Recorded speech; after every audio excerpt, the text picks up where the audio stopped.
You are. And Mr. Harrison.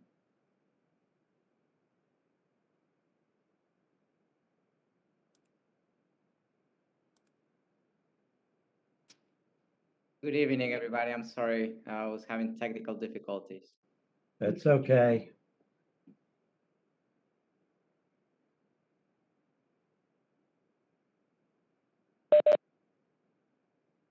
Okay, and we're recording.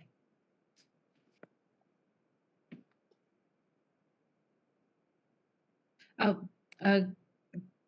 Bill, you want me to read the Open Publics Meetings Act? Yes. Yes. Okay. I should know by now.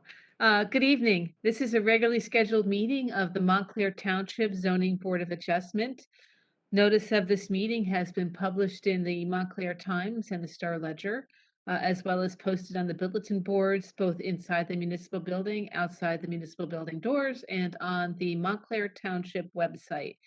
This meeting will be handled remotely, and information on participating in this meeting is also posted on the website and on the agenda.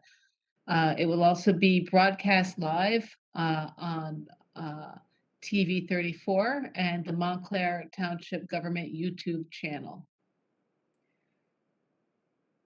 All right. The first item on our agenda is the roll call. Mr. Allen is not here. Mr. Church?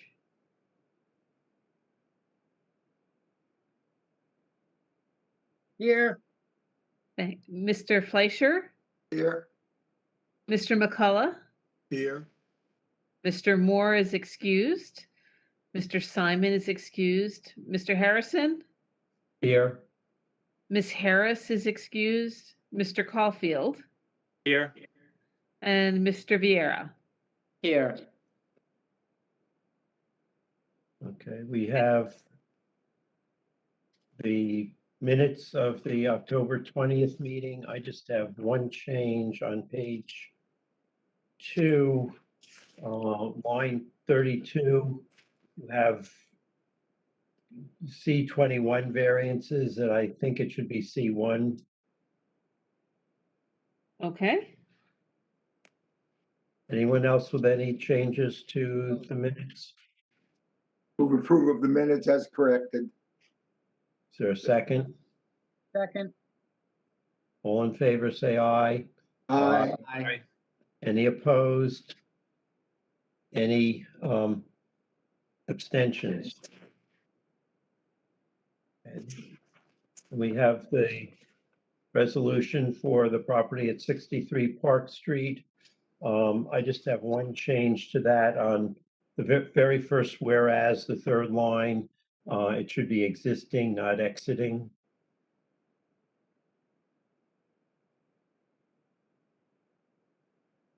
On the first page, the third. First page, first whereas, third line. Oh, okay. Okay. I have one correction on page 2. Near the bottom of the page. I'm pretty certain that 26,559 square feet does not equate to 0.16 acres. It could be 0.61, but it's certainly not 0.16. Yeah, one of those is incorrect. So Janice, we'll just check that and fix that. Yeah, okay. I mean, I have no. the 200 by 130 gives you the 26,000 number, so it's the acreage that's off. I could have just been a typo. It could have been 0.61, but I never did the calculation. It is 0.61. It is 0.61 acres. Okay, so we'll just change that. Janice, you can change that to 0.61. Yes, I got it. Good. Any other changes to that resolution? And Janice, who's eligible to vote on that? 3 Park Street. Give me a minute.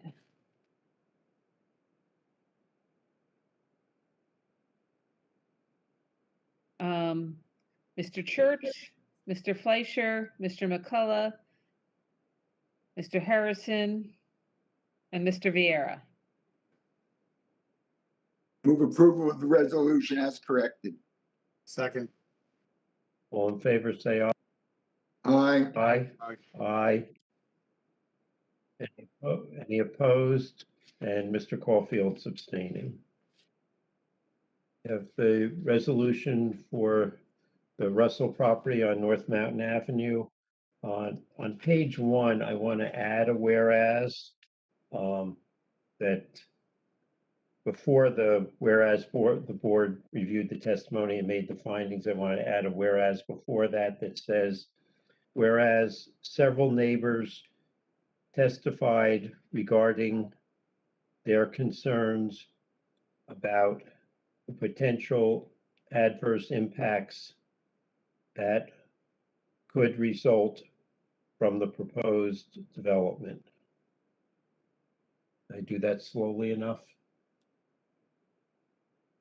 Whereas several neighbors testified regarding their concerns about the potential adverse impacts that could result from the project. That's fine. Anyone else with any changes to that resolution? Move approval of the resolution as modified. Is there a second? Second. Second. All in favor, say aye. Aye. Aye. Any opposed? Any abstentions? And then the resolution for the property on Upper Mountain Avenue. I want to add to number 6 on page 1 at the end after ordinance. And the 68% of the width of the lot of the existing house. And the 68% of the width of the lot of the existing house, right? Yes, to explain how we got to let them do the 68% for the addition. And then on page 2, I want to, which I'm not going to read, but add the same whereas that we had on the Russell application for the C2, that they didn't meet the criteria for a C2 variance, since they arguably could have sought for the 2 side yard setbacks. Okay. Anyone else with any changes? Move approval of the resolution as modified. Second. All in favor, say aye. Aye. Aye. Any opposed? Any abstentions? Okay. Janice, you want to announce the postponement? We have one more resolution that we need to talk about. Oh, yes, we have the resolution for Mr. Sullivan that was in your packets. I do not have changes to that. And that's just because we've changed our procedures last year, in which we had to prepare the contracts to include both his funding, Mr. Sullivan's funding from the budget and funding from the escrow accounts. So I had to guess the amount to put into the contract, and I guessed too low. So here we are at the end of the year, and we have to put some more money into the contract to pay for all these applications. I would recommend adoption. So, any discussion? No. Move approval of the resolution. Second. All in favor, say aye. Aye. Aye. Any opposed? Any abstentions? Okay. Janice, you want to announce the postponement? Yes, I received a letter today from the applicant for application 2766, 475 Bloomfield Avenue, SAF 475 Bloomfield LLC. That application will not be heard tonight. They've requested that it be carried to the meeting on December 15th.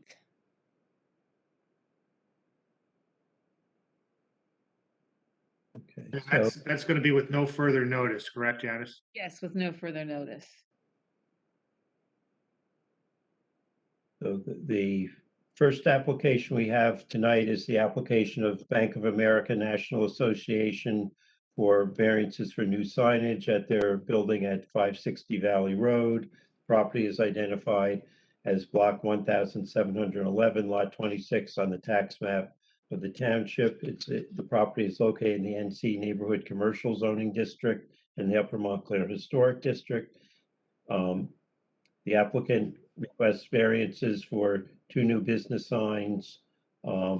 Specifically, they request a variance for a proposed sign on the overhang above the north side building entrance from Montclair Code Section 347-110.1.A2 to allow the sign to extend beyond the portion of the building occupied by the bank. A variance from Montclair Ordinance Section 347-110.188 because the proposed sign will be the second bank business side on this side of the building, and a variance from Montclair Ordinance Section 347-108C to allow the sign to be internally illuminated. Also, for the second sign on the south side of the building, they request variances from Montclair Ordinance Section 347-110.1.A2 to allow the sign to extend beyond the portion of the building occupied by the bank. A variance from Montclair Ordinance Section 347-110.1A6 to permit the top of the proposed sign to be higher than 12 feet from the ground. A variance from Montclair Ordinance Section 347-110.1A8 to exceed the maximum number of wall-mounted business signs, and a variance from Montclair Ordinance Section 347-110.1.A9 to permit a proposed sign to be on a facade of the building that is not immediately adjacent to a public street, public parking lot, or parking lot servicing the building. Are taxes paid, and is the notice in order? Yes, the taxes are paid and the notice is in order. Is the applicant's attorney and witnesses all here and ready to go? Mr. Letizia, I believe I've made you a panelist, and if your microphone's turned on, I'm here. Can you hear me? I can hear you. Yes. Who do you want me to make, who are you going to be presenting as your witnesses? We have 2 witnesses. So could you please allow Aaron Chan and TJ Ricci to be made panelists, please?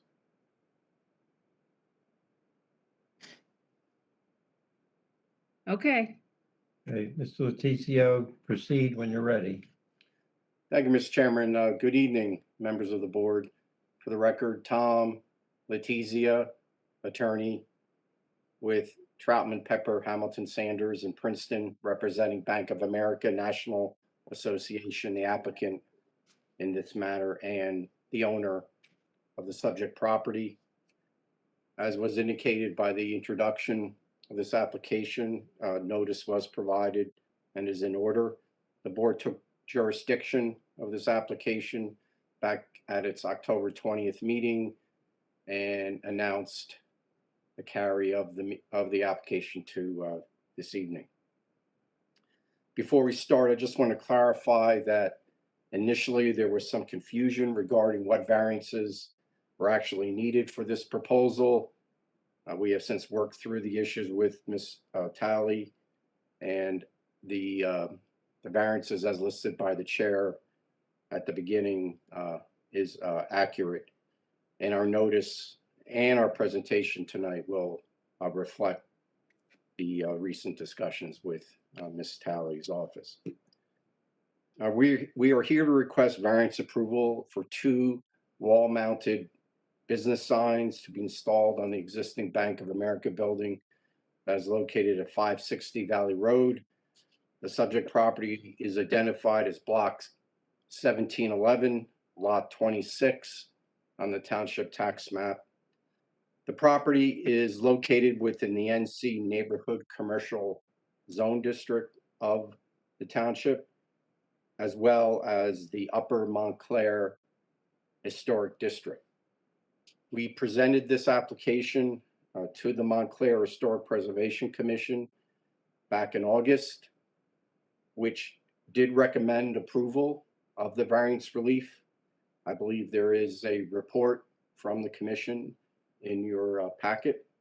The HBC also made the suggestion that the fasteners for the proposed sign on the brick tower of the bank be installed into the mortar joints rather than the bricks themselves, and we will agree to comply with that recommendation. A bank has operated at this location since at least 1993, when this board granted variance approval for signage for then Collective Federal Savings Bank. Since then, there have been different banks. From Collective, it changed to Summit Bank, and then after that, Fleet Bank, and then finally Bank of America, which bought Fleet in 2004. Along the way, there have been associated signage changes and approvals for such signage. Bank of America is currently in the process of updating its brand throughout the country, which includes a slight change to the lettering and the flag of its logo, and refreshing the exterior of its branches as needed. The building at this location was thoroughly reviewed, and it was determined that updates were in order. The updates include removing some of the existing signs, which the bank has determined are no longer needed, and replacing some of the existing signage with its updated logo. Today, Bank of America occupies the entire building, both the first and the second floors, as the Merrill Lynch operations have left. The majority of the new signage is consistent with the municipal ordinance, and in fact, received approval from the Historic Preservation Commission last month. However, the reason we're here this evening, 2 of the proposed signs do require variances, as noted by the chair, and these 2 signs are the subject of tonight's hearing. I will not repeat the variances that were outlined by the chair. Again, just to summarize the 2 signs, the first sign is noted as sign 2A on the plans. It's a sign to be proposed on the overhang above the north side building entrance. This is the entrance of the building that is used both during and after bank business hours. It's the entry closest to the parking area in the rear of the building. The second sign is noted as sign 32 on the plans, and this is a new sign proposed near the top of what we call the south brick tower. Currently, there is no signage on the south facade of the building, providing no identification of the bank for persons who are traveling north on Valley Road, and therefore, with this application, the bank hopes you will allow this signage to be on that facade of the building. So with that, unless there's questions for me, we'll begin our presentation. First Well, your witness. first witness. Thank you, Mr. Chair, Mr. Harrison. First witness, Aaron Chan. I think I see him. Mr. Chan, are you present? Yes, I'm here. Would you raise your right hand? Do you swear to tell the truth in the matter pending before the board? I do. State your name and address, please.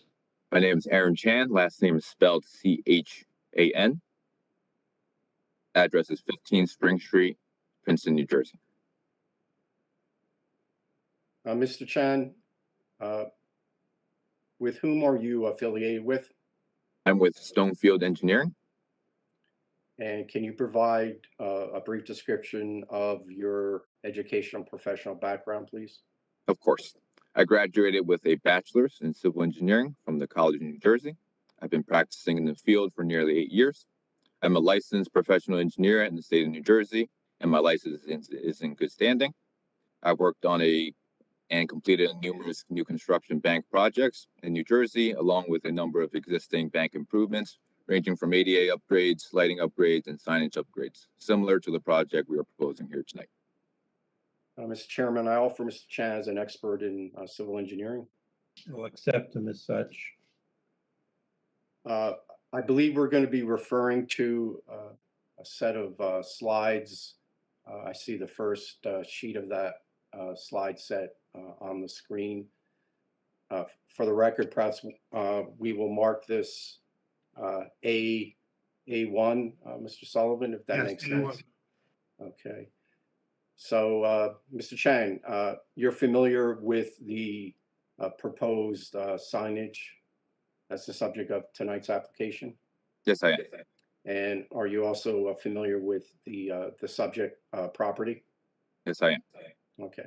Can you describe for the board the proposed signage that requires the variance relief, please? Sure. The proposed signage that will need variance relief is indicated as sign 2A, which is over the entrance overhang near the ADA stalls. But if I could pull up the presentation slides so I can refer to them as to visually. I think you'll need to just tell Ms. Talley, I think she has the control of it. So. Yeah, Sure, this is the, Tell me which sheet you want. sure, let's start with sheet C1. We'll just quickly orient the board and get things going here. If you don't mind zooming into the aerial view.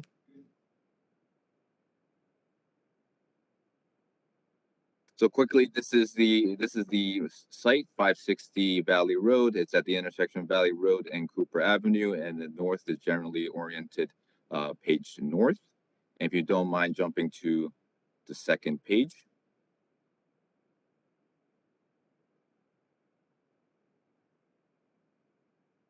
And this is the existing condition plan noted as C2 of our site plan set. And in this, you'll see that the access to this site is provided via one ingress drive on the northern side of the site and one egress driveway on the southern portion of the site. And to give some background on the surrounding uses, the post office is located directly to the north of this site. CVS is to the east across Valley Road.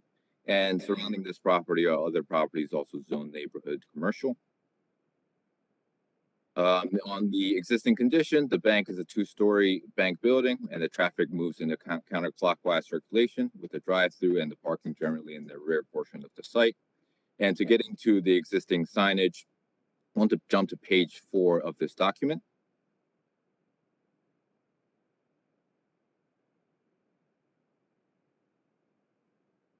So this is a simple aerial image demonstrating the different vantage points as you can see on this site. View A demonstrates the perspective on Valley Road as you're traveling south. View B shows the western facade as seen from the main parking lot.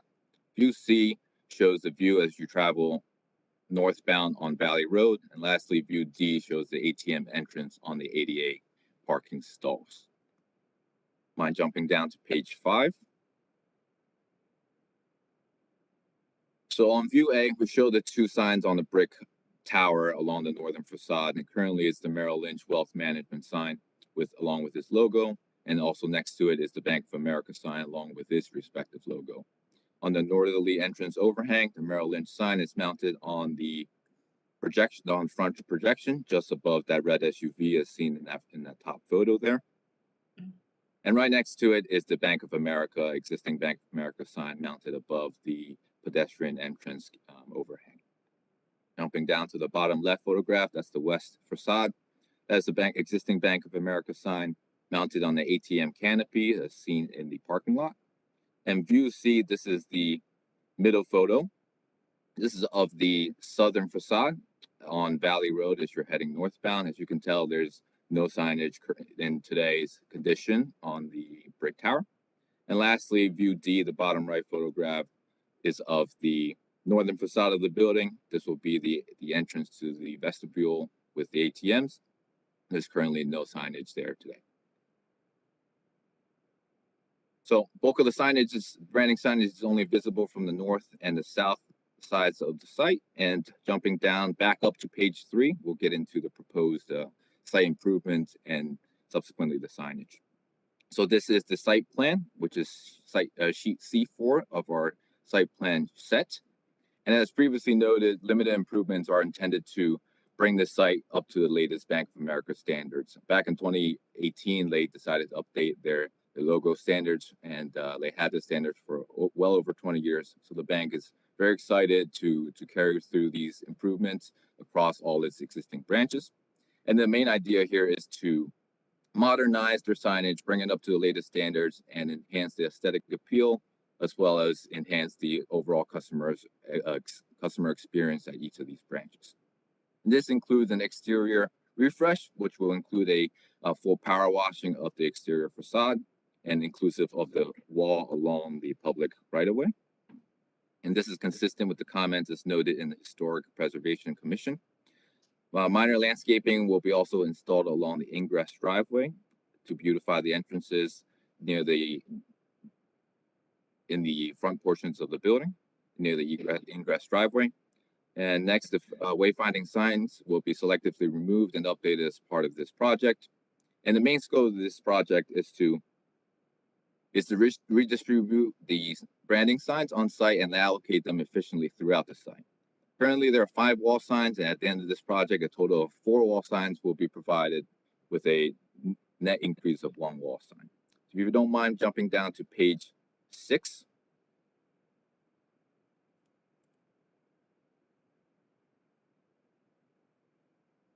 This is a 3D rendering of the southern facade in the proposed condition. So as you can tell, at the top of the brick tower, we have the Bank of America letter and logo sign. And similarly, on the northern facade, which we'll see in a later rendering, it's a similar sign that's proposed at the top of this brick tower as well. And I just want to note again, the fasteners for these signs will be installed directly into the mortar joint, not the brick, and that's consistent with the comments as noted in the Historic Preservation Commission. If you don't mind scrolling down to page 8. So this one indicates the ATM entrance sign noted as sign 2A of the ATM entrance overhang with this proposed signage. In existing condition, there is no sign proposed, and the Bank of America sign along with its logo will be mounted at the front projection. And this sign itself will be halo lit, so the light itself will be casted upon the facade as to provide visual contrast from the lettering.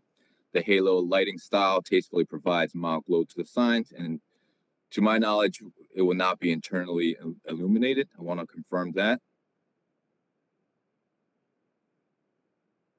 It's not what the application says. So we can seek the variance in regards to the internal illumination as part of this sign. Yeah, just to be clear, it's going to be halo lit, which my understanding that's permitted under the sign ordinance.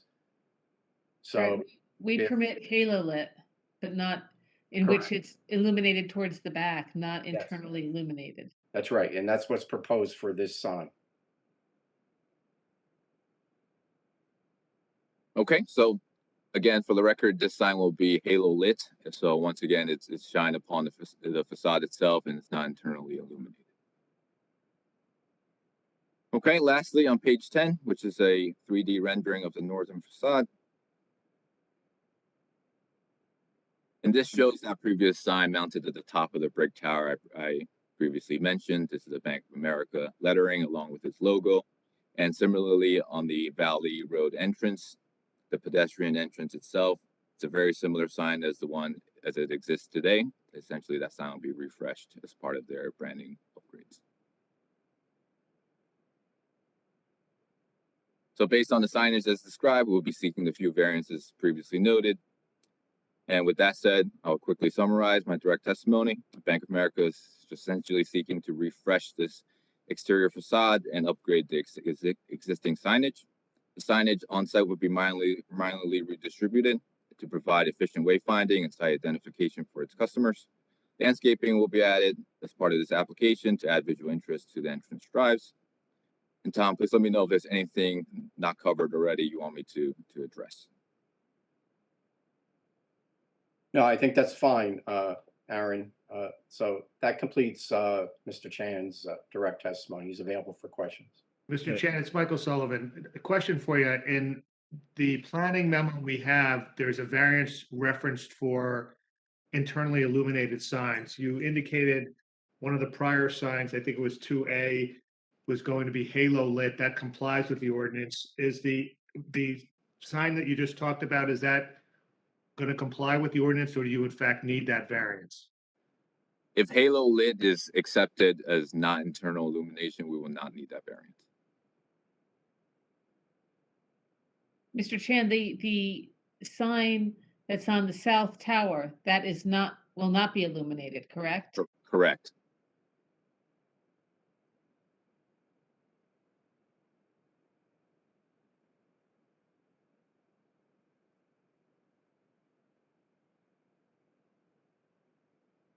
Mr. Fleischer, do you have any questions? Yeah, I guess I'm a little bit lost, so I need to ask some questions. Janice just asked about the south tower. Is the north tower sign lit? No. So neither one of the tower signs Right. is lit. And the Bank of America sign on Valley Road is not lit. This one will be halo lit. On Valley Road or on the north or on the entry near the parking lot? Both of those signs will be halo lit. You mentioned the need for the sign in the back where there's never been a sign on this bank at that back entry. And the reason for that primarily is that the ATM is in the front of the bank.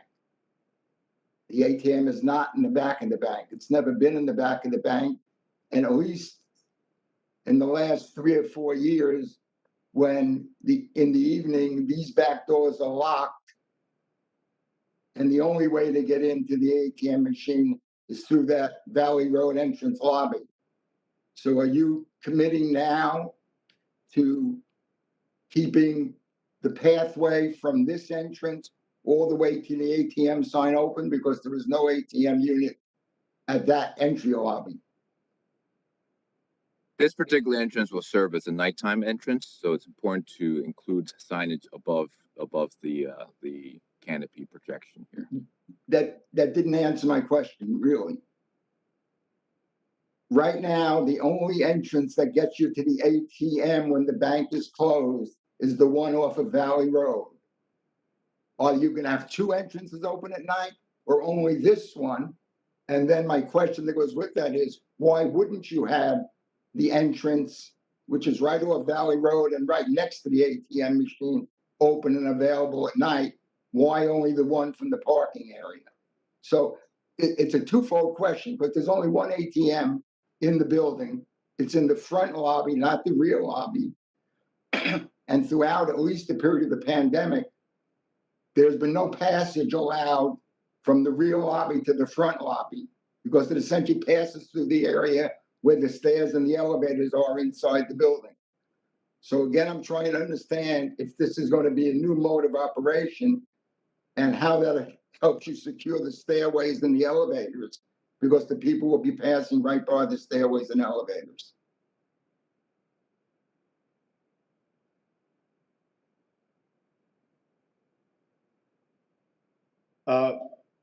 We might need to take a break to answer that question. I need to speak to someone from the bank who's very familiar with the internal operations. It's my understanding that you will still be able to access the ATM from the front entrance. Okay, what I'm saying is the path from the front entrance to the back entrance is a passageway. Right. That passageway includes access to the elevator and the stairs beyond the zone that is normally available to ATM users. And I don't see how you get from this back way to the front lobby without going through the area that has access to the stairs and the elevator itself that takes people up to the second floor. So right now, I see that as a very strange security issue if you're going to allow people to enter through this back lobby and go all the way to the front lobby. Because there could be people in the stairways or anywhere else just waiting for them, as opposed to the security of being nearer to the street. So I'm very familiar with the branch. I'm there on a regular basis, and there is no ATM machine at the back lobby. So the only ATM machine is in the front lobby. Okay, it's my understanding that the back entrance gains access to the second floor. Right? Back- So if, to the, right, the entrance where we want to propose this sign. That gains access to the that gains access to the elevator in the second floor. It does not generally gain access to the ATM machine in the front of the building. That door is always locked. The ATM machine has one door that goes into it, and you can't pass beyond that door.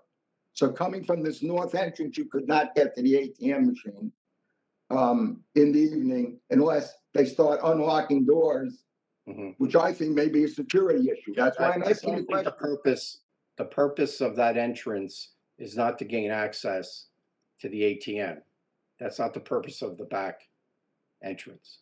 So the entry to your ATM, the internal ATM, is continuing. It will still be through the front as it is today, and obviously there's still the drive-through. I understand that. Then that means that this entrance, which you're putting an illuminated sign on, I'll call it illuminated, haloed, whatever you want, is not used at night. That's my point. That entrance is totally closed down at night. So what's the need for the halo or the illumination or anything like that? That's my question. Sure. So there's Understand the point, and we'll try to get an answer for you, but before we finish this evening. Sure. Get a better understanding of how that rear entrance is going to be utilized. Okay, thank you.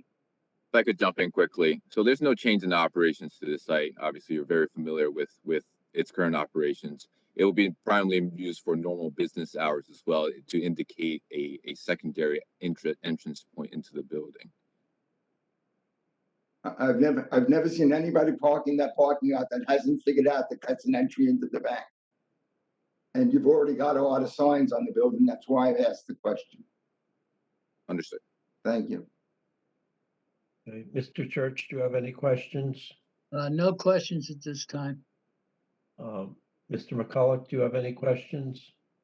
Yes, thank you, Mr. Chairman. I have a couple of questions.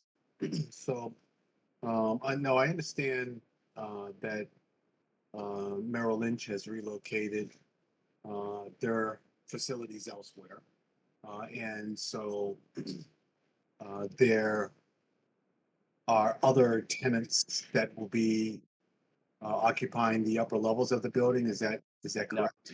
No, this is all Bank of America, sir. So it'll be exclusively Bank of America now. At the present time, that's correct. It's all bank operations.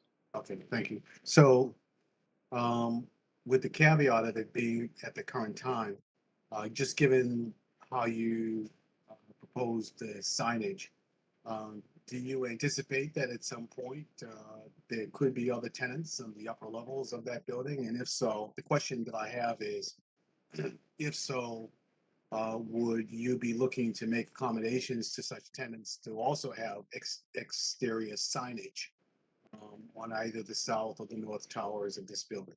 Yeah, sir, I don't anticipate that. This is a Bank of America facility. And, in the past, there was some Merrill Lynch signage, which is a Bank of America operation. Merrill Lynch and Bank of America are the same. So don't anticipate there'll be other tenants. All right. So now the signage that you have on the north and the south towers, and then also on the front of the Valley Road facing of the building, Right. seems to do a pretty adequate job of indicating that this is a Bank of America building and operation. So when you're looking at the signage in the parking lot in this rear entrance as well as the ATM, I guess the question that I have is there a means of pedestrian entrance to the back parking lot without going through the entrance on Valley Road? I'm trying to understand what's the imperative for having as much signage because it seems to me that once one sort of enters in through the Valley Road driveway and parking lot, one already knows that it's a Bank of America building. So I'm just trying to understand why, what's the necessity of having all of this additional signage? Well, if you're speaking about the signage over the overhang in the rear, it's to encourage people who are parking in the rear to enter the bank at that entrance. They can gain entrance to the bank lobby from the back rather than walking to the front and then walking through that entrance. So, That's the main reason. And then on the south side, Mhm. currently there's no signage. So anyone traveling north on Valley Road will not, and who may be unfamiliar where the bank is located, Mhm. really will not be able to know that that's Bank of America until they're basically on top of yes, the Valley Road entrance. So that's the purpose of having the signage on the south side. yes. I'm very clear in terms of this, the south tower. Right. And your explanation. So I mean, really, the signage on this rear entrance is really, the intent is to be more functional for the purposes of those who are parking, as opposed to going through the ATM, those that are parking and Right. wanting to go into the bank to conduct business, whether it's going to the tellers or it's going upstairs for other operational services that the bank is offering. That's the intent. You said it very well. Yes, thank you. All right. Thank you very much. Okay. Mr. Caulfield, do you have any questions? That's just to Mr. Chen. Yes. The size of the sign, the sign on the south tower, is that the width of that? Is that going to be what you're replacing it with? The 6 inches? Is that correct? The height of the letters? Yes. The height of the letters is 14 inches. And the one on the south tower, what's the existing one? It's height on that one. There is currently no existing sign on the south tower. On the north tower, there's a tower that does have the sign with the Merrill Lynch on it, correct? Yes, that's on the Okay. north tower. Yeah, that's the north tower. What's the size of those letters? Do you know? Yeah, let me refer to my notes. The Merrill Lynch sign on the north tower is 2.36 feet.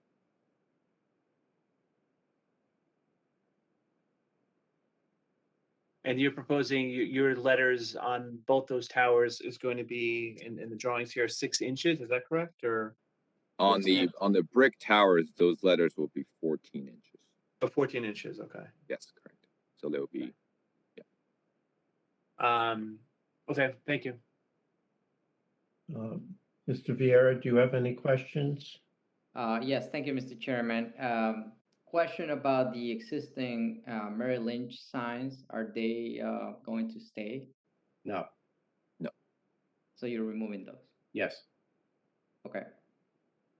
That's it. Thank you. Okay.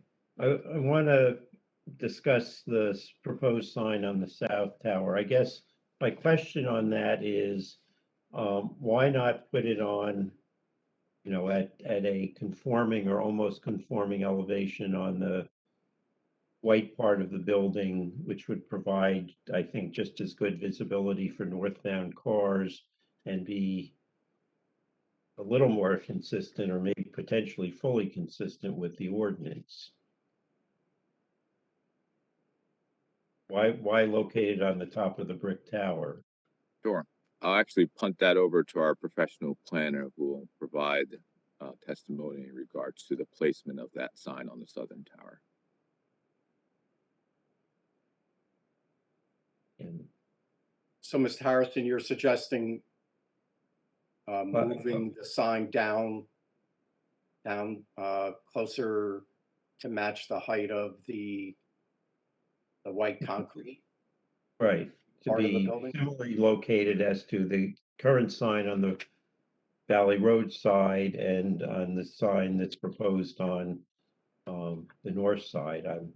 We're stuck with the sign we approved on the north side on the brick portion, but I'm not I understand somewhat, though I never had a problem finding the bank, but coming from the south, but I at least understand the rationale for having a sign on that side of the bank, so people who may not be familiar with its location will know where it is before they get to the driveway, but I'm not sure what, I want to understand what led to the decision to place it on the tower versus, at on the white portion of the building, like the two of the other signs are located.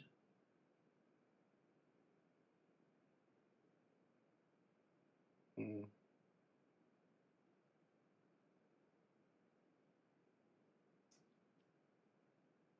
Okay, but if the planner will answer that, I can defer that question until the planner testifies. Sure. Yeah. The signage, the placement of the sign is overall part of the Bank of America branding decision. Obviously, slightly above my pay grade, but our planner will provide testimony in regards to his justifications. Okay. Now we'll do the fun part of the evening. Are there any members of the audience who have questions for this witness? Janice, you want to unmute everybody and see if there's anyone who has questions of this witness? Okay, everybody who's here is an attendee. I have just unmuted you. So if you turn your microphones on, you'll be able to ask any questions you have of Mr. Chan.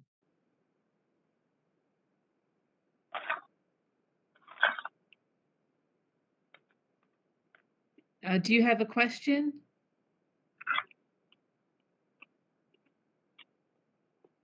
I believe that's the person that's calling in on the phone.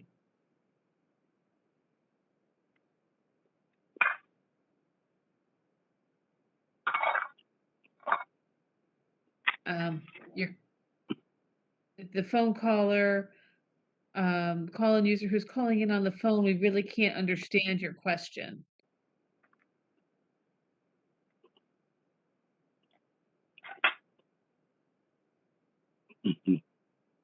I'm not even sure if that is a question or feedback.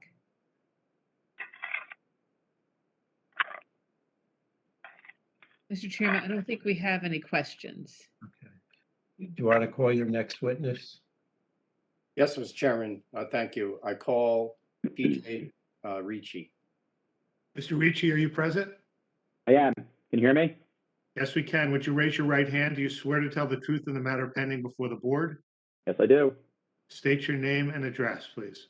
My name is Thomas Ricci. Last name is spelled R-I-C-C-I. I work for Stonefield Engineering and Design. Our office is headquartered at 92 Park Ave in Rutherford, New Jersey. Good evening, Mr. Ricci. Can you briefly describe for the board your educational and professional background, please? Yes, absolutely. So I'm a planner at Stonefield Engineering and Design. I have a master's degree in city and regional planning from Rutgers University. I'm a licensed professional planner in the state of New Jersey. I am also a member of the American Institute of Certified Planners. All my licenses are active and in good standing. And have you testified as an expert in land use planning either before this board or similar boards in the state of New Jersey? Not before this board, but many other boards throughout the state of New Jersey. We'll accept him as an expert planner. Thank you, Mr. Chairman. So, Mr. Ricci, are you familiar with the subject property that we are discussing this evening as part of this application? Yes, I am. And are you aware of the variance relief that's being sought for the proposed signage? Yes, I am. And have you looked at the proposed application in light of the legal criteria for the requested variance relief? Yes, I have. And have you reached certain conclusions? Yes. Okay, let's start with what you did as part of your analysis for this application. Yeah, sure. So as part of my analysis for this application, I have reviewed the township zoning ordinance, zoning map, and township master plan. I've also reviewed the plans prepared by our office, Stonefield, and I've also reviewed the planning review letter that was dated 10/13/2021. Okay, can you summarize your findings, please? Yes, absolutely. So if we could go, Janice, to page 1 of this, and we could just zoom in to the aerial on that first sheet, just so I could talk a little bit about the existing conditions and the site and the uses, and then I will get into my variance justifications, if that's okay. Great. So as you can see, the site outlined in black here, it's located at 560 Valley Road. The property consists of one single interior lot with frontage on Valley Road. It is zoned as the NC Neighborhood Commercial Zone. It's also located in the Upper Montclair Historic District. As we've been talking about, it's currently developed with an existing Bank of America building, which I'm aware some of the board members are familiar with. It has existed and operated for some time now.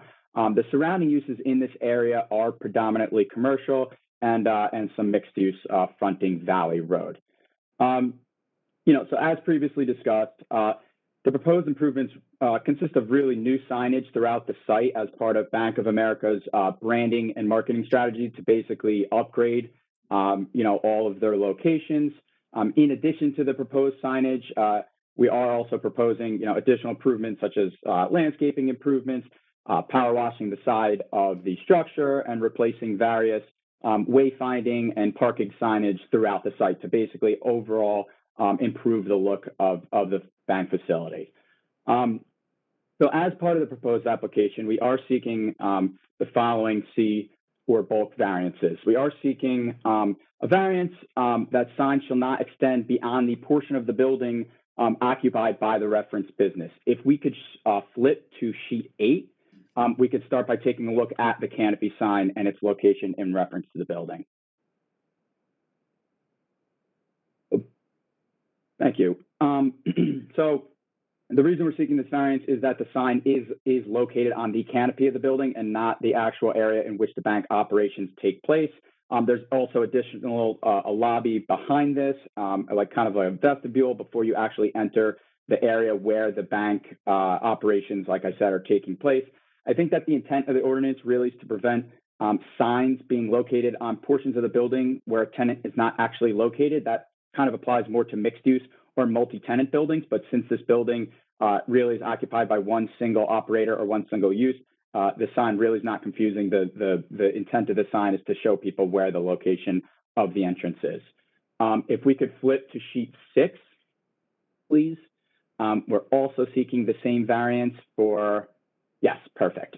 For the wall sign on the south tower, it's kind of the same thing. It's extending beyond a portion of the building where it's not actually occupied by the bank. This is a result of the existing building. It's just an architectural feature of the tower. There's no actual usable floor area behind it. Once again, the intent of this ordinance really is to prevent signs being located on parts of the building where that tenant doesn't actually exist. But I don't believe there, to be any confusion to what this use is as a whole, because it's one single operating Bank of America. We can flip, back to sheet 8. We are seeking a variance for having a proposed second business sign. As we've basically been discussing here tonight, the reason for this sign is to indicate that there is, an entrance at, the rear of the site coming from the parking area. I do think that the sign is appropriate. It's showing people, it's facilitating people basically into the building coming from the parking lot that may not be totally familiar with the bank. It is at a pedestrian scale. People are easily able to see it after they get out of their cars and walk up to the building. And it's just providing, people with an understanding that there is a second entrance besides people coming off the street at the front entrance. And if we could flip to sheet 6, please. We are also seeking the same variance for an additional sign on the south tower. Like we've discussed, the reason is that if you look at the building now, there is no signage actually on the south side. So this indicates the use for people that are traveling northbound on Valley Road, people that might be traveling through the town and might not be familiar with the bank's location or with the present use on this site. This makes people basically aware of, the type of use and the operator that's on this site. And it is the only, signage on the south side that's identifying this use. Also, from a design standpoint, I think that, this proposed sign kind of breaks up, the monotony of this continuous brick wall and really helps, indicate this use. We are also, with regard to the sign, we are seeking a variance for height. It's proposed taller than 12 feet from the ground. And one of the board members or the board chair, I'm not sure, was concerned about the height. And I just want to talk about it for a little bit and kind of shed light on the proposed location of it. This, due to the architectural style of the building, there's really no sign band that currently exists on the brick part. You really wouldn't want to put it to the sign band to the right where there's the gray concrete, because that would indicate an entrance. Generally, when you have signs that are located just above the first floor, they're more like awning signs, and they generally indicate that there's an entrance there or there's some sort of door there where someone can enter. And that's generally confusing for someone that may be walking past. And then you wouldn't want to put it right into the middle of the brick facade, because you'd really have this, it'd be in the middle, it'd be kind of low. It would also possibly indicate, once again, that there's an entrance somewhere over there, that there's a door on the side, and that's really not the case. You'd also have this large area of brick above it, and it would just be sitting a little bit too low. It would kind of seem a little bit too pedestrian scale, but that's not really the purpose of this sign. It's supposed to be for people traveling on Valley Road. They can easily see it, and it matches basically the other side of the tower. So from a design standpoint, I think that having it on the top really does make the most sense. I think drivers are going to be able to see it better. People are not going to be confused that, there might be an entrance over here, and it really matches the other side. It's really in scale with the actual existing portion of the building. And then, additionally, we are seeking a variance because this is not facing or adjacent to a street frontage or parking area. It is adjacent to the exit of our parking area, but not actually the area where we park.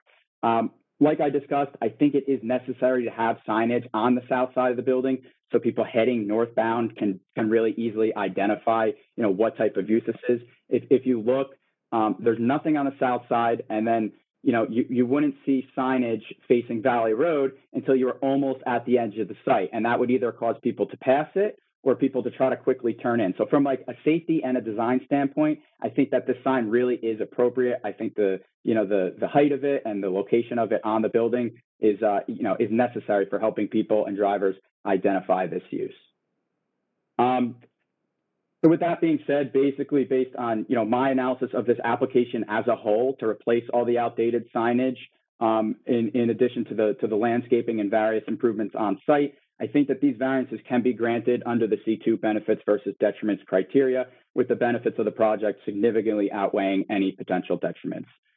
Additionally, I think it advances multiple purposes of the municipal land use law, specifically purpose A, promote health, safety, morals, and general welfare. I think general welfare and safety are promoted by replacing outdated signage, evening out the signage, and helping people identify the specific use on the lot from both sides. I think having the sign on the canopy that we saw on the entrance helps people identify an additional entrance when they park in that rear lot. I think it helps people feel a little bit safer. People identify the use a little bit easier.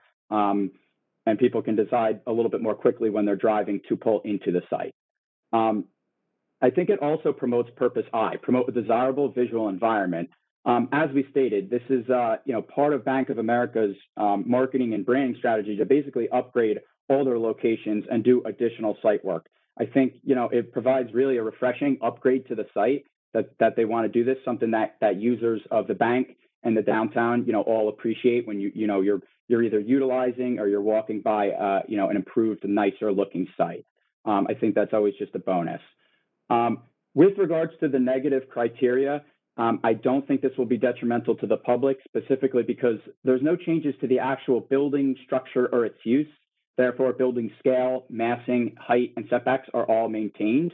4 signs actually exist. 4 total signs on the building exist, and 4 signs are proposed, and they're being spread out across the building a little bit more evenly, as opposed to the existing condition where the signs are very heavy just on the north side. So this is a very, we're actually taking the amount of signs, keeping them the same. There's no increase, and we're spreading them out. So I don't anticipate that any negative impacts to the public are proposed. With regards to the zoning ordinance, once again, no changes to the actual building or use, therefore minimal changes to the zone.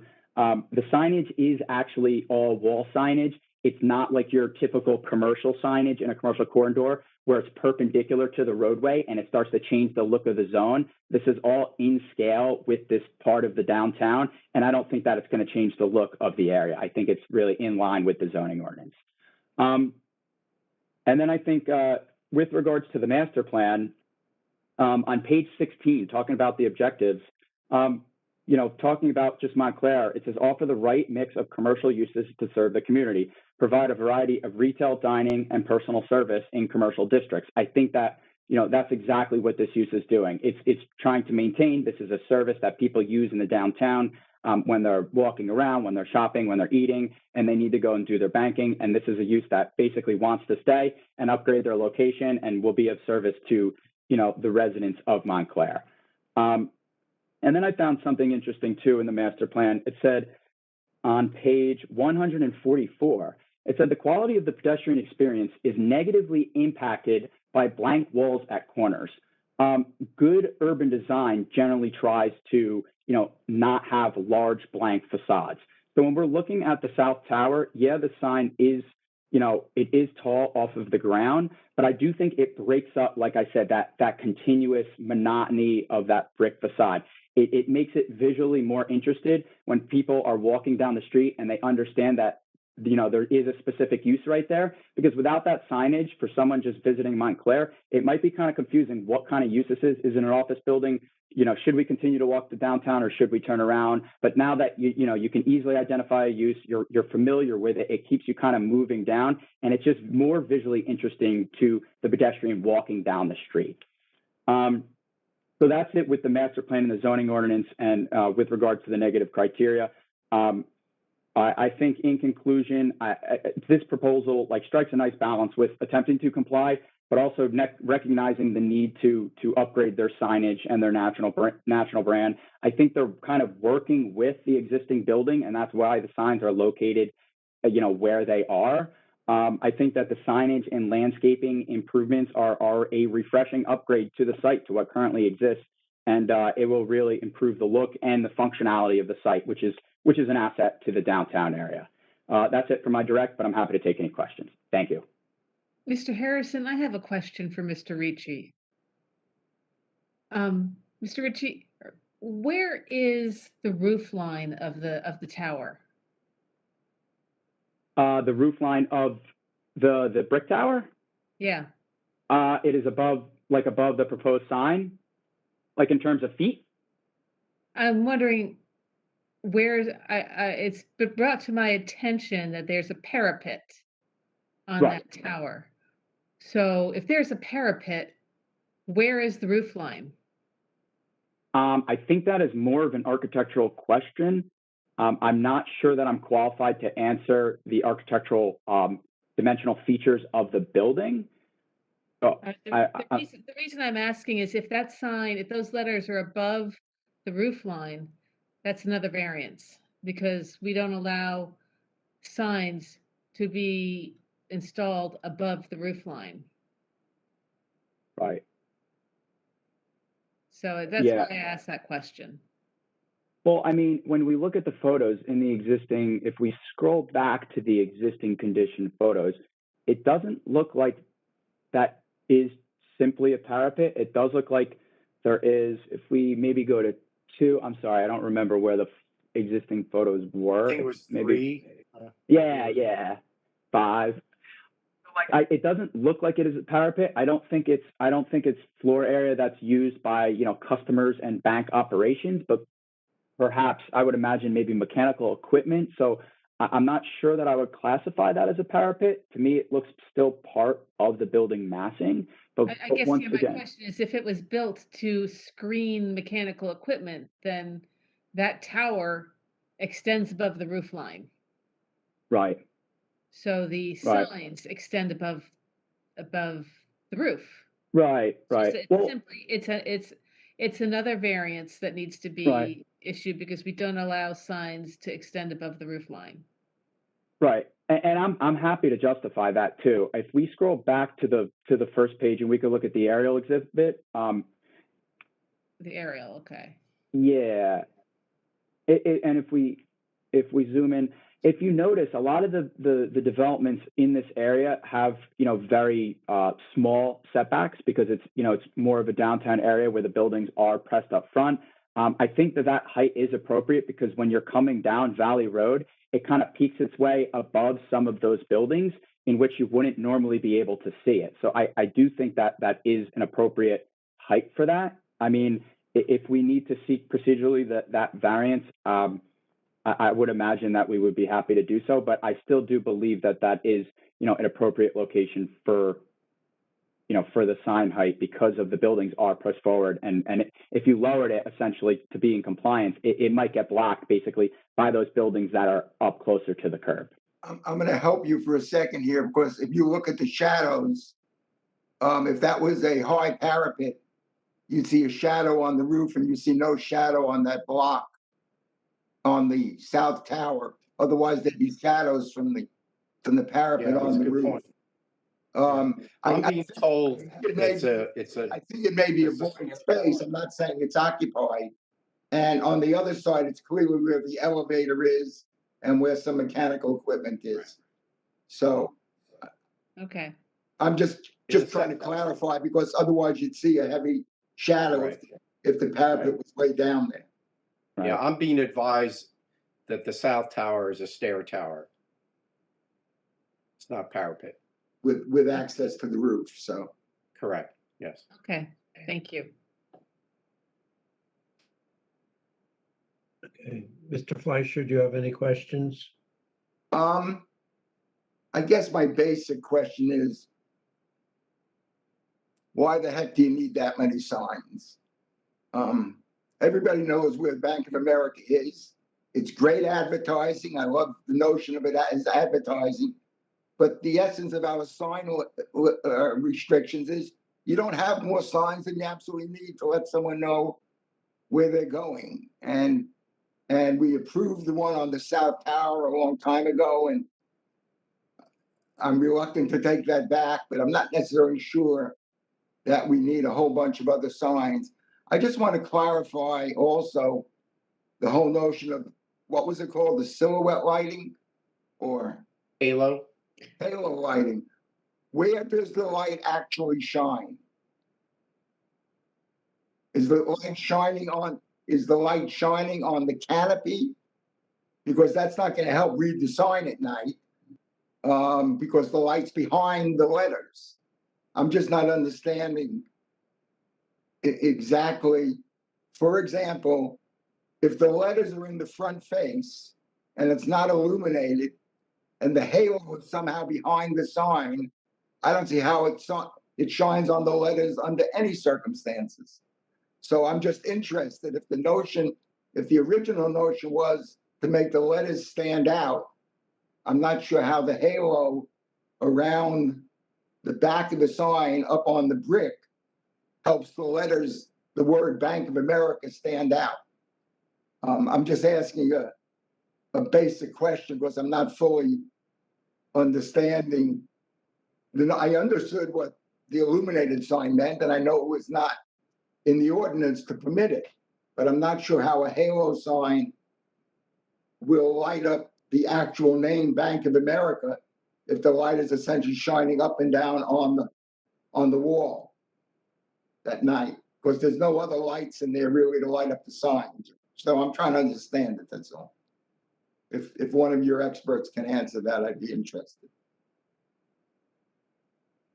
Yes, we have someone from the sign company that would be installing this. She may be able to answer that question. So. And I one last question before it looks like there are two components to this light.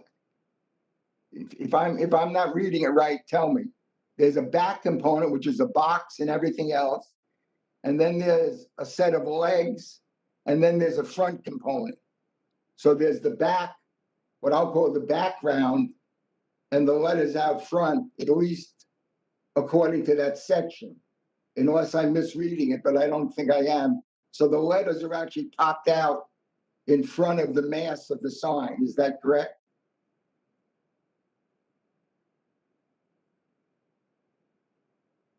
We'll need Is to that- have our sign expert, unless Mr. Ricci, you can answer that question. No, I think that's out of my purview. I think the sign expert is going to be talking about the technical specifics of the sign. Janice, can you make Joy Shimzu a panelist, please?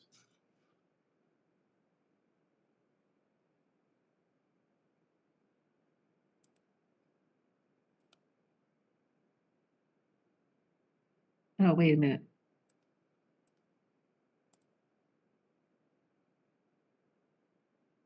All right, I can't make her, Joy, I've unmuted you. So Joy, if you want to speak, you're unmuted, but I was not able to make you a panelist. All right, Joy, are you present?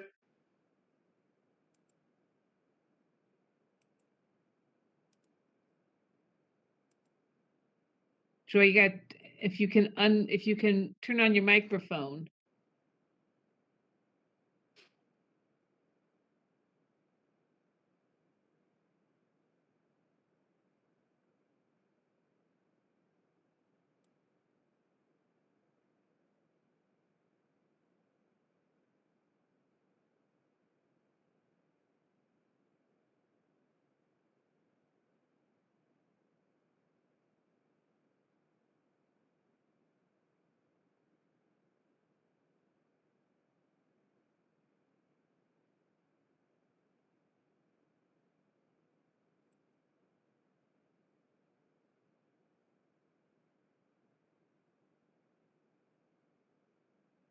She's Joy is muted. texting me that she's unable to unmute.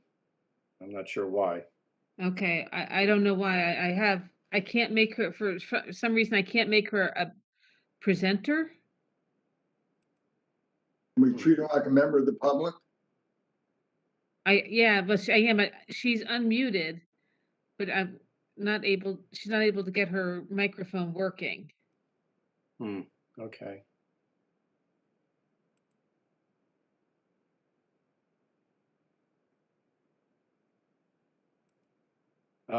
Well, while we're waiting to see if we can correct that, get her access.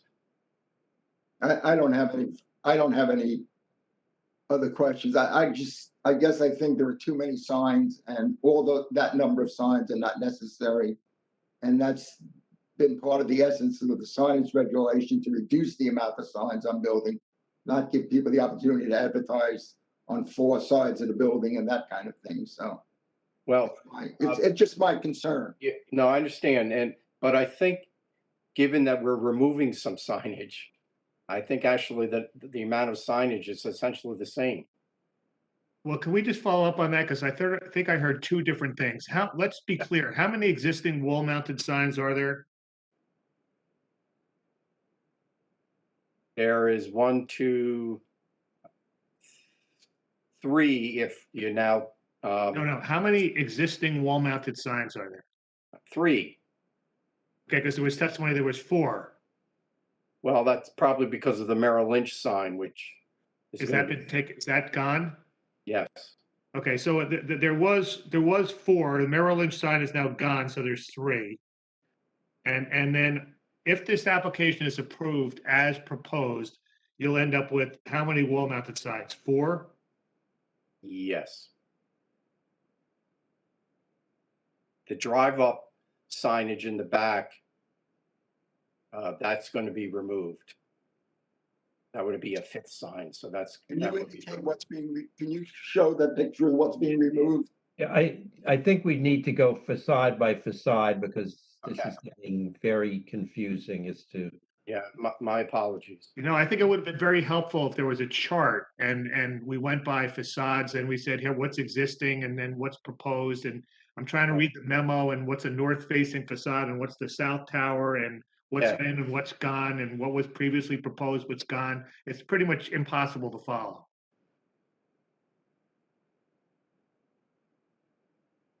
Okay, let's start in the back. So, Use Uh, uniform terms if we're going to talk about, what facade or what tower, so that we keep talking about the same thing. the B, where you see the B in this slide, there's currently an ATM, the drive-through sign. I would consider that a wall sign. That will be removed. Then going to the north side, where D is, currently there is no signage. That's where we're proposing a overhang sign at that entrance. Then on the north, again, sticking with the north facade, there's currently a Bank of America. There used to be two signs on that tower, North Tower, Bank of America and Merrill Lynch. There's now going to be a single sign, Bank of America.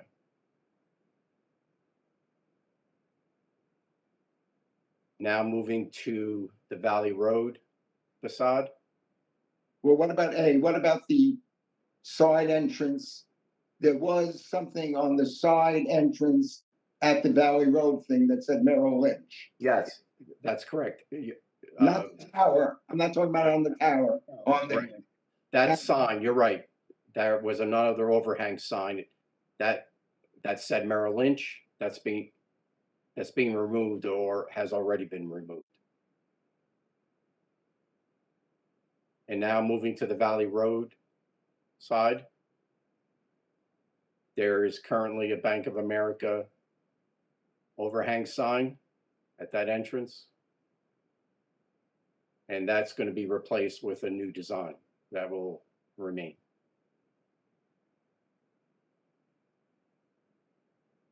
And then that's all the building signage currently. Then on the south side, again, there's nothing on the south side, and we're proposing a new wall sign on the south, what we call the South Tower.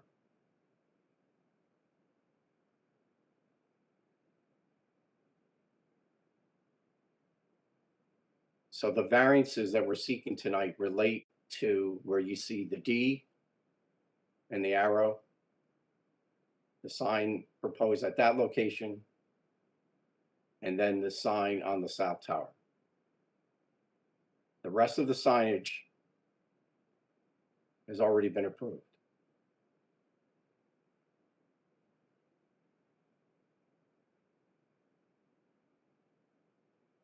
Let me understand that a little in terms of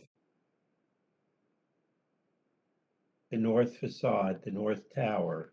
Mhm. We gave a variance to approve the Bank of America sign and the Merrill Lynch sign. Correct. That is now being replaced by a larger Bank of America sign, and I guess I'm trying to understand if that fits within the area with which we approved the two signs before.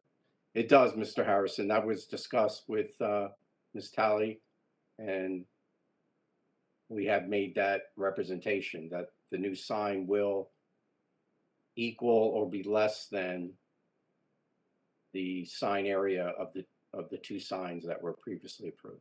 But basically, well, technically, it's correct that there will be one sign instead of two signs. Right. The sign area will be approximately the same. I understand it will not be larger because that would be a new variance, but you're approximating the size of the two signs that we approved previously. Is that correct? That's correct. Mhm. So there's not really a net reduction in signage. There's just one sign replacing two signs of the Right. same size as the two signs. Okay. But I guess it's a reduction in the number of signage. Right. And Janice, I guess my question to you put on as one of the variances for the sign on the south facade, and didn't do it for the other one, that it was exceeding the number of signs that's allowed, and I'm trying to understand why that is, and I would assume that would apply to any, that you're saying there's one too many signs, is that correct? Right, because we have on the south side, I think you're only allowed one sign per facade, and there's 2 signs on the north side. Okay, but you have for the sign on the south tower where there are currently no signs, you have to exceed the maximum number of wall-mounted business signs. Right. And is that a necessary variance for that sign, or one of the signs? Yes, it's, no, the one on the south side is for the location.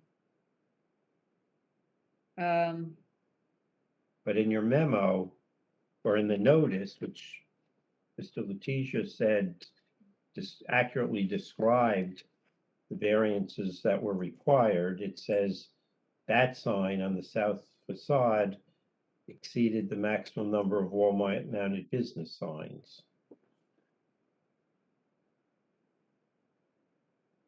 Right, and I think under the ordinance, you're allowed 1 per street frontage or parking lot Right, frontage, exactly. right? So technically, there is no, well, clearly, there's no street frontage on that south facade. And there's technically no parking, it's just a driveway. So I Right. think that's, But Fine, that's the next section in the ordinance, which says you can't have it unless it's facing a parking lot or a street. mhm. I think that was the intent, because that south side does not face a parking lot or. I understand they need that variance. I'm trying to understand the cited variance that says they're exceeding the maximum number of wall-mounted business signs, which is a separate subsection of the ordinance. And I'm pretty sure that it applies to the north side where we have two signs on the one facade.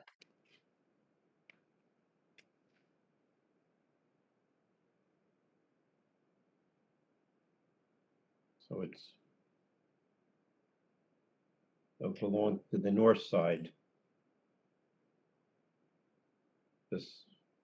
It's a variance for that sign.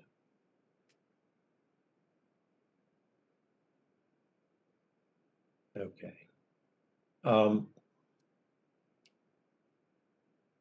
Mr. Fleischer, did you have any further questions? Well, I don't know if they got a response to my earlier question about how the lobbies operate, because I don't believe that back lobby where the D is, has, during the way they've functioned over the last 4 or 5 years, provides access to the ATM area, which is near the front entry near A. I had asked for, and the attorney said he would just try to get clarification on the operation of it, because I don't believe in the evenings that there's access from D to the ATM machine, which is at A. I believe you're right, Mr. Fleischer. I do have someone who's familiar with the internal bank operations. If Joy would like to make Seema Mundra a analyst or a presenter. Who? Seema Mundra. Oh, I don't see Seema Mundra as a attendee here. Oh, wait, there she is. Okay, Okay, thank you. did it.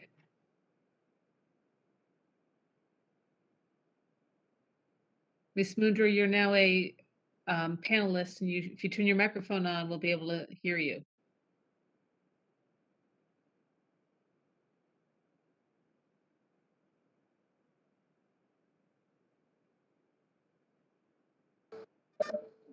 All right, Ms. Mudra, are you present? Yes, I am. Okay, would you raise your right hand? Do you swear to tell the truth in the matter pending before the board? Yes, I do. Please state your name and address. Seema Mundra, 3 Redwood Road, North Brunswick, New Jersey. Ms. Moondra, can you explain your relationship to Bank of America in this project, please? Yes, Tom, thank you. So I work as project manager for CBRE, and we manage all the renovations and for Bank of America. I'm the project manager in charge of this renovation. And are you familiar with the internal operations of this particular bank branch? Yes, Okay. Mr. Fleischer of the board has raised questions about the internal operations as it relates to the back entrance that is designated D on this plan that is now on the screen, and whether there is access to the ATM facility at the front of the bank. During non-business hours. During non-business hours. Are you able to answer that? so at the side entrance where the canopy sign D is marked, that is the after hours entrance of the bank. It leads into the lobby of the bank where there is an elevator. It is the only entrance leading up to the second floor after hours. And at present, there is no access to ATM from this side entrance. But this entrance is the most frequently used entrance to the bank. Most people park in the parking lot and then walk up through this side entrance.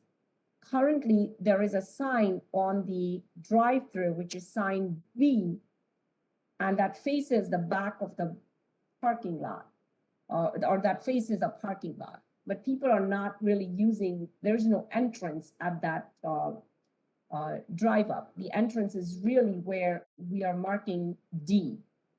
And that is the most frequently used entrance by all customers. Okay.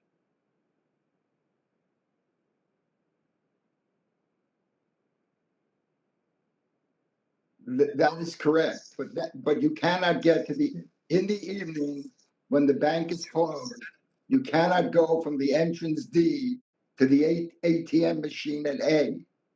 So the only people that could get in that entrance D are employees who have access to the second floor.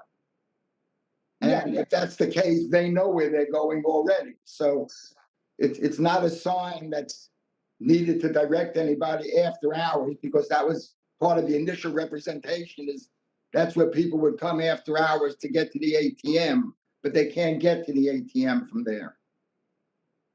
Well, the second floor has offices, which can also be accessed by customers by appointment, or employees may be going in there.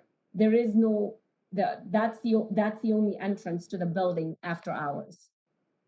That's what I meant. So that's an after hours entrance. That's not during business hours, but it does not provide access to the ATM. No, it does not provide access to the ATM currently. Thank you.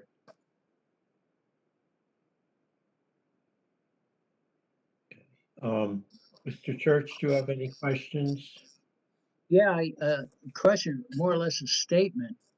The ATM, I mean, the D entrance is noted on this photograph, is closed at banking hours. You can't get through to the ATM. Now, as customers of the Bank of America who wish to use the ATM machine, if you want to identify the entrance they get into, that sign is superfluous in the back. It doesn't fit any need. The need would be in the front, because after hours, that's the only way you can get to the ATM machines. During the day, yes, you can go across that whole area because everything's open. but at night, when the bank is closed, or in the afternoon when the bank is closed, the only way to get to the ATM, which most people use, is through that entrance A in the front. So to put a sign in the back because you want to identify an entrance after hours lit is kind of superfluous. It should be in the front anyway, because people coming off of Valley Road looking for the ATM would go to the front of the building to access it because they can use their cards to access the lock on the door.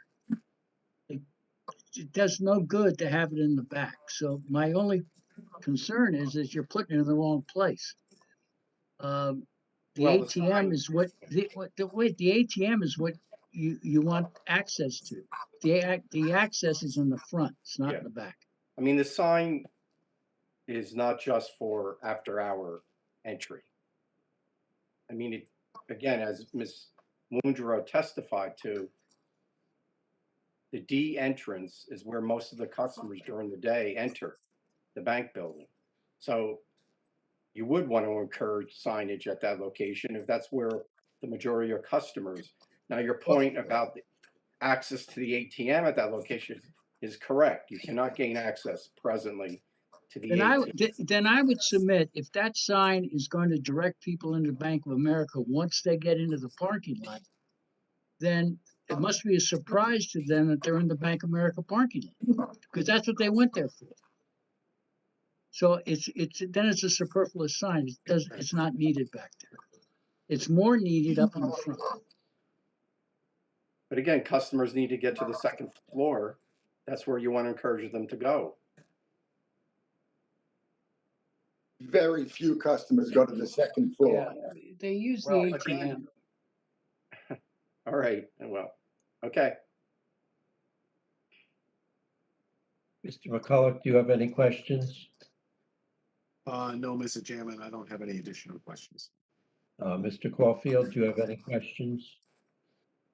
Mr. Ritchie, I had a question for Mr. Ritchie. Good. Yes. Hey, Mr. Ritchie. Hi. I had a question. On the south side of this building, there's no sign presently on this side of the building. hmm And then I looked at back in 2013, Bank of America and Merrill Lynch did a lot of things to put signs on the building, et cetera. But I think the intent for them for not putting a sign on the south side is that if you were driving on Valley Road going north and you saw Bank of America, you didn't know it, you would actually maybe turn into that driveway there, which is a one-way out. So I think the reason why the signs are all on the other side is because that's what's bringing you into Bank of America. Yeah, I mean, putting a sign on the south side, I could see somebody crossing over, going down a one-way driveway to get to the bank. And I just think that the reason why they wanted signs all on that one side. Thanks. Well, yeah, no, you make a good point, but I believe that kind of the reason why we had the sign there and located so high was to, mitigate any of those confusions, was to, put it high enough to show that it's not an entrance. Typically, when you have a lower, an awning side, someone might want to turn in there, think there's an entrance. The same thing if you have a monument side. A monument sign usually signifies an entrance to a parking area. So that's the reason why the sign is on the building in the location that it is. I'm not sure that people would confuse that with the entrance to the parking area, because it really is just showing that it's indicating what the building use is, and not that like it's a directional sign like you would have like an enter into the parking lot or a smaller monument sign. I think it really just is on the face of the building to show the use, and I'm not entirely sure that someone would try to pull in because of that sign, but it's definitely a point to bring up. I don't see any do not enter signs on that driveway. So I think if it does Right. go ahead, I think there needs to be something to tell people not to take that left in there. Thank you. It's a good point. Right, that is. Mr. Vieira, do you have any questions? Yes, Mr. Chairman, I have a question for Mr. Ritchie as well. This is in regards to the scale of the of the proposed sign in the south tower. So I'm looking at the detail drawing, and the width of that Bank of America sign, it's about 22 feet from side to side. And my question is, did you consider the scale to match the existing North Tower sign, which is about a third of the entire facade, which will be about 10 feet versus like 22 or 23 feet? What it's saying. Well, on behalf of the specific designs of the signs itself, I did not design them. I was just, brought in basically to justify the variances. But when looking at this proposal, we definitely wanted those signs to match, and they do. And I think that, that is a large brick wall. I think that, the signs could be a lot bigger and a lot more obtrusive and a lot bulkier than what's actually existing. You really have this kind of sleek, neat, modern looking lettering just on the top. So I really don't think it's out of scale with the existing building that they're working with. So I really do think that that specific sign is appropriate. But with regards to, the decision to make it that size, I don't think I could speak on behalf. I think that would be more for the signage consultant. Okay, but as a follow-up, so you're saying they are matching, but they don't, or is the plan to match the scale on both towers? Yes. Because right now you have a smaller sign on the north tower, and you're proposing a bigger sign on the south tower. They do match. They will match. They do match. They will match. They will match. Okay, Yes. thank you. Machine. Okay, Mr. Ricky, I want to go back to my question on why you're putting it there, and I guess I'm going to approach it a little differently. Did you review the variance this board granted in 1993 for Collective Federal Savings Bank? And Yes, I did briefly, but I don't recall the exact specifics of it. okay, so in that application, the applicant was also seeking to put signs on the north and south facades, and we did not approve the sign on the south facade. And what do you think has changed from then to justify us reaching a different conclusion now? I mean, I can't speak on behalf of, knowing exactly what has changed regarding, recent developments in this area in the last 20 years. I mean, Yeah, every but land use. in terms of visibility coming north on Valley Road, nothing has changed. Right. Okay.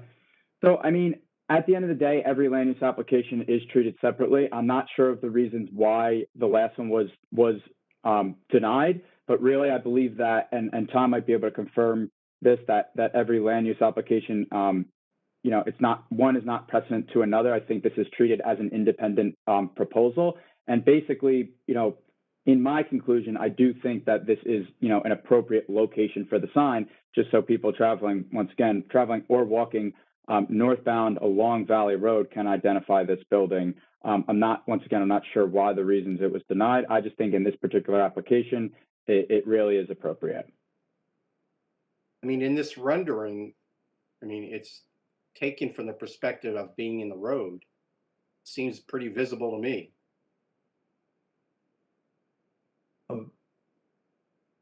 Not questioning its visibility. I'm questioning approving it at a height that is not allowed by the ordinance. Mm-hmm.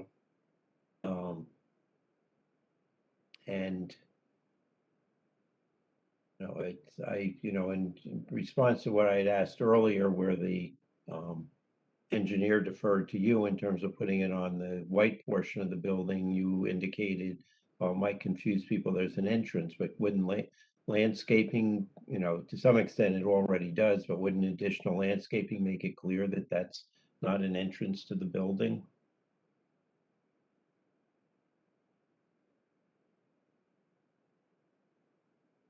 I mean, if you look at the existing, this rendering right now, this driveway does have an exit only striping along the exit. I'm not completely sure if there are do not enter signs, but I do think that that would be something that, maybe the applicant would be amenable to if there were, if this was to get approved, just to clearly state that this is not an entrance and have someone pulling into there. It's Michael Sullivan. If you look at the existing conditions sheet on your exhibit, it looks to me like there's a do not enter and a one-way sign there. It's very Yeah. small, but I think you're correct, Mr. Sullivan. That's what I'm being told. I think you need two of those, not just one, Michael. Okay. oh, I know, but the testimony thus far, or at least the response was, nobody was indicating that there was anything prohibiting sign-wise entrance into that exit driveway, and I'm simply pointing out that that's not the case.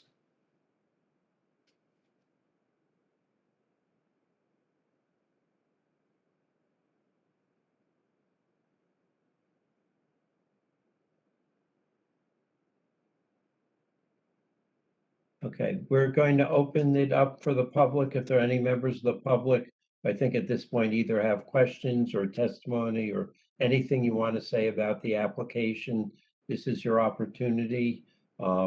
Janice will unmute you, and if you want to say something, speak up and we will hear what you have to say. So members, Good evening. Can you hear me? Yes, could you just give us your name, please? Sure. My name is Frank Ubacki. Okay, would you raise your right hand? Do you swear to tell the truth in the matter pending before the board? Yes, I do. Yes, I do. Okay, and please provide us your address also. 398 Upper Mountain Avenue, Montclair, New Jersey. Okay, question or comment? Both. Go ahead. Just going back and some things I want to clarify, some points are being made here, working backwards. The exit right now, the existing conditions photograph is not accurate. I don't know why, but I personally went there and took pictures of the site, and there's no international signage. It is all currently English language signage saying do not enter or one way. Which is unfortunate. There's no stop line, and there are no stop signs. My question is, well, there's no question. That's just a comment from my personal experience. Working around to the north facade, first of all, the access from the handicap. I want to understand the handicap access to the ATM after hours. Because right now it's across the parking lot.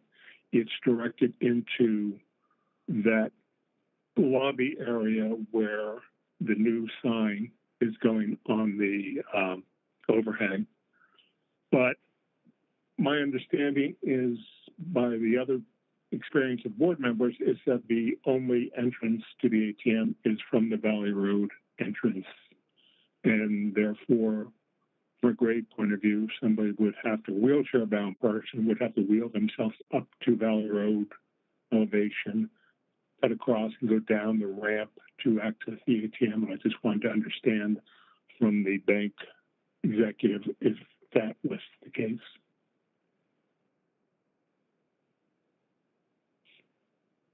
Hello? Ms. Mundra, can you respond to that question, please?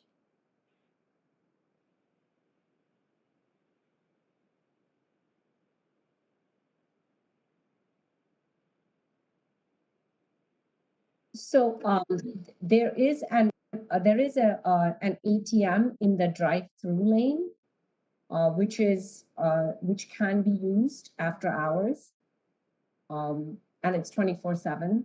So there is one ATM on the back side where the parking lot is. If you look in view D, you can drive straight to that. So a handicapped person would not use the lobby, they would use the drive-through ATM. I would think that would be more convenient, especially in the dark. I think the drive. No, it's not a question of convenience, it's a question of access. Right, there is access. Does a handicapped person have the choice to use right. If the lobby ATM and is it accessible to that person? To access the lobby ATM, there is a sidewalk that you see in view A. And then there is a slope. If you can see in the picture, it's on the left side of the entrance. So they would have to come up the sidewalk and then enter from the front of the building. And there is a railing there, and they would go down that path, and that would be the accessible path. And just for the record, my concern is that's not an ADA compatible slope. But anyway, I would just raise that as a point of concern. Another question I had was on the north facade. The north facade, the existing signs, the existing conditions, prior existing conditions and current existing conditions. Prior existing conditions on the elevated sign on the brick here was there were two signs, and that the testimony and the reports indicate that the sign that would replace the Bank of America sign of the one of the two signs would be no bigger than the two signs up there now. But from the way we measure signage in Montclair, the two signs of the prior existing signs were about 21 square feet in my calculations. And this sign is going to be 1/3 larger at 52, 53 square feet. So that doesn't jive with what the testimony and the exhibits show. Could you explain that, Mr. Ricci? Once again, I think that's more for the sign expert. Tom, I'm not sure if we want to have them testify. Let me respond. This issue of the square footage of the proposed sign on the north tower, which by the way is not a subject of this application, it does not require a variance, we discussed this with Ms. Talley and her colleagues, and there was a determination on what that sign area was, and we agreed to meet that or be less than that. So whatever is the proper calculation of sign area for that signage, we will comply with. Okay, and I'm saying you were misdirected. That's all. You've miscalculated, and so you should go back and recheck it. Because okay, we will discuss it with Ms. Talley, who I believe is the one that has to calculate it. I know, and the reason why you probably miscalculated it was because you treated the logo as a separate element, and you have to calculate it based on the tallest element in your sign. That's where you made your mistake.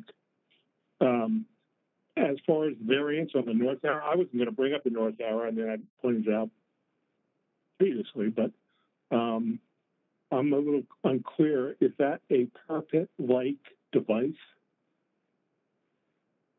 Or because there's no internal space there. All it is 3 walls. It's quite high, and it's above the roof line. So, and it's open on one side. So why is that not a parapet-like device, and therefore why is it not a variance required? Your whole point was there was no variance, therefore it's not part of the application. But the board has brought it up multiple times.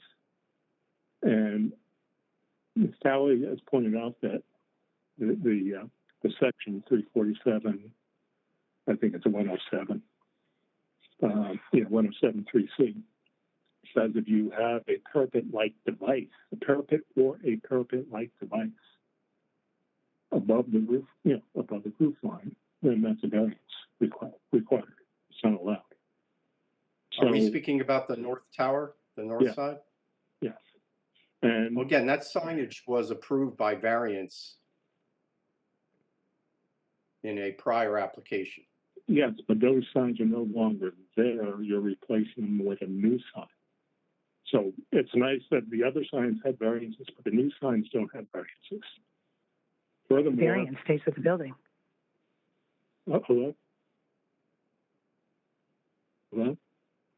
Maybe, I guess I disagree with that interpretation.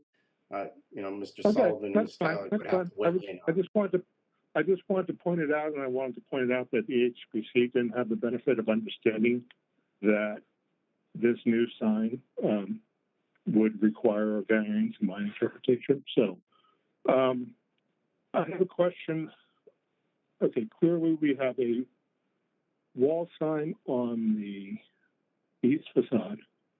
We have a requested new wall sign on the lower north facade. We have a new larger sign on the north higher facade. We have a wall sign on the overhang on the western facade. And we have a requested wall sign on the southern side. So that is 5 signs. Okay. And is that correct? Is my understanding correct? No, that is not correct. Okay. Then the other question I had was, our code says that any wall sign typically is allowed to have 1 square foot for every footage of frontage. Okay, ignoring the existing signs, going to the southern new sign, the southern facade new sign, that the materials seem to indicate that's a 35-foot wide wall. And this sign, so that means you have, and if we treat this as a front wall, that's 35 square feet.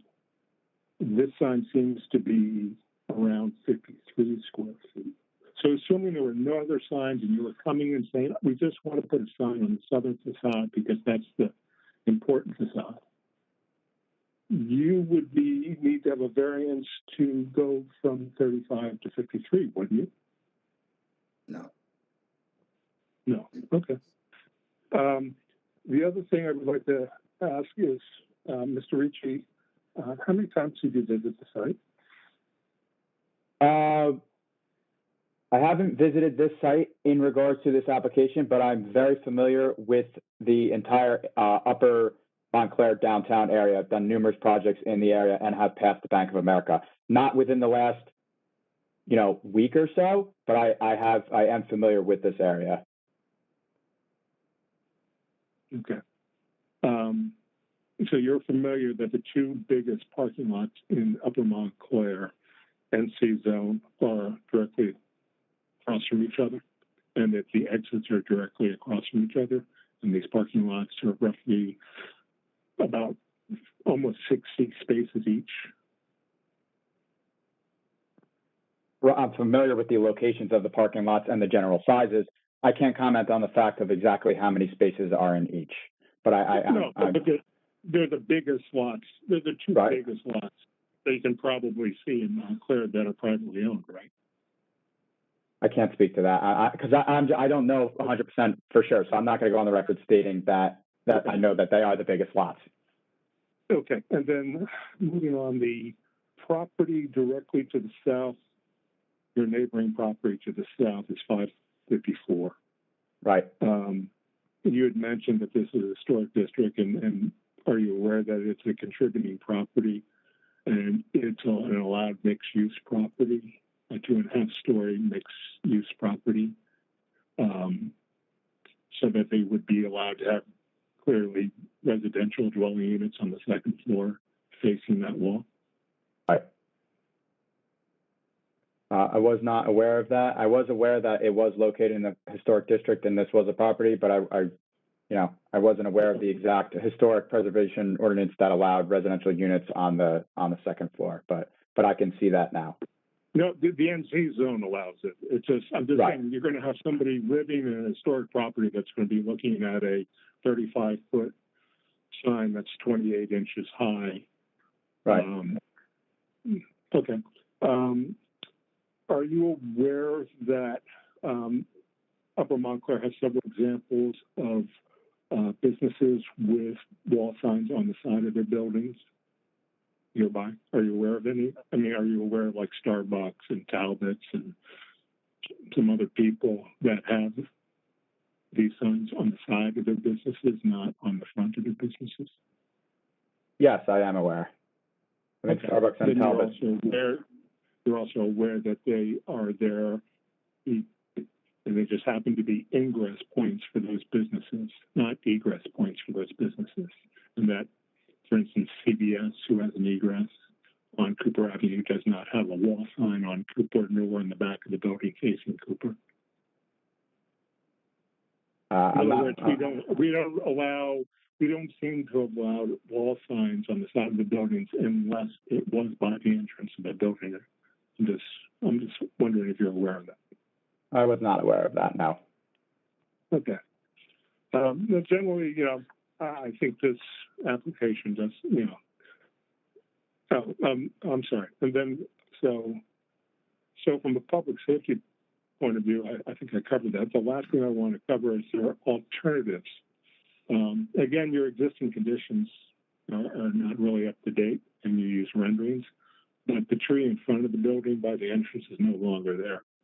What's still there, and I don't know why it's there, is there's a 15-foot high intensity LED light in the front yard in the middle of the building. Actually, it's a little closer to the entrance. In addition, there are 3 other high intensity LED lights above each bay of the building on that side by the entrance. Altogether, that's probably around 6,000 lumens at about 6,500 K. A lot of light. So my question is, since we have this weird light tower in the front yard of this building, in the middle of the building, we have all this light existing. We have a overhang that doesn't look finished, by the way. That's the main overhang. When you put the sign up, it was bigger than the overhang height itself, so it kind of looks a little tacky and unfinished. But clearly, either to use the side of the overhang or to put a sign mid-building with all that light would seem like a much better opportunity. You have all that existing light there that's there at night. It's closer to the entrance. It's at a pedestrian scale. It's visible. You're not taking the driver's eye away from the road with CVS traffic on the right, oncoming traffic in front of you, obviously, and exiting traffic to your left, and asking the driver to look 35 feet up in the air so that they can identify a Bank of America building, and meanwhile their eyes are off the roadway. And it goes back, by the way, 35 feet in addition to the 20 feet of setback, so it goes 55 feet back from the street. I don't understand the logic of putting a sign there and asking the driver to basically ignore everything in their normal field of vision and to redirect their field of vision back and upwards to those dimensions. Can you help me with that? So that was kind of a lot. I'm trying to unpack that a little bit and try to identify if there was one question there about my planning testimony.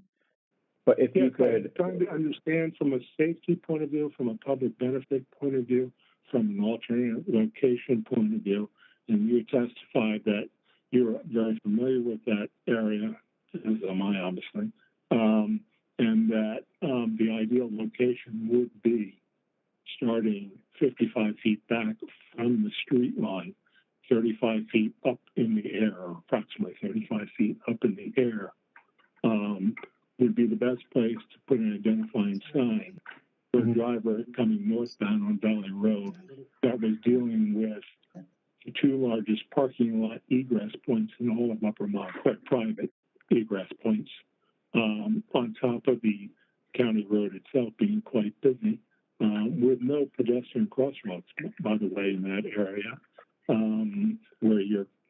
where those egress points are. It just seems like it's creating a safety problem rather than complementing the conditions that are there. well, I don't want to speak on behalf of the site engineer, but looking at the existing condition plans, it does look like I know we were kind of confused about the signage before. It does look like there are 2 exit-only signs and 1 do not enter sign, as well as the exit-only striping. So I'm not sure. I think that, that type of regulated signage is in place, so people don't think of this as an entrance. I think there is adequate enough, do not enter signs in the egress points to where someone's not going to pull in and turn in there. That's just my, that's just my opinion Okay, about I'm that. just, your rendering doesn't have the stop stripe, but. Right, Okay. and I think that was maybe a little bit more conceptual, just to kind of shine light on the proposed sign. So I think, when they were doing the architectural renderings, maybe some of the existing features of the site maybe got edited out of that. But I think that the site plan and the existing conditions plans would supersede the renderings. Okay, I appreciate your time tonight. Thank you very much. Yeah, thank you for the questions. Appreciate it. Okay, good night. Are there any other members of the public who have questions, statements, anything at all they want to say about the application?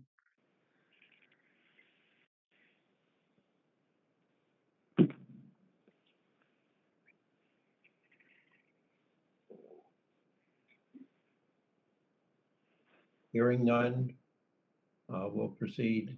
Mr. Letizia, do you have any further witnesses, or do you want to give a brief summation?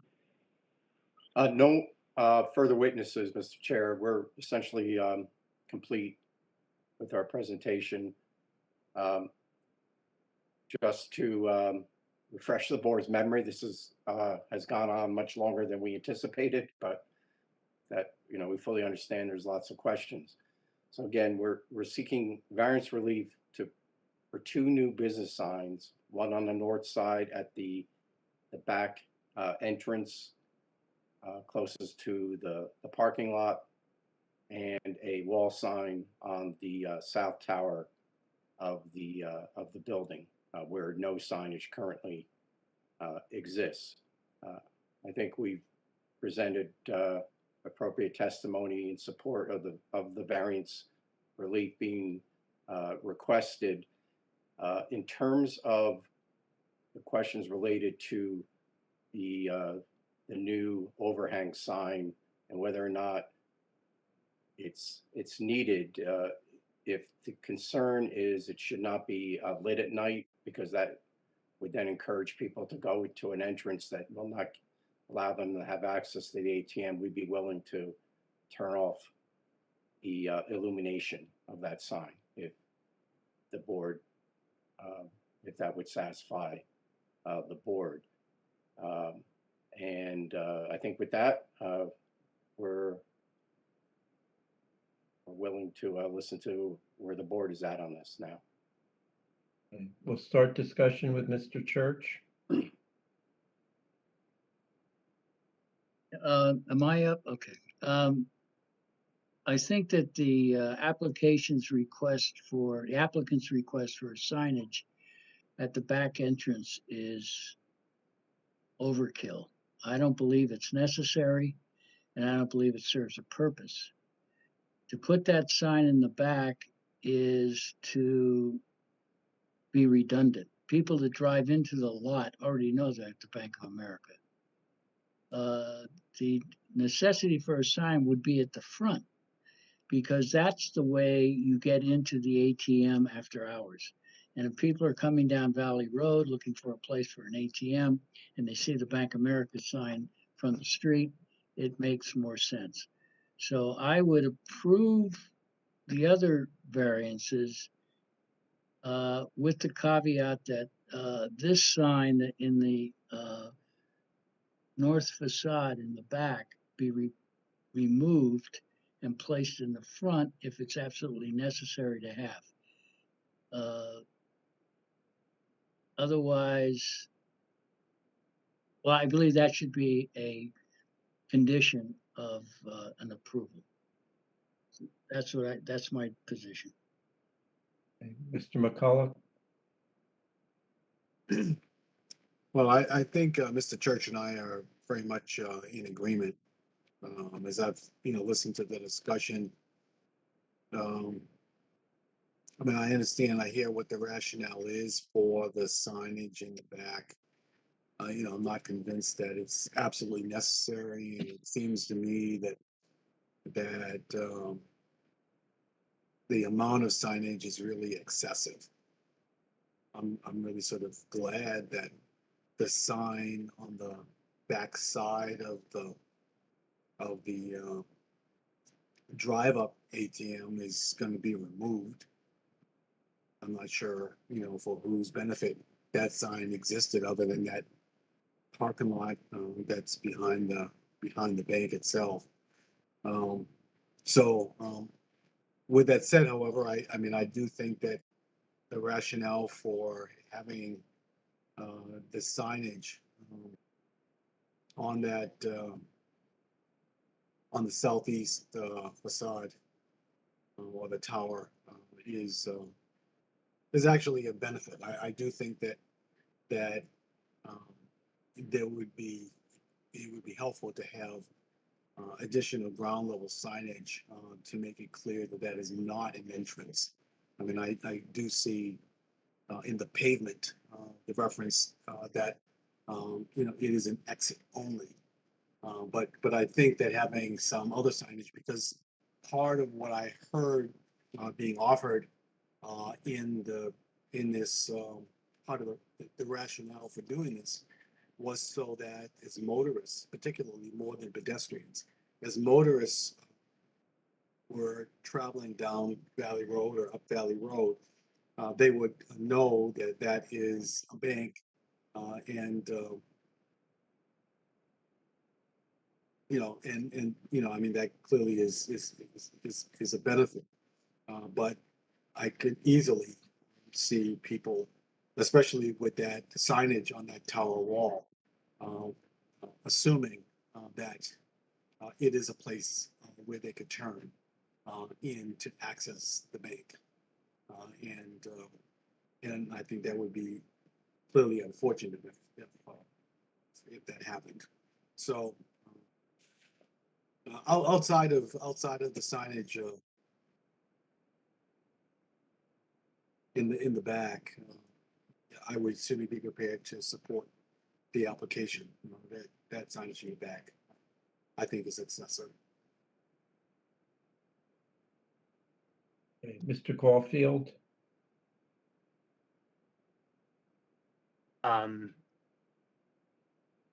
This is, I think, my second signage discussion, and that went 3 hours. So I think we take our signage very serious in this town. So,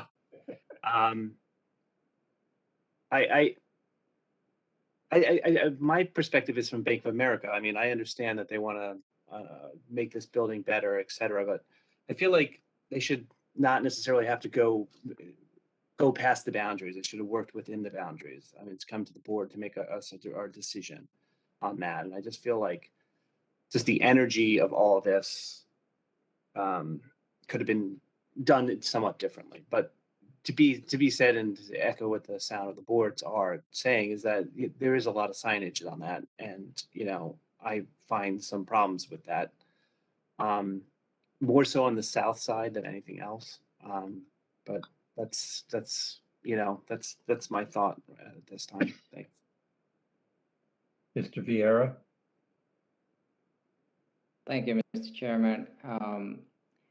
I'm also in favor of this application, but I would like to propose a condition, if we can, at the south, at the exit, if we can refresh the striping painting, that will definitely help, and making sure that that's understandable for drivers, that is not an entrance. And I'm looking at Google Streets, and it looks like the exit only sign, it's upside down. I'm not sure if that has been fixed, but that will definitely also help.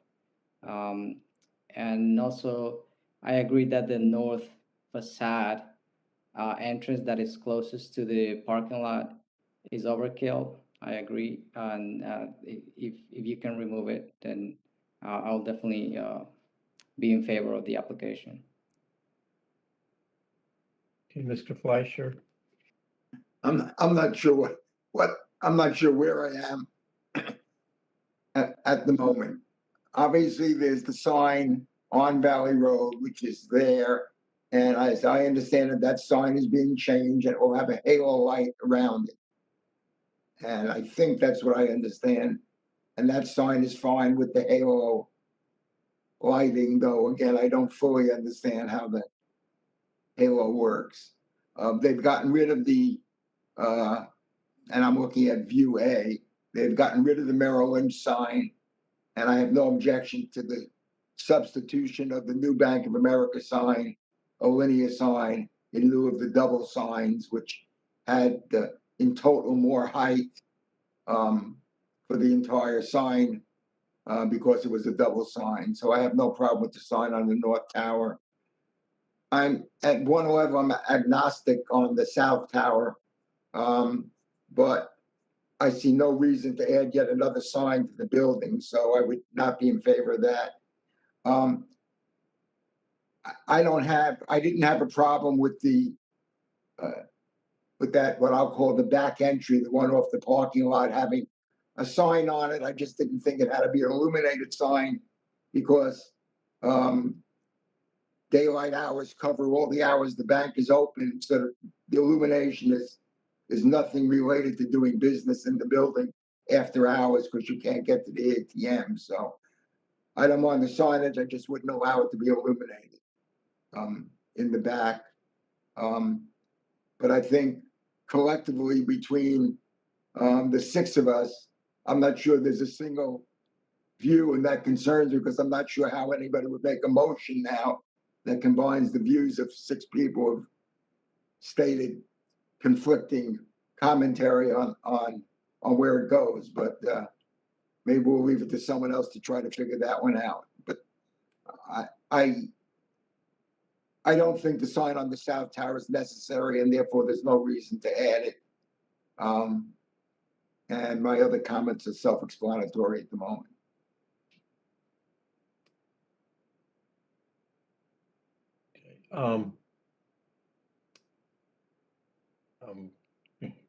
I know my job is to facilitate this, but I'm not sure I'm going to be able to do that here. I guess it's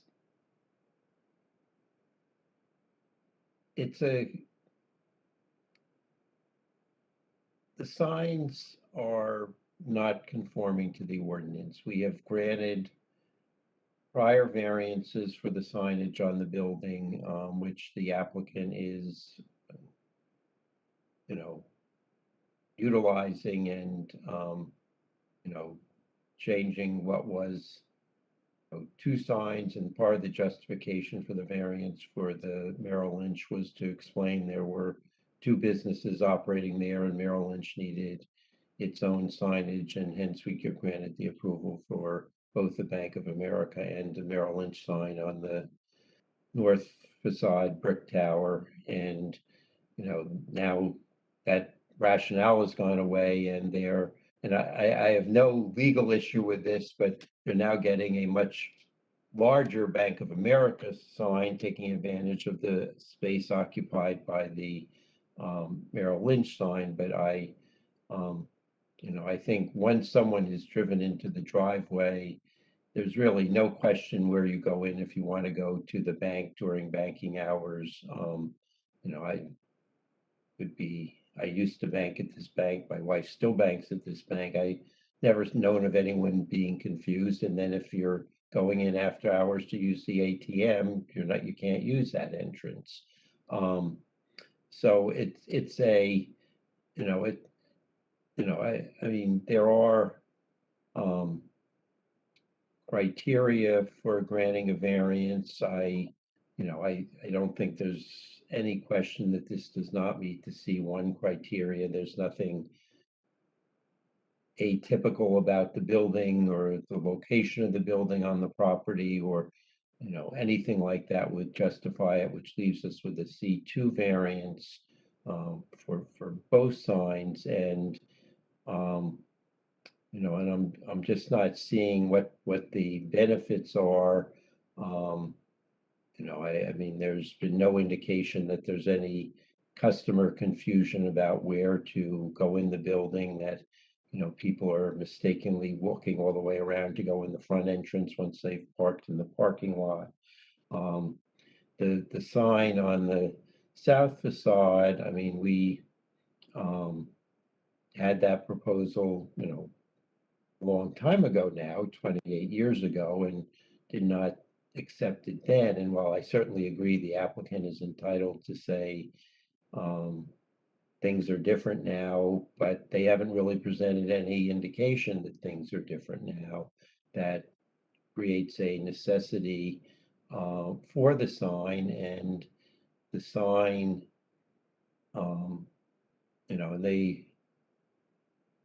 and if there is a need for the sign there on that side of the building, no real explanation as to why locating it where it is necessary for visibility. I think the point Mr. Rubaki made in terms of in order to see that sign, you are no longer focused on the road, and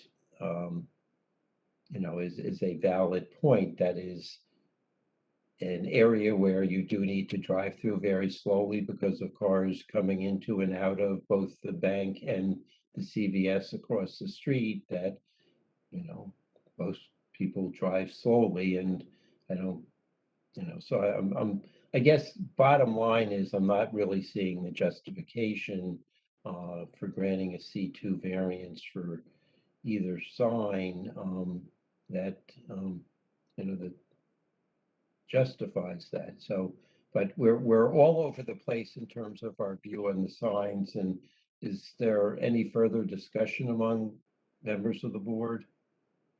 Mr. Harrison, can I just clarify, Janice, if the South Tower sign was not part of this application, and if with that proposed sign over the entryway from the parking lot was not part of this application, they wouldn't need to come before us. Is that accurate? That's correct. Okay, so the focus really should be just on those two signs. And Mr. Bill, I think, maybe we just take them separately and see where we end up. Okay, I mean, yeah, and those are the only two signs I'm focused on, and, but, okay. So one, any other board members have any further comments they want to make? And if so, make them, and if not, let's start with the sign over the entrance on the north side, and someone make a motion one way or the other on that sign. I think any motion to approve either sign should require adherence to the three conditions of the Historic Preservation Commission. And then depending upon the sign, there may be other conditions you want to impose, but someone say something.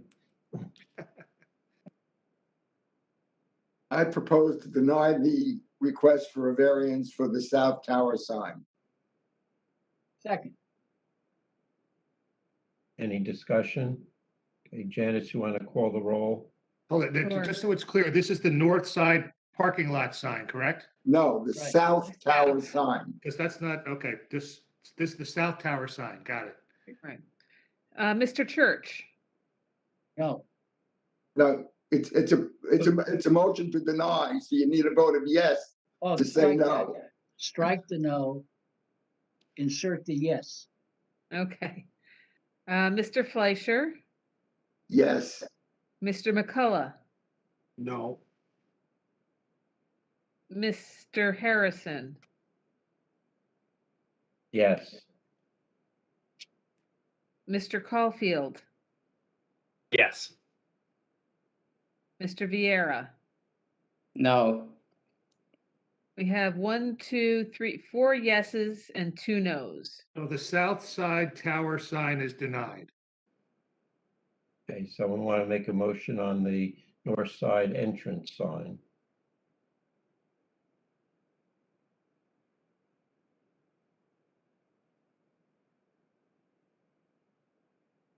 Someone needs to make a motion, even if you don't want to. I'll move that the north side sign not be approved. Is there a second? Second. Okay, yes vote is to deny. Mr. Church, Yes. Mr. Fleischer, yes, Mr. McCullough, Yes, Mr. Harrison, Yes. Mr. Caulfield, No. Mr. Vieira. Yes. We have 5 yeses and 1 no. So that's also denied. Okay. Uh, Before we For the time. take a break, Don't we have to still approve the new Bank of America sign where the No. old signs were? No, that's No. why I asked the question. Okay. they, okay, so based on where we are, I don't think we're reaching the last 2 applications on the agenda unless the attorneys want to stay very late. I'm not sure we want to stay very late, but are the attorneys here? Mr. Gassion, are you present on behalf of Isolde Bedell Family Partners? I believe he is. I'm gonna make him a panelist. And I make Mr. Viteri a panelist as well. Mr. I think Viteri is on the last application. Yeah, I don't see his name. Mr. Viteri. So we'll start with Bob and we'll see what he wants. I mean, they're both here. Hi, Mr. Chairman. I don't know if you can hear me, board. I am here, John Vettery, on behalf of the Dolgan Trust. We will stay, although we don't want to offend Mr. the board. Viteri, you're not going to get reached, so. Yep. So then in that Lunch regard, if you want, or I'll see you tomorrow night anyway. oh yeah, that's right. We'll see you in Bloomfield. Okay. So if we can just make a notice that this will be carried to the next meeting without notice, It'll be carried to the December 15th meeting. December 15th. Right. Just hold on 1 second. 15th. The other December meeting's already full. Right. Okay. December 15th is fine with me and the applicant. And that would be with no further notice. Do we need an extension of time, Janice? No, not on that one. Okay. Thank you. Okay. And Mr. Gassion? I believe you're muted.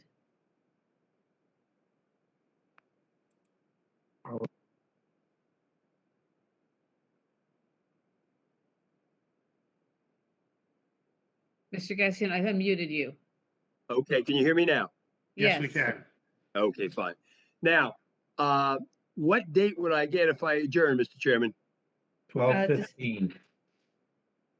And where would I be on that agenda? That's a good question. Right now on 12:15,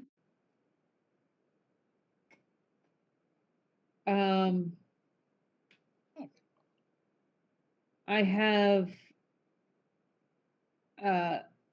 Light Shade Labs is on that night. I have 475 Bloomfield Avenue on that night. You would be ahead of 13 Wheeler Street. I'd be the third case on the agenda. Yes.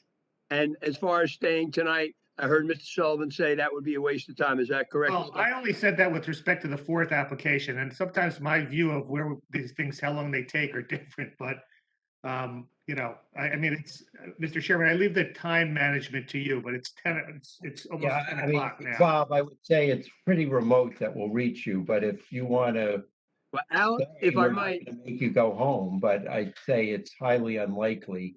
okay, Unless Alan we- said he has 4 witnesses, so Alan is the case in front of me, I assume. Yes. Correct. So if he's got 4 witnesses, and I take it you stop at 11, Mr. Chairman? We're flexible on that, but we're certainly not going to start you after 11. Okay, all right, then I would guess the better course of action is for me to adjourn. Can my client hear me? Can you put him on for 1 second, Janet? Or I Who's can your call. client? Who? My client is Mr. McCann, Andy McCann. Okay. All right, I put him on. Andy, you heard we would be third on the agenda for December 15. Mr. Tremulak is the attorney on the case in front of us. He has 4 witnesses. The chairman indicated they won't start a new case after 11. So I don't think there's a good chance you'll be reached. I'll let you make the decision. Andy? Mr. McCann, you need to turn on your microphone. I don't see your microphone on. I'm sorry to use your time, Mr. Chairman. If he does not turn his microphone on and doesn't answer, I will go ahead and adjourn. All right, no, his Can you hear me? microphone's on. Can you hear me? Yep. Yes. Okay. Oh, okay, I'm sorry. Yes, I think it's prudent to move us to December 15th for everyone's sake. Okay, Mr. Chairman, then we will take the adjournment to December 15th. We understand we're third on the agenda. I assume that can be done without further notice, and I waive the time constraints. Okay, thank you. No further notice will be given. So if any members of the public are here on either the application for the Dell Family Partners for 376, 380 Claremont Avenue, or for the application at 13 Wheeler Street, there will be no further notice, and the hearings will be held on December 15th, starting at 7:30, live Thank on you. your computer screen. Thank you, Mr. Chairman. Thank you. Okay, we'll take a break until 10 after 10 now. Okay. Good night, everybody.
Looks like we're all here. Yeah, Okay. we're here.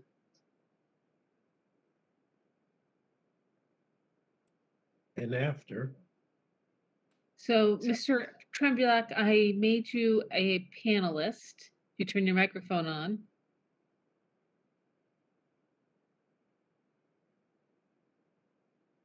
Alan.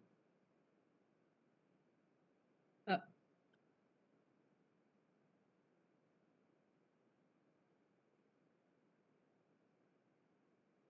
Alan, your microphone does not appear to be turned on.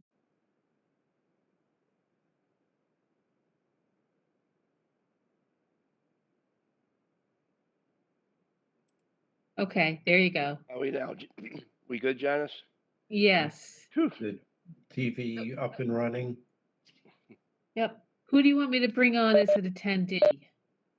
Well, we have Robert Silver, Paul Sionis, Peter Steck, and Elizabeth Dolan should all be there. Next application is that of 17 Watchung Plaza LLC for property at 17 Watchung Plaza. This is an application for variances and preliminary and final site plan approval to convert the former bank building into a mixed-use building consisting of retail space and medical offices. Property is located in the NC Neighborhood Commercial Zone, is designated on the township tax maps as block 3,402, lot 1. The applicant is seeking variances from Montclair Code Section 347-90E to permit a portion of the first floor of the building to be used as offices, whereas the code provides that offices are not permitted on the first floor of the building. A variance from Montclair Code Section 347-101 to permit 11 on-site parking spaces, whereas the ordinance requires 39 parking spaces. Variances from Montclair Code Section 347-96 to permit a parking area to be located in a front yard and to permit parking areas to be set back less than 4 feet from the side and rear property lines. Whereas the ordinance prohibits front yard parking and requires that parking areas be set back at least 4 feet from side and rear property lines. And a variance from Montclair Code Section 347-110.1A6 to permit a wall sign to be located at the top of the building facade, whereas ordinance requires wall signs be located in a building sign location band, or if there's no sign location band, no higher than the height of the ground floor or 12 feet, whichever is greater. Mr. Trembulak, are you ready to proceed? We are, Mr. Chairman. For the record, good evening, everyone. Alan Tremulak appearing on behalf of the applicant, 17 Watchung Plaza LLC.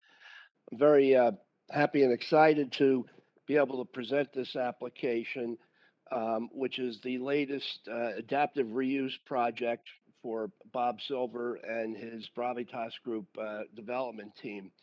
The property, which is the subject of the application, is the former JP Morgan Chase Bank building in Watchung Plaza, which the applicant purchased earlier this year. If approved, this would be the fifth restoration and adaptive reuse of a former bank building for Mr. Silver's team. The proposal is to restore this historic bank building, which was constructed in 1925, to make it appear the way it was built almost 100 years ago in terms of the exterior, particularly the front facade of the building. And in addition, to convert the building to a mixed-use building with some retail space on the first floor, with the balance of the building to be occupied as essentially office space for a single tenant, which would be Montclair Speech Therapy. And there'll be some discussion about the tenant and the use of the building, obviously, as we discuss the application. The property is located in the NC Neighborhood Commercial Zoning District. The relief we're seeking is site plan approval as well as 4 variances. One variance is a D variance, a D1 use variance to allow for first floor office space in the NC zoning district where office use is permitted but not on the first floor.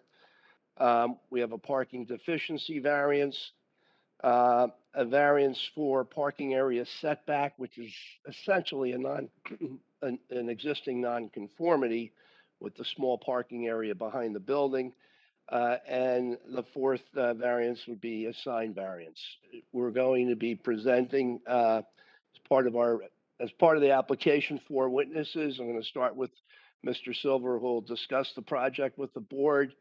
And following his testimony, we'll present Mr. Sionis, the project architect. And after Paul, Elizabeth Dolan, our traffic engineer, who will discuss the parking counts. She took in support of the parking variance. And then last but not least would be Peter Steck, our professional planner, to discuss the variances. So if I may, I'd like to start by calling as my first witness, Robert Silver. Mr. Silver, are you present? I am. Would you raise your right hand? Do you swear to tell the truth in the matter pending before the board? Yes, I do. Would you state your name and address, please? My name is Robert Silver, 105 Grove Street, Montclair, New Jersey. Bob, let me just start off with a couple of preliminary questions. What is your relationship to the applicant 17 Watchung Plaza LLC? I am the owner of 17 Watchung Plaza LLC. Okay. And does that LLC own the property at 17 Watchung Plaza? That is correct. And when did you or your LLC purchase the property? We went into contract in the end of 2020 and we closed in May of 2021. Okay.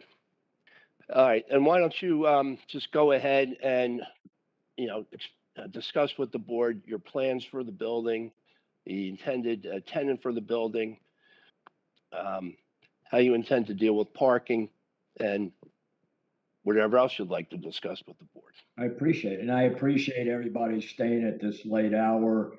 I'd ask Janice to put a little money on black for me after the meeting. And what we'd like to do is I have some brief remarks and I'm going to tag team with Paul. So let me give you a little background. Unlike the case you just heard, we're debanking a former bank and we're really excited about it.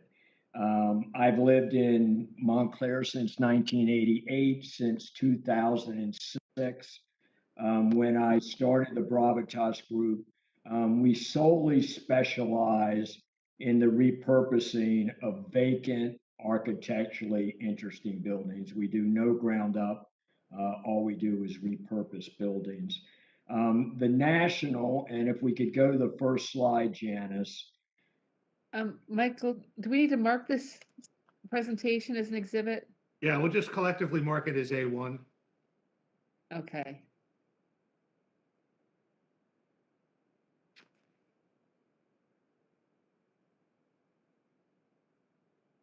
So we have named our new project the National after the Montclair National Bank to the nod of its history.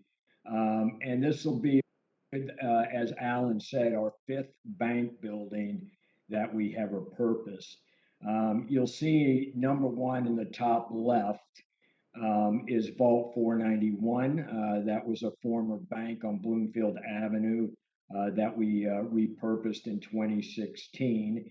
And then our team was asked to repurpose the former Investors Bank building for Montclair Film. We do not own it, but Bravitas was the project lead. And Paul and Jack Finn and Rachel Gurkowski, the team has done all our bank buildings, were responsible for this. The 3rd bank building we did was Grover House, former bank on Bloomfield Avenue in Caldwell, came online in 2018. And the last bank building that we did, it was a garish lime green bank in Caldwell that we totally repurposed and restored. And that's photo number 4 in the bottom right. So this will be our 5th, 17 Watchung Plaza, the former Chase building. If we could go to the next slide, Janice. Not only do we do banks, but we do schools and churches and Esso stations. Several other buildings that we've done. The former Catherine Gibbs School and Kimberly Academy at 33 Plymouth was a total repurposing of that school in 2010 in the heart of Montclair. In 2012, we repurposed the Christian Scientist Church at 8 Hillside. We're very fond of that project because we allowed the church to stay in their home of 100 years, building them a new sanctuary while repurposing the remaining building into bespoke office space. And then in 2009, we did Greenworks on Grove at 100 Grove Street. Former World Pottery started its life as an Esso station. And we're proud of that one, as it was the first LEED certified building in Montclair. So that's kind of Bravitas's background and some of the projects that we have done in Montclair and the surrounding areas. So let's get to it and talk about what the national, we hope, will become. They closed their branch in Watchung Plaza in March of 2020. This is frankly a perfect project for us, having a lot of experience of repurposing 100-year-old banks. We always respect the architectural history of our buildings and renovate the interiors with beautiful finishes and updated mechanical systems. So let me give a little brief overview, and then Paul will go through it in gory detail. First of all, the front facade, frankly, was not treated very well. Just stay on that other slide, please, if you don't mind, before we go to this. That's okay. If you could just go back one also, I want everybody to have banks in their mind. It's kind of banking night. So we plan to change the exterior windows and doors to bring it back to its 1920s glory instead of a really botched modernization by the prior owner. And we plan to beautifully light the front and side facades to highlight the architectural detail. Paul will review the lighting and the facade changes. I'd like to take a few moments to describe the proposed new use. Montclair Speech Therapy provides speech, occupational, and behavioral therapy to children and adults. Lori Kaplan Colon and Ben Colon are a Montclair family who are the owners and founders of Montclair Speech. Their success in helping local families is just really enviable. They started their practice in a tiny little office at Vault 491, which they outgrew immediately, moved to Grover House, outgrew it, and then rented additional space at the Wilson All buildings in Caldwell. Lori purposely named her business Montclair Speech, but it is now located in Caldwell. Montclair Speech in Caldwell doesn't seem to have the greatest ring. She'd like to move her home. She lives in her home, and she'd like to relocate her business back to Montclair. And we believe, and I hope you believe, that the National will be the perfect building and location. The overview of our proposal is to gut renovate the building and remediate the asbestos-ridden building. There's asbestos throughout that building, which we have already started remediation to rid the asbestos out of all 3 floors, walls, and ceilings. And hopefully we'll get approvals to renovate to accommodate Montclair Speech. Our Our plans are to create consulting rooms, a retail shop, conference room, and an administrative office. The first floor will have a retail store with specialty items such as jewelry, specialty utensils, therapy toys, eating chairs, and Montclair speech merchandise. There will also be a display of children's books related to speech and other specially related books. The books will be available to purchase from our neighbors, Watchung booksellers. These items will be visually displayed in the main entrance and the front windows. The remainder of the first floor will have consulting rooms and reception area. The hours of operations are from 8 a.m. to 8 p.m. on weekdays and 8 a.m. to 2 p.m. on weekends. Montclair peak hours are from 3:30 p.m. to 8 p.m. Monday through Friday. I'd like to take a moment to discuss parking at Watchung Plaza. We have engaged traffic engineers from Dolan and Dean who have surveyed Watchung Plaza parking, and Betsy Dolan will discuss her findings in detail. She'll be the third witness. As background, this building has been a bank since 1924 and has a parking lot with 9 spaces. Per code, the parking requirement for a bank is 30. This building has operated over the years with a 21 car space deficit. The parking requirements for Montclair speech is 39 less 4 for EV charges for a net requirement of 35. The town of Montclair has agreed to allow us to purchase 10 permits in the Watchung Transit lot just across the street. We have also sourced 5 private spots in the NZ zone, a short walk away from 17 Watchung Plaza. And we have 11 spots on site, so we have a total 26 spots. The parking requirements are 35, and we will be able to park 26 vehicles. Therefore, our net deficit is 9. This is a significant reduction from the 21 spot deficit that the bank had and was operating under. By attaining the additional spots, we will be able to provide parking for all of the Montclair speech employees. The majority of the Watchung Plaza businesses do not have on-site parking available for their clients.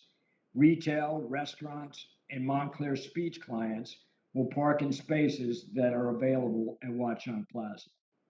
Dolan and Dean's study, which Betsy will describe to you, indicates on average there were 40% of the meter spots available during her counts, which accounts for 38 open and available spots. And 84% of the transit permit spots were available, or 72 spots. So in conclusion, I'm very excited that the National will be back to its original beauty. The clients visiting the National will create foot traffic, and while they wait for their loved ones, they will be eating, shopping, and visiting the other local merchants. In our discussions with our neighbors, the local business owners, they are excited to have Montclair Speech join the businesses in the plaza. Paul, Betsy, and Peter will go through all of our plans in details. I really appreciate your time in hearing our story about the National tonight. Bob, let me just ask 2 quick follow-up questions. Regarding the 10 parking permits that the town has agreed to issue, you have a letter, we've submitted a letter from Ira Karasik, the town attorney, confirming that understanding. Is that correct? That is correct. We have received a letter from the town of Montclair stating that we will be able to purchase 10 permits in the transit lot. By the way, Janice, I thought you had that letter, and I may have been mistaken, but I didn't see it posted online. I forwarded it to you a few hours ago. Yeah, I have the letter. I neglected to post it. Yeah, I just wanted to make sure you had it and the board was aware of that. And then my second question, Bob, is the agreement you have with another property owner. Did you state the address of that property? I did not. Okay, what is it? It's 260 Park Street. Okay, and where is that, say, in relation to the hardware store? Orient the board. It's across the street from the hardware, just north of the Milburn Deli. Okay, and is that agreement with the property owner been confirmed in writing? It has been confirmed in writing and agreed to, but it has not been signed yet. Okay, but you expect that will be signed and? Yes, it's just a matter of executing and getting signatures. And we would provide a copy of that agreement to the board, of course. Yes, of course. Okay, that's all I have, Mr. Chairman. Okay, I think we'll defer any questions from Mr. Silver because I suspect they will overlap with the professional witnesses. And, Bob, if you can stay around in case the questions are unique to you, but I think to move this along, I appreciate that, Call your Mr. next Harrison. witness. Yes, I'm not a professional and I don't have skills, so let's turn it over to Paul. All right, Paul Sionis would be our next witness. Mr. Sionis, are you present?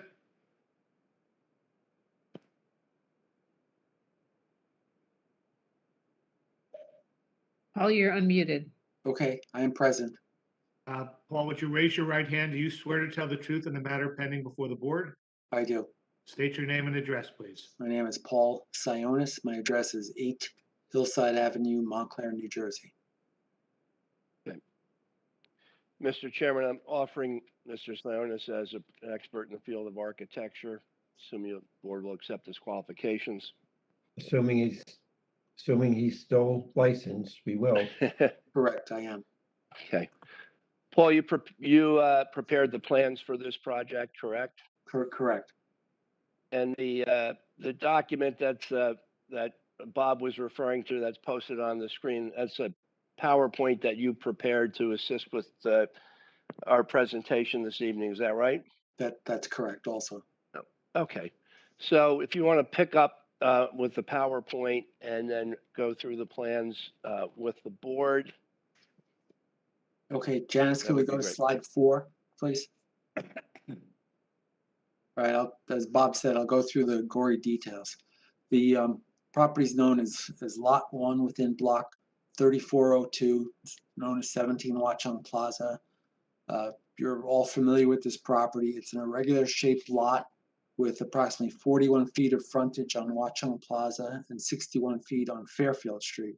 The lot size is only 0.124 acres, and it's improved with the 2.5-story brick former bank building on the west side, and then an asphalt paved parking area on the east side of the property. The parking area is currently striped for 11 cars, and 2 of those stalls 7 or 11, are currently into the public right-of-way. The parking area is next to the southerly entry drive for the Watchung Plaza municipal parking lot, and the lot has a slight slope of about 1 foot from west, which is the front, to the rear, or to the east. Next slide, please. These are the street views. The building is considered to be colonial revival style and was designed and constructed in 1924. Even though it has the 2 large 2-story columns in the front of the building, the architecture is actually considered less monumental than other bank designs of this time period. So we see the west elevation, which faces Watchung Plaza in the top left, the east elevation, which faces the municipal lot driveway, and then the bottom drawing is the view from Fairfield Street, and that's the south elevation. Next slide, please.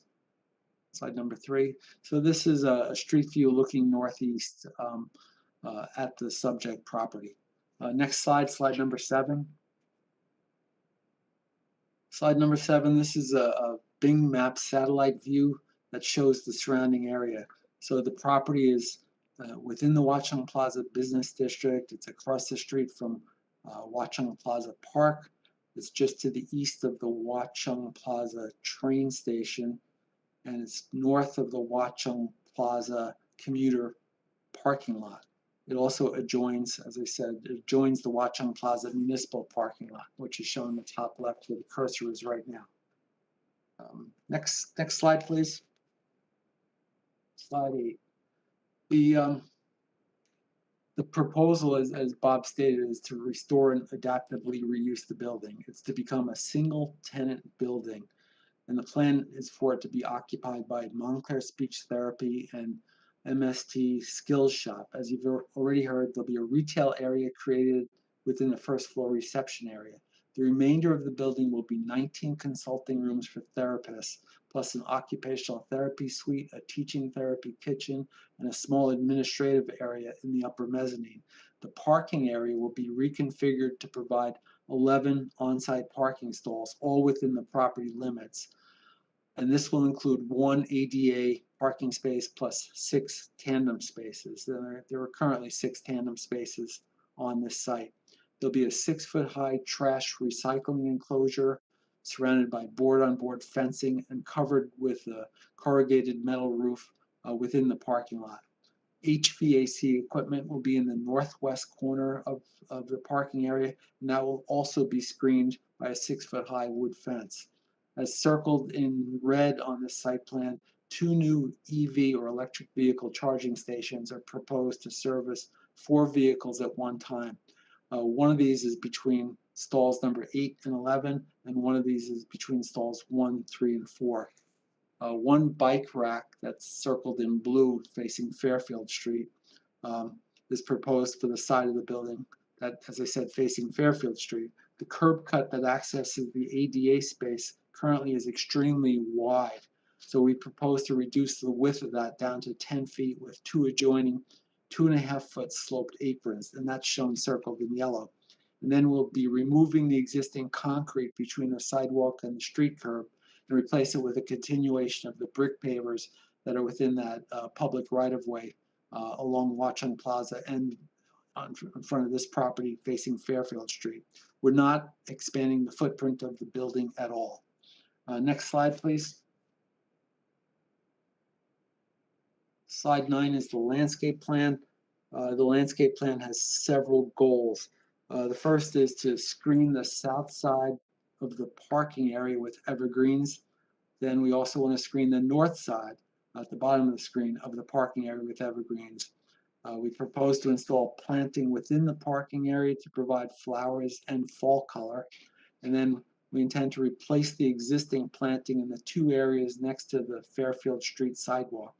And then also the goal is to provide year-round interest using all native plant material.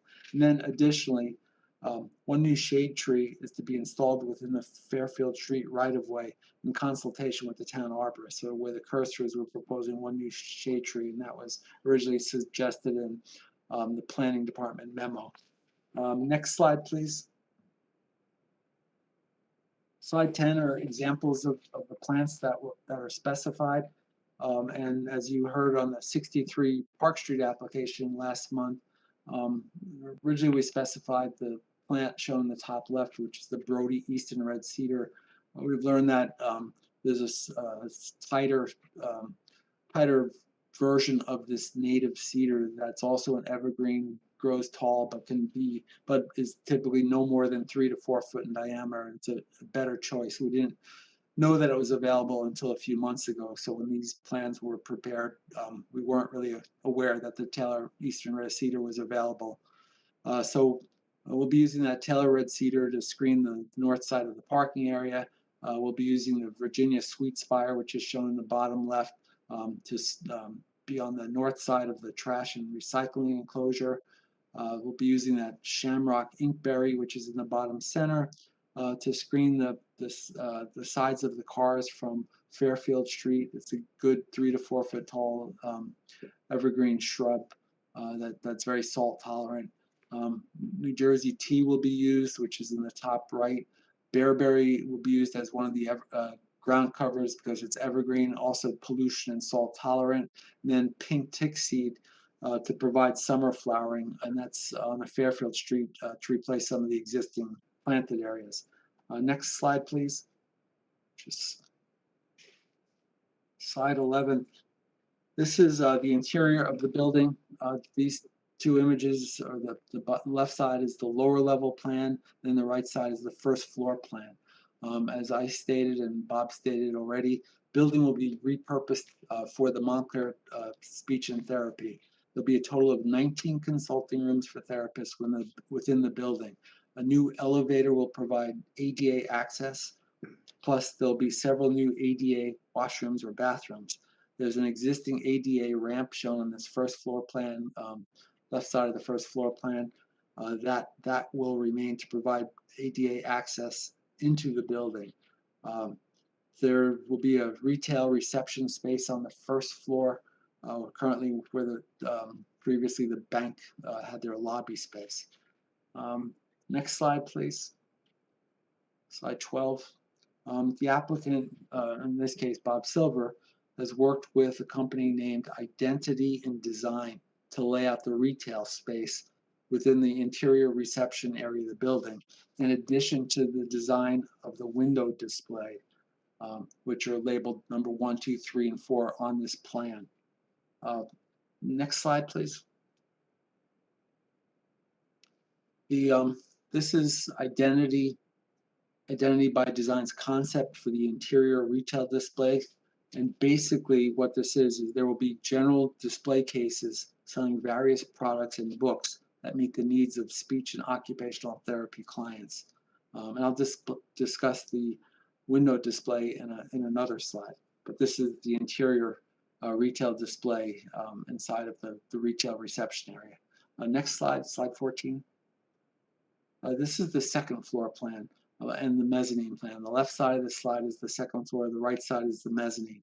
So in addition to the consulting rooms, the second floor will contain a 34-foot by 15-foot occupational therapy room, a 13-foot by 26-foot dining therapy room, plus a new spiral stair that leads up to the mezzanine level. The mezzanine level, which is shown on the right, will only be built out with a 10-foot by 17-foot business office, which will look down into the occupational therapy suite below. The remainder of the upper floor is just attic space. Next slide.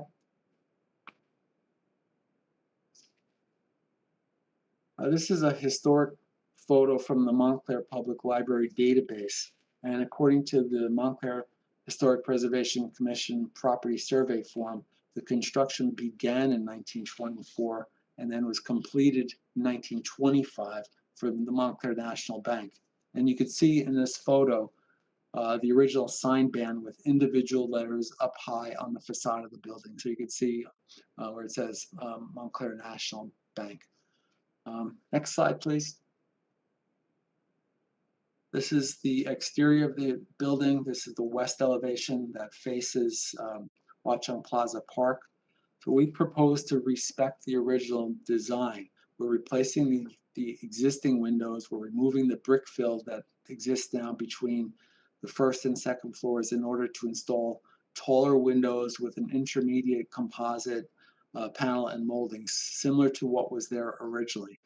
The existing entry doors will be removed and replaced with new doors in a style similar in appearance to those from 1924. And then individual letters will be placed high up in the original sign band, just as in the photo that we saw in the last slide. Next slide, please. This is an exhibit showing the transformation of the windows. Top left is a view of the original windows from when it was built in 1924, 1925. Top right are the windows that are there currently, and as you can see, there's brick infill between the first and second windows. The windows don't look much like the original windows. And then our proposal in the bottom left is to get that appearance back to what it was in 1924, 1925. Next slide, please. These are the 4 exterior elevations of the building. So we're proposing to put in all new aluminum clad wood windows in a style similar to the original. We're proposing new entry doors both at the front and the back of the building to replace the existing. And then we're proposing 2 skylights, as you can see in that bottom east elevation, 2 skylights on that east elevation, which is basically the rear of the building, to provide natural light into that mezzanine level where there will be the administrative office. Next slide, please. This is identity and design was also retained. Besides the retail space on the interior, they were retained by Bob to design the 4 exterior display windows as would be seen from Watchung Plaza. So as you can see from the pedestrian scale figures on this drawing, the base of the windows are pretty high. The sill of the window starts at 5 feet above the sidewalk level, so they're not really conducive to retail display windows. However, identity and design, I think, did a good job with this, as you'll see on the next slide. So if we turn to the next slide.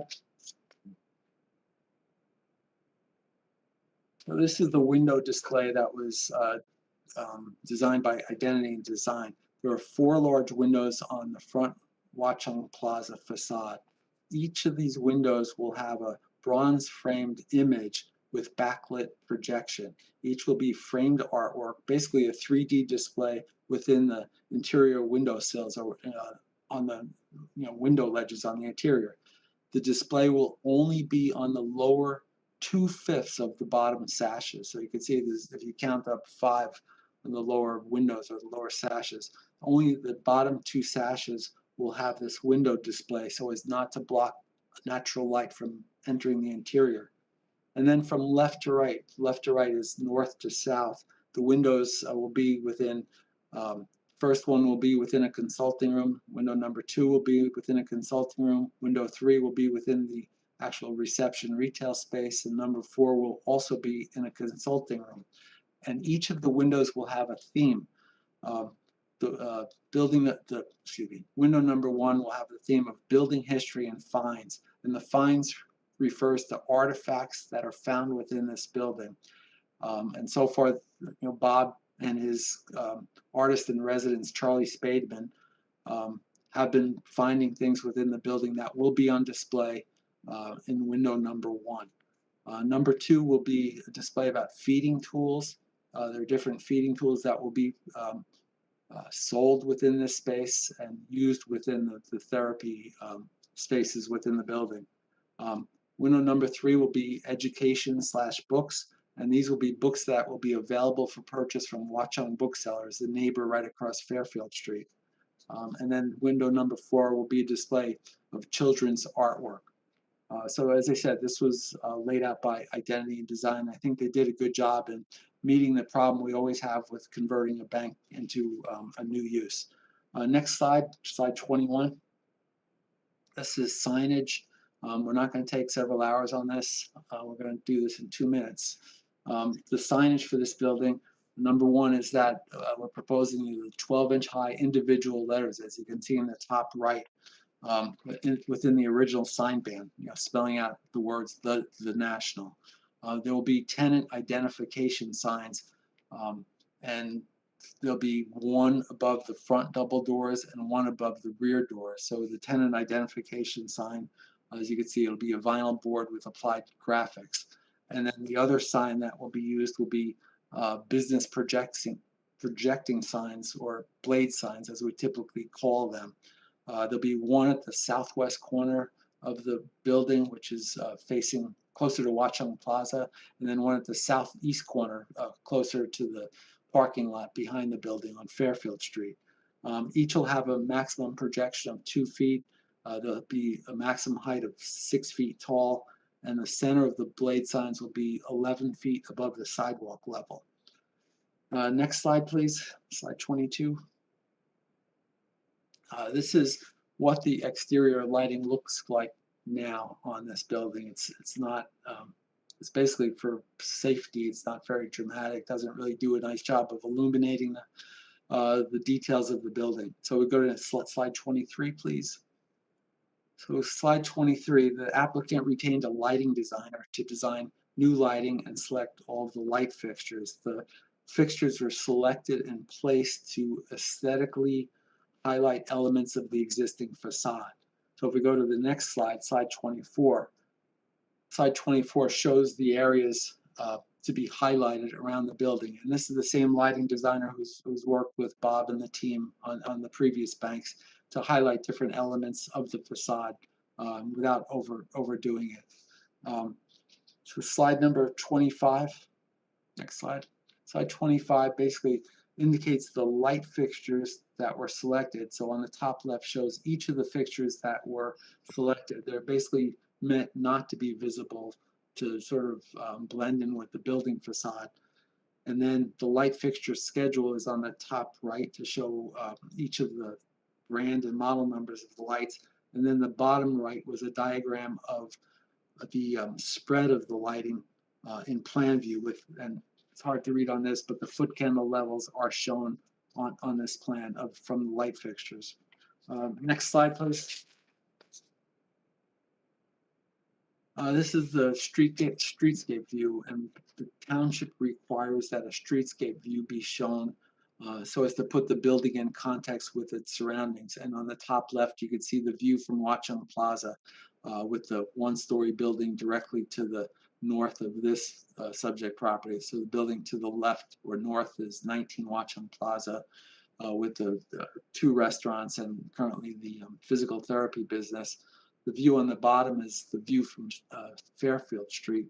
So you have the subject property, and then to the right of that is, or to the east of it, is the parking lot behind the building, and then the entry to the Watchung Plaza parking lot. Next slide, please. And I'll touch on this briefly because Peter Steck will talk about zoning. But basically, the lot is located in the NC Neighborhood Commercial Zone District, and it's also within the Watchung Plaza Historic District. Next slide. Next slide lists the variances. Again, I don't know if I prefer we allow Peter to do this because it's pretty late. This lists the variances that are being sought for this project. Next slide.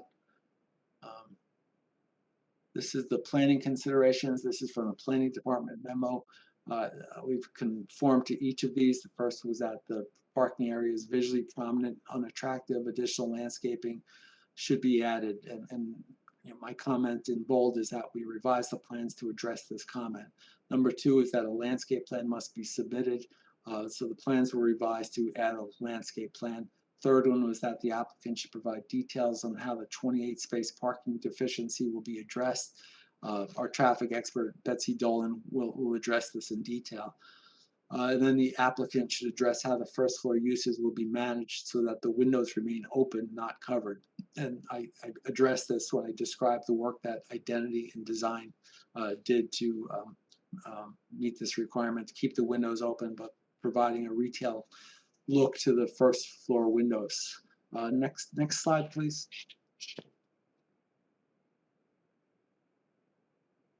This is the memo from the Montclair Historic Preservation Commission. Basically, the commission offered their support of this project, and then if you go right to the bottom of the page, it states there are 2 recommendations. Number 1 is that the windows should be white to match the historic color of the windows. We agree to that. The windows will be white or slightly off-white. And then number 2 is that the lighting of the building facade should be sufficient to illuminate architectural details, but not wash out the color of the building. So we agree to that also. That second comment was in reaction to a photograph from years ago of Vault 491, in which the lighting was overly emphasized. But the lighting will be sufficient to illuminate the details, but not wash out the color of the building. That completes my testimony. Bob, is there anything you want to add to that? Paul, if I may, one is that we said we were going to have aluminum clad windows. I think we changed that to wood windows so that we could get closer to the match of the historic windows. So not to correct you, but I think that's what our decision was. That's correct. And number 2, I think you said there were 19 consulting rooms plus occupational therapy and dining. There's 19 rooms, including occupational therapy and dining. I just want to correct that for the record. Thank you. Yep. Thank you, Paul. That was great. Thanks. All right, Paul, thank you for taking us through those gory details fairly quickly. No further questions from me, Mr. Chairman. Okay, Mr. Fleischer, do you have any questions?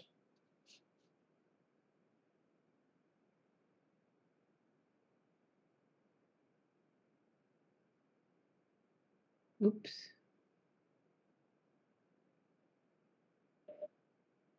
Mr. Fleischer, I've unmuted you. Sorry, I apologize. I wanted to go back to the retail displays slide and try to understand what will be there. You mean the windows or inside the? No, the retail displays that you see from the outside. Yeah, that you just passed it. That one.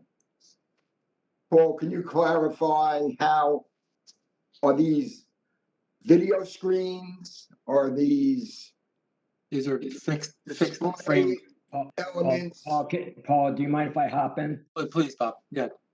So, Mr. Fleischer, it is a combination. It's not mostly video. It is mostly, let's take the first one. There will be historical photos and physical artifacts in window 1. In window 2 will be primarily merchandise that will be displayed like any other retail operation, and it'll be available for sale inside. Number 3 will be physical display, a rotating display of books about skills for both the parents and children-oriented books. And we've talked to Margot at Watchung Booksellers that though they will be displayed in that window and inside, but available for purchase at Watchung Bookseller. And the last window will be a curated art exhibits of physical art. And we plan to backlight it and appropriate light it so it looks attractive at night and during the day. Mr. Fleischer, does that?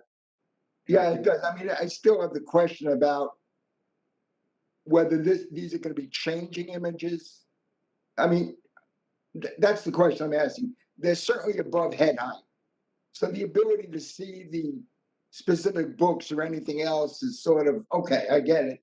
And incidentally, I recognize how hard it is to try to make a building that was not intended for retail appear to be like retail, when it's not, because people can't go up and touch it. They can't walk into it other than if they go into the reception area.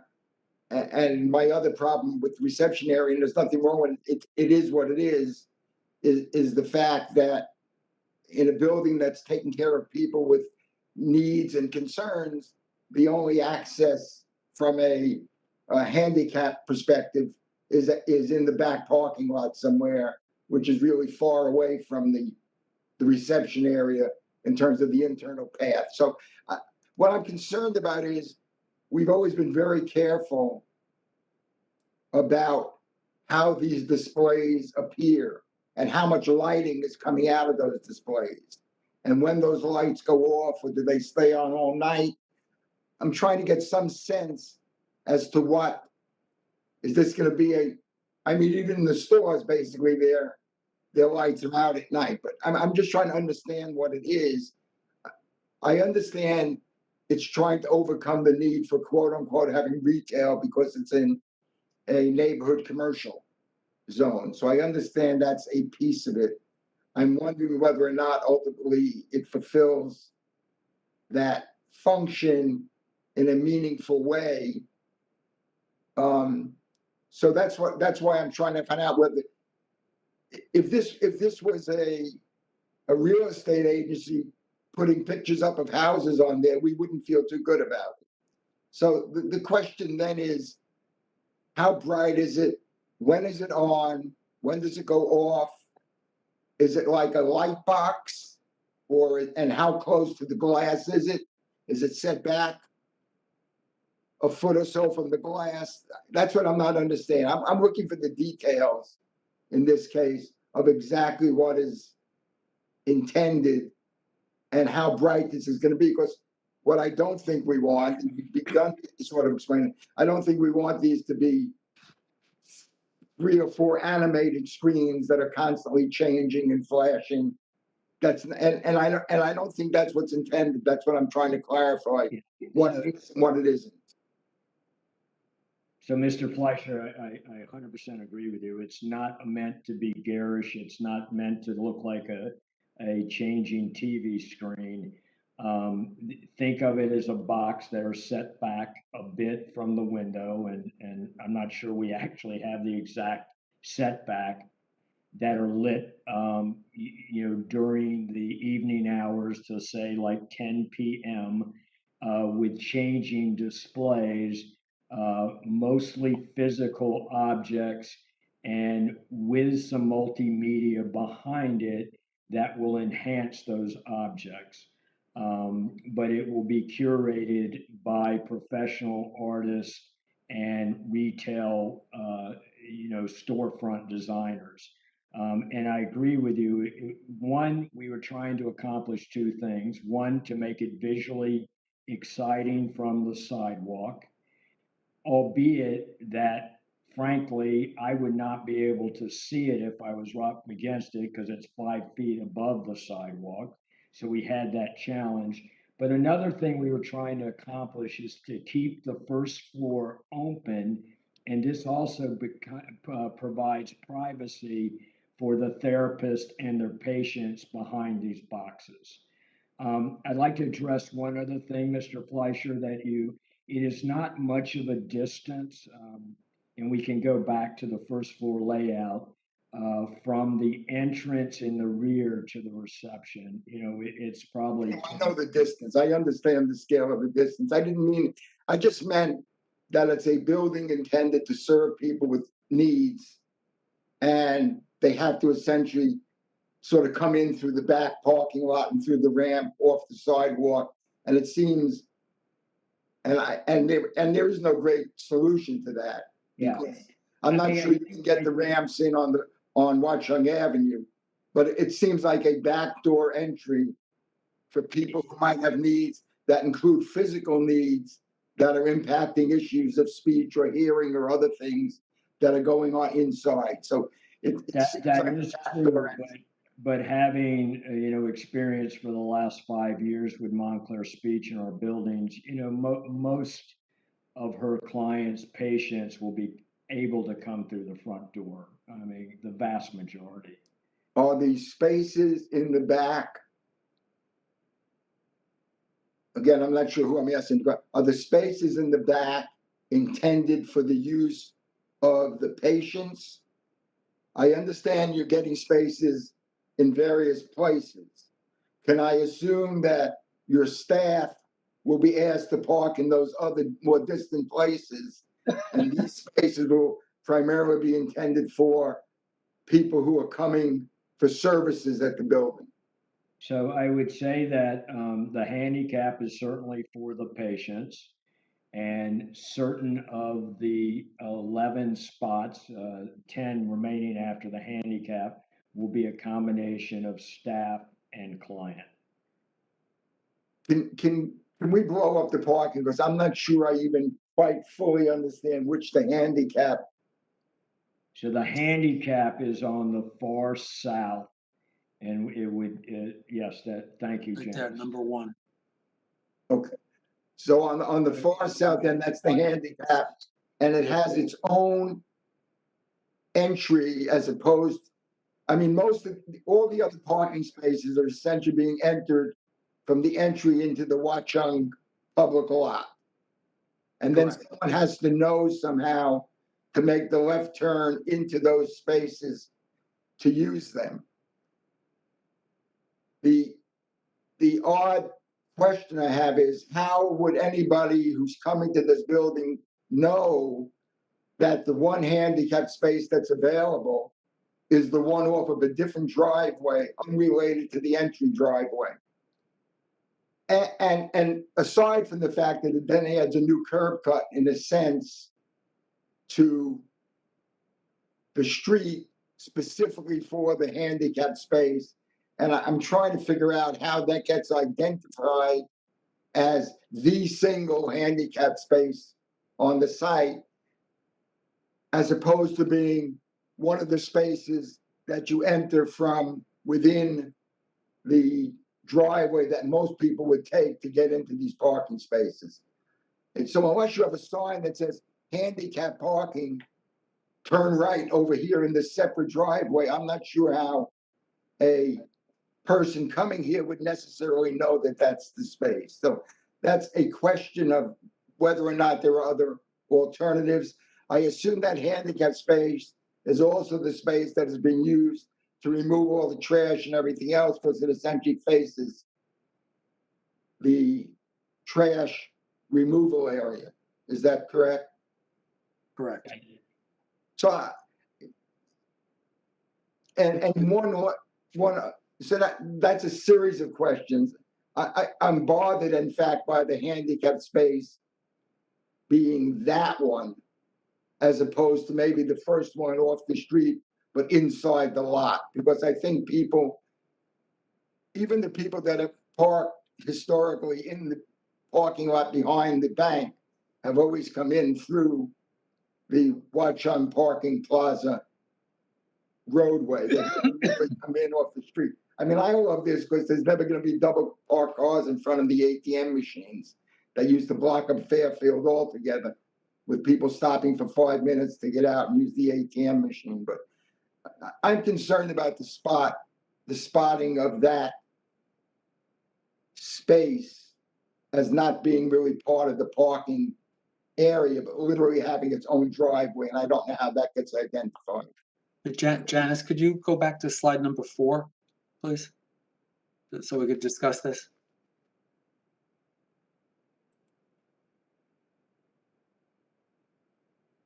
All right, so if you could enlarge that parking area, please. Yeah. So as you could see, Mr. Fleischer, that stall number 11 has historically been the ADA space for the bank property. And the problem has been that there's been a dropped curb on line with the striped area to the west side of the striped area, almost to the intersection of the driveway to the Watchung Plaza parking lot. And so one of the goals was to cut that down. So we're not creating a new curb cut. We're reducing the size of the curb cut by half.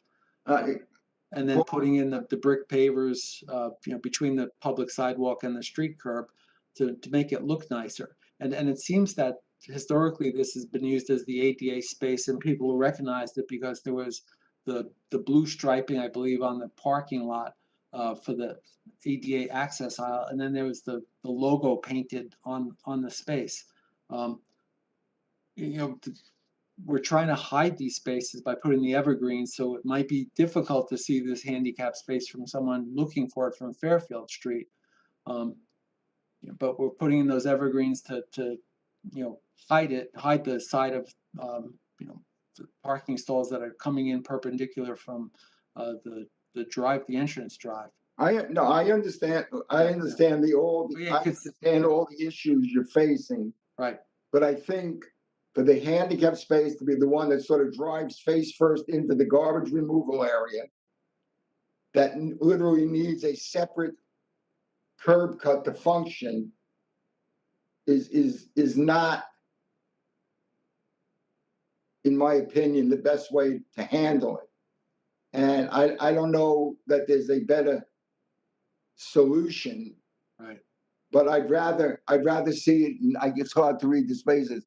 I'd rather see something, for example, in space number 3 or something, that's inside the lot, that's inside the area, and that then allows the person to essentially walk past what is essentially an enclosed trash removal area, if that's the only place it can go, in order to get to the ramp, to the handicap ramp, assuming that's why they're in the space. Right. To begin with. So it's a concern. The other question is, and I know it's there, but do you really need the stairway on Fairfield going up into the building? That's an existing stair, and it's, But you're modifying it, yeah, obviously. if you You're look at the changing floor shape. plan, yeah, just it's part of the, the interior stair connects to that. Right, is that a required means of egress? I don't believe it's required. I'm just trying to figure out whether it's really needing there. Now the answer could be the historic people like it because it's always been there or something, but I'm not really sure it's valuable, and it might otherwise give you the opportunity to run the plantings right across that whole facade and really make it Mr. a better Fleischer, solution. Mr. Fleischer, if you're right, it's always been there. It was part of the historical facade. The stairs were always there. The door was always there. My only concern is, blanking that door and removing the stairs kind of takes away from that historical facade that's always existed. Okay, I just asked the question because I think there might be, its usefulness is uncertain, and then it gets highlighted. Did it have a sign on it? I can't even remember. No sign there. Okay. And then lastly, since this is a night about signs, why do we really need those blade signs? There have never been blade signs on that building. I don't know of any other blade signs, or I can't think of them quickly anywhere in Watchung Plaza. You have the signs on the building, you have the sign over the door, you have the sign in the back door. Why do we need the additional blade signs? I'm not sure that that's needed. And recently they started putting blade signs on the street lights and other things for festivals, the film festival that use it. I'm not sure why we should have even more signs again on this building. And the blade signs are certainly not historic and have no historic precedent. So I would certainly not feel comfortable or be in favor of those blade signs. I don't think they're needed by your client, and I don't think they fit with the character of any of the other buildings on the entire plaza that I can at least think of. And I spend a fair amount of time in that plaza area. So, I mean, you guys do great, both of you, Mr. Silva, Mr. Sayoni, you do great stuff. I don't think some of this stuff has to be overdone. I don't think the extra signs are needed. I think it can be a little softer and a little cleaner and still meet the needs. And I am concerned about how far back those window boxes are from the windows. And Janice, you can answer it. The question has come up about whether or not that's considered additional signage when it's in a window. And how close it can be, especially if it's illuminated on top of everything else. And I don't know the answer to that because I don't recall the details of it, but that's come up in the past when what display becomes the equivalent of additional signage. So that's another concern.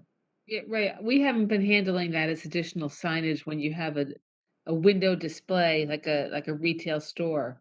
Here it's a little bit different. The issue was keeping the windows open. You're not allowed to obscure them with curtains, but they wanted privacy, so this is the way they addressed the issue with keeping the windows opening, because we do allow window displays. I know we allow window displays, but when questions came up in the past, and I use real estate offices thing, when they wanted to put sort of the equivalent of a television screen a foot in from the window, we didn't consider that a display. We considered that more signage. Right. So I'm concerned that that is the case here.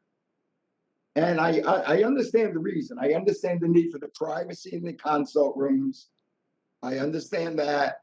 I understand we're trying to make some reference to the concept of retail, which is the reason why the store is inside the lobby. But to get to the store, unless you know there's a back end, you can't just walk in off Watchung Plaza, which is the retail street. And the fact that, you have to walk upstairs to get into the retail. I don't see the retail necessarily as being retail for anybody other than the users of the facility. So I'm not objecting to that. I have no problem with the privacy issues. I don't want to set a precedent on what would be considered a sign in a visual moving display, because some of this is certainly going to be a screen of some sort versus a display in a dress shop window of clothing and things. They're not parallel, and one involves lights and the other has a different function.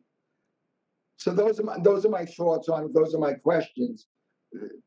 Both Bob Silver and Paul Sionis have done great projects, and I love the work they've done. So it's more about not necessarily doing more than is appropriate or necessary to accomplish the renovation and restoration of the building, and also to provide guidance for people coming to the offices for consultations and the like. That's all I have, Mr. Harrison. Okay, Mr. McCulloch, Mr. Church, do you have any questions? No, I have no questions. Mr. McCulloch, do you have any questions? No, Mr. Chairman, no questions. Mr. Caulfield, do you have any questions? I have a couple, Chair, thanks. The lighting, Paul, you showed that historical photograph. It looked like that clock was lit up with light bulbs around it. Does that still work today or no? Can I hop in, Paul? Yeah, please, Bob. So we've had a clock on most of our banks. The clock face exists. We don't think the mechanism works. We will replace the mechanism. It will be a working clock. The clock is currently not lit, but we plan to have gentle uplighting of that clock. And if you could go, Paul, to the lighting design, you'll see how it has been lit. Right, Janice, if you could go to slide 23. That one.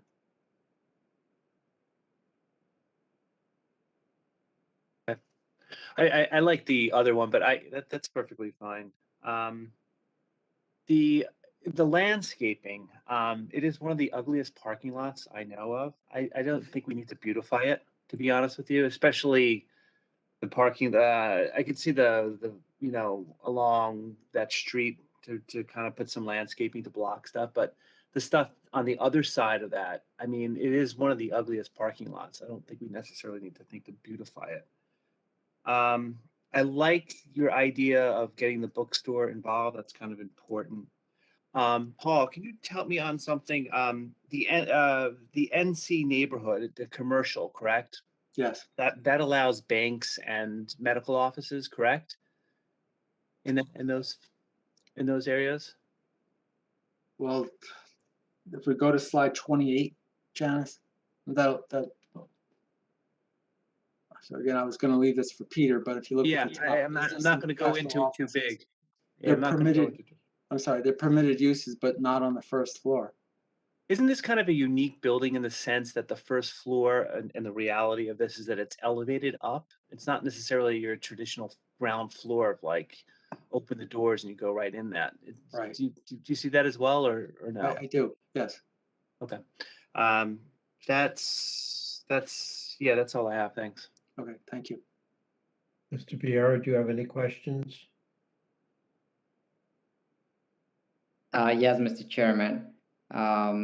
Just to follow up on Mr. Caulfield's question about the D variance, the permitted use of the ground floor. I have a question regarding the lower level plan, because essentially what you're taking an unoccupied space, which is currently or used to be storage rooms, a utility room, a furnace room, and proposing to make them consulting rooms and conference rooms and a break room. Do you have any concerns on like air quality or moisture or water infiltration of that sort? I do not. Bob, do you want to address that with the HVAC? Yep. Yep. First of all, thank you for your question. This was utilized space by the bank. There was break room and conference room space down there. Um, I worry every day about water intrusion and especially after Ida.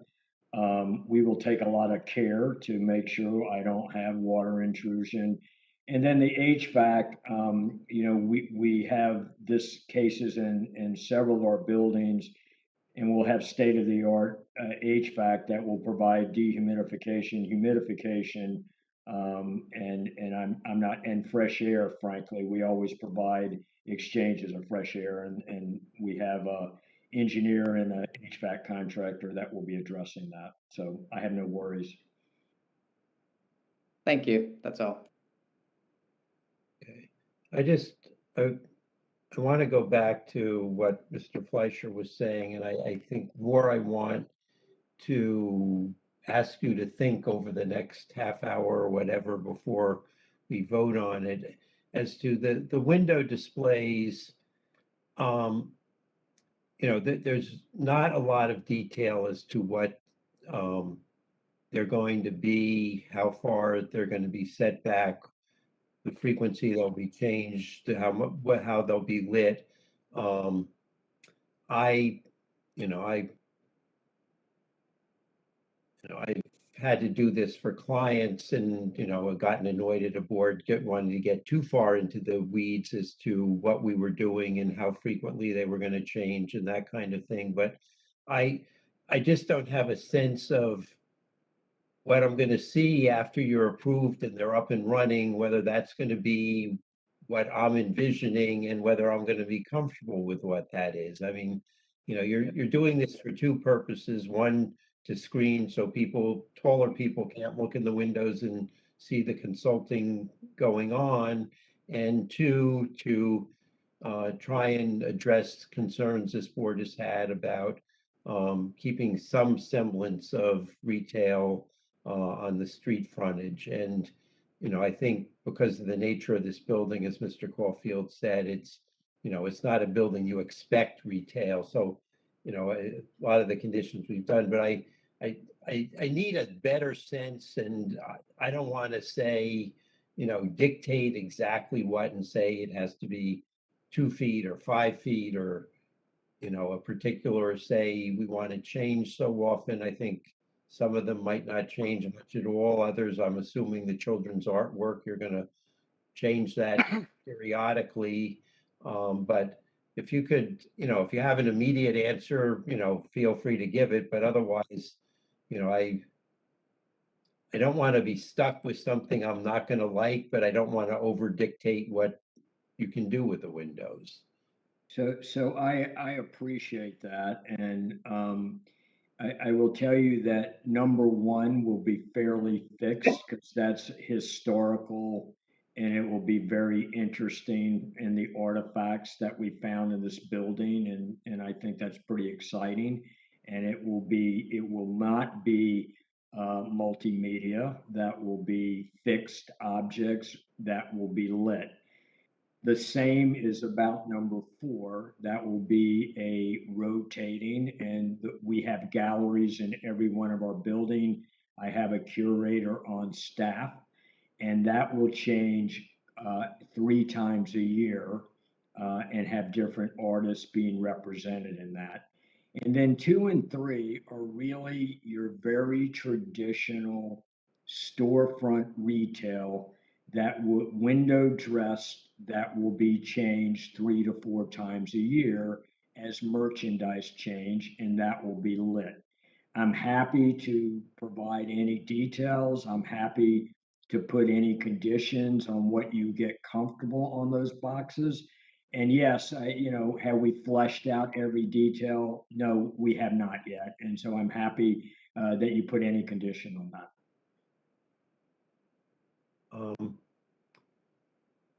I think what we'll do for members of the public is we'll open it up after all the witnesses are done, because I think there's going to be some overlap in the testimony, and just so, and plus it's been awkward opening it up, but I also recognize the hour. So Let me try. Are there any members of the public who want to go to bed because they have to go to work tomorrow or something silly like that?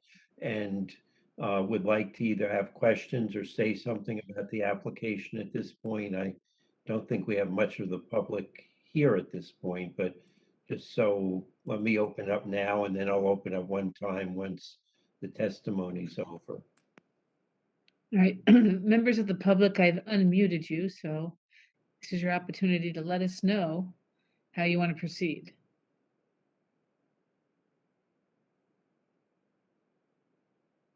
Janice, can you hear me? Yes, we can hear you, Frank.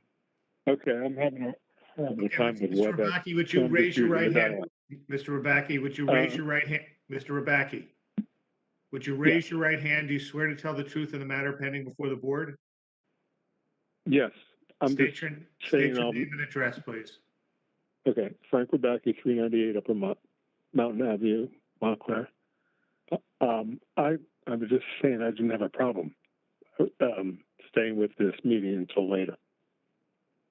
Okay, well, I'll give you a chance I mean, if later. you want me to ask my question, I only have 2 points. If you want, I can make my points now, but it's up to the board. If there are questions that relate to Mr. Sionis's testimony, then do that. If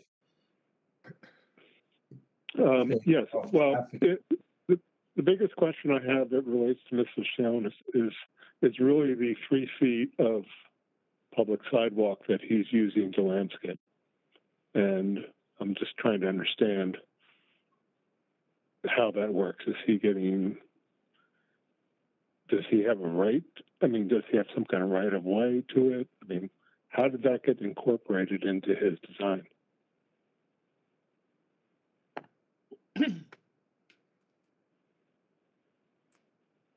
Hello? Yeah, I could answer that. We are showing it within the public right of way to help screen the side of those cars. And I'm not sure what the process would be to get that approved besides asking this board. I think if I can just jump in, this is, what you're doing is taking the area that's right now used for parking in the current condition, Correct. and where possible, you're replacing that with landscaping. That's correct, right. But no, I understand what you're doing. I just don't understand how you have the right to do it, only because in CVS and Upper Montclair, they did the same thing. They took 3 feet of the public sidewalk, and no one was noticing. And then when they did a renovation, we made them give that 3 feet back to the public. So this is the same situation. The prior owner decided to use the public sidewalk for his parking needs, for their parking needs, his corporation. The answer is, I mean, unless the town gave permission to the prior owner to use the public right-of-way, in which case that presumably continues to run with the land. If not, then the applicant would have to get permission from the governing body. We don't have the authority to authorize use of the public right-of-way, and we can approve the plan, but it would have to be subject to their getting, either showing they already have permission from the governing body or to get permission from the governing body. Okay, and I assume that the site plan doesn't show an easement, so no prior easement is on record. Would that be your I will not voice an conclusion too? I can respond to that. I think that's accurate, and I totally agree with Mr. Harrison's comment. We would need permission from the governing body in order to provide landscaping in the public right of way. We would intend to seek that approval, and hopefully we would obtain it because it would benefit this property. And it was, I think, one of the recommendations of the town planner, to screen the parking.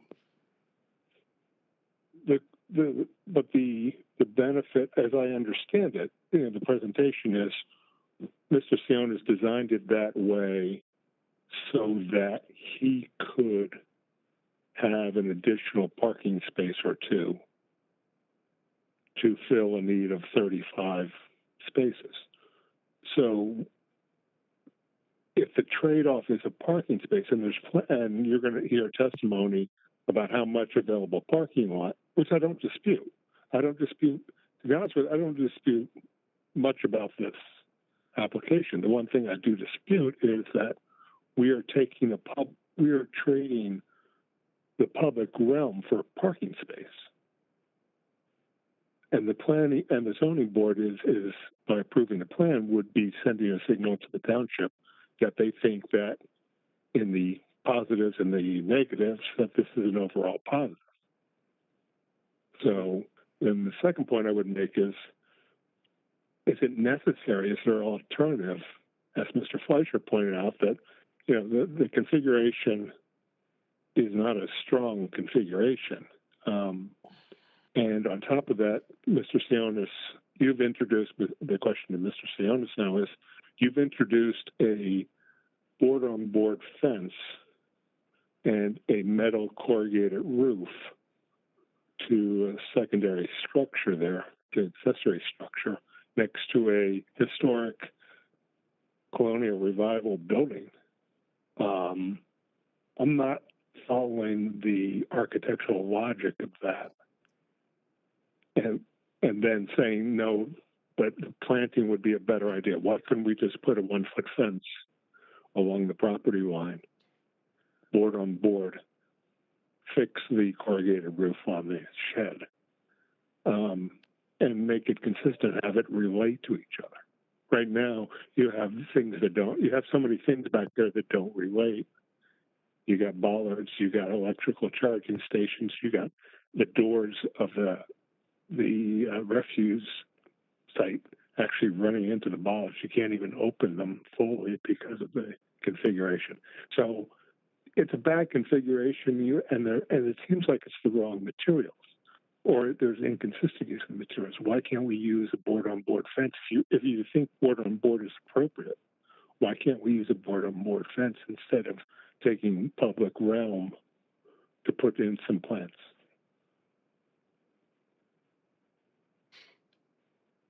Mr. Sionis, you're there? I think that's a fair question.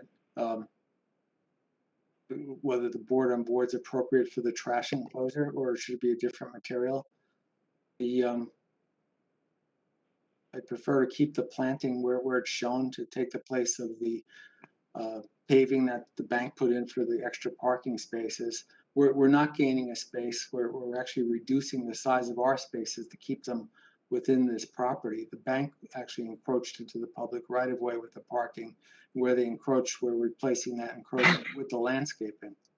But it's a fair question about the board-on-board fence. Yeah. Yes, I understand you're continuing the encroachment, but is there an alternative to you, from design-wise? I mean, you're short parking anyway. What's another space or two in the scheme of things?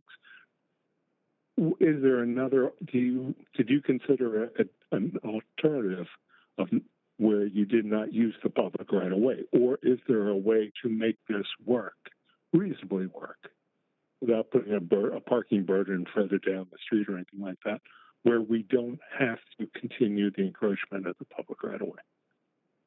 We did not look at an alternative to this plan. So. Okay. And then the other question I had was about the windows. I guess I have a retail background, so I did it for a long time. And this is not going to work. It sounds okay, but it's not going to work in the long run. What I don't understand is if we're allowing a medical use on the first floor, and correct me if I'm wrong, that use will continue in the building regardless of the tenant, as long as it's another medical office use. A tenant could come back in, could come in afterwards and use it. Correct. Tell me if I'm off base here, but if we could have a series of medical tenants over the next 15, 20 years, which is likely because a lot of people, sole proprietors, move on and their life changes and they sell and somebody else comes in. Where we have a different kind of practice. Let's say urologist or OBGYN or, a Summit Health type of practice.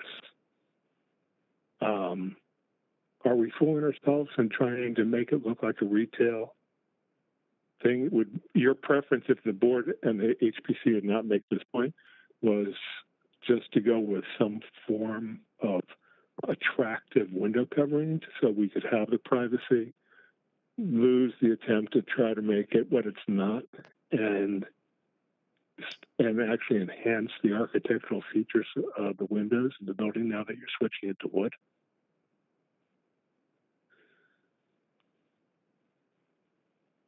Sorry, is that a question for me? Yeah, so the question to Mr. Sion is from your point of view, if you had not been, if the DRC and the HPC and whomever had not asked you to make it look like a retail environment, what would have been your design recommendation to the client as far as window treatments are concerned, knowing their need for privacy? And the future use, the ongoing use as a medical office on the first floor. Right. We did not look at any other form of window treatments. We only looked at this based on the typical requirement to have a retail appearance from the sidewalk. And I think this is a pretty clever solution. As Mr. Silver stated, every one of his projects, he's had some type of display or history boards of the building, and that first window would have that. The second and third windows would definitely have the merchandise that would be from this tenant, and then the fourth building to have the windows artwork. When we went to the Historic Commission, we were asked, perhaps about putting children's puppets in the windows, as an example. But I think this is a good solution. We didn't look at any other solution than this. Okay, and then my last question along the same line is, there's been a lot of emphasis in the DRC meeting and the HPC meeting and your own testimony and Mr. Silver's testimony, and I'm supportive of this project. I mean, I might not sound it, but I am.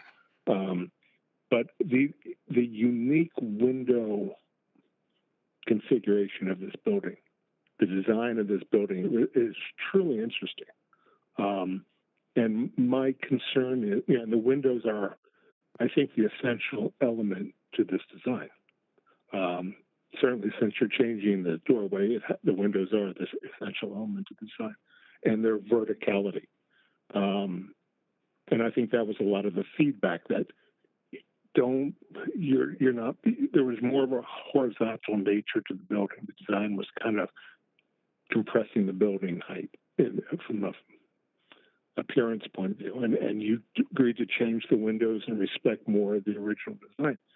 Now you're going to chop up that vertical nature by taking 2 or 3 of the lower panes and putting story boxes in the windows instead of doing the exact opposite, which would be to emphasize the vertical linear nature of those windows.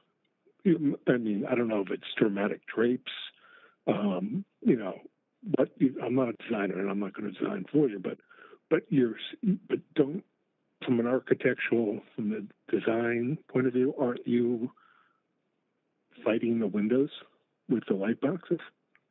No, it's not going to be solid infill. It's the light boxes will be sitting on those, and it's not all light boxes, but they will be on the window cells sitting inside of the building.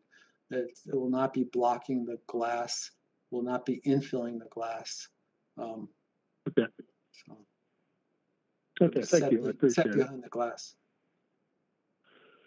Okay, thank you very much. I appreciate it. Thanks for your questions. Okay. Mr. Are there Tremblant? Okay. any other questions from the public? Okay. Mr. Tremblant, you want to call your next witness? Elizabeth Dolan. Ms. Dolan, are you present? I'm here. Would you raise your right hand? Do you swear to tell the truth in the matter pending before the board? Yes, I do. State your name and address, please. Elizabeth Dolan, Dolan, Dolan and Dean Consulting Engineers, 181 West High Street in Somerville, New Jersey. Ms. Dolan, have you previously testified before this board? I believe I have, probably in the Park Street application for where the deli is. I think that was this board. That was the planning board. Same neighborhood, different board.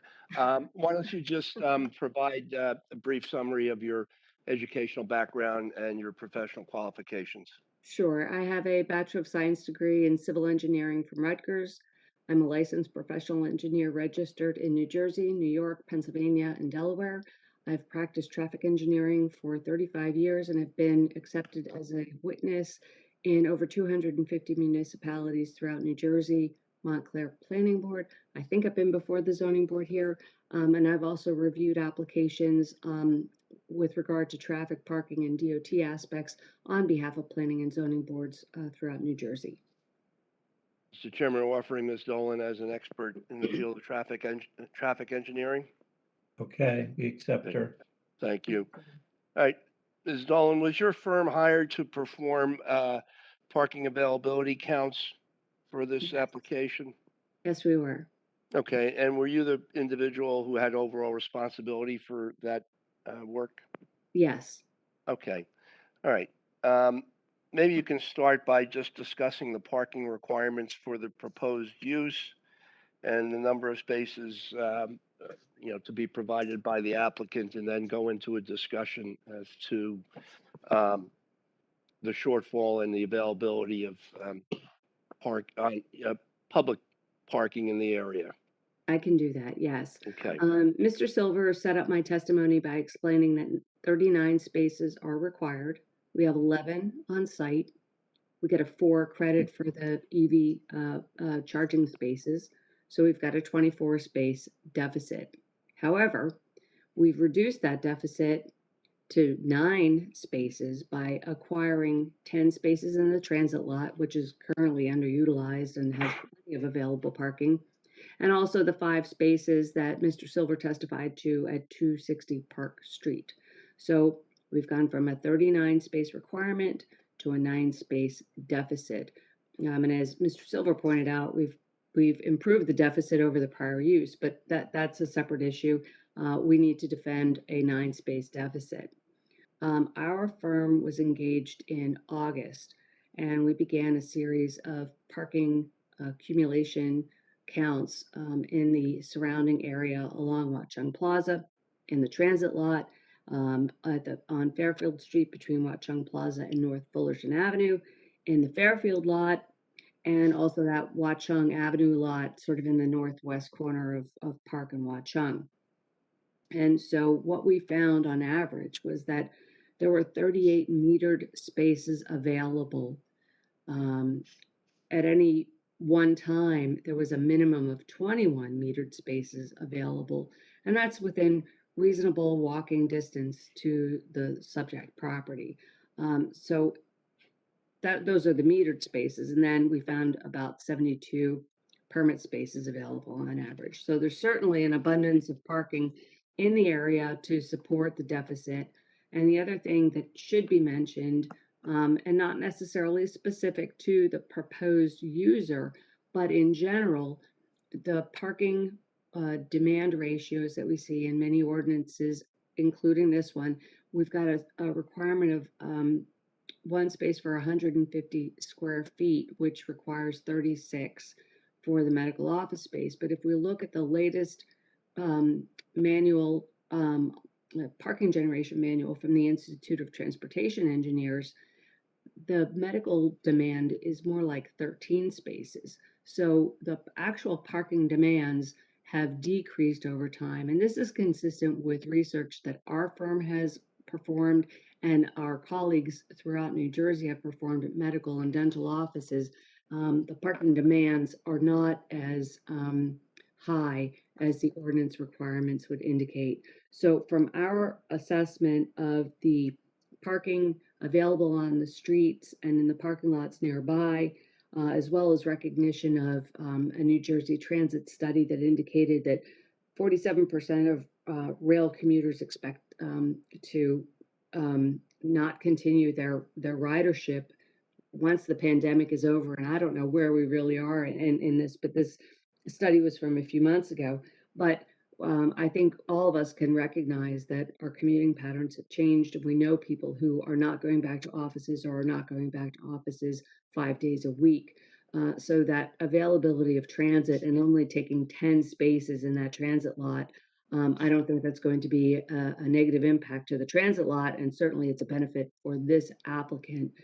So from our assessment and multiple visits to the site throughout various times of the day, throughout the course of a week, it appears that there's sufficient parking to support the deficit. Okay. Ms. Stolen, I believe there's a couple of pages towards the end of the PowerPoint that sort of summarize your testimony, and I might ask Janice if you can go to, yeah, I think page 31. 31, right. Yeah, 31. This slide summarizes Mr. Silver's testimony about the existing deficit of 21 versus 24 for our use, and then the availability of the obtained spaces in the area. So that's a summary of the testimony that you've heard. And if you go to slide 32, the next sheet, this summarizes the average available parking, but it also shows what I testified to on the third row down, fourth column over on 9/3/21, which was a Friday. We had available 21 metered spots. So that was the minimum number of available spots, but on average, we had 38 available spots, and we're only looking at a deficit of 9. And then this slide also shows the available transit spots.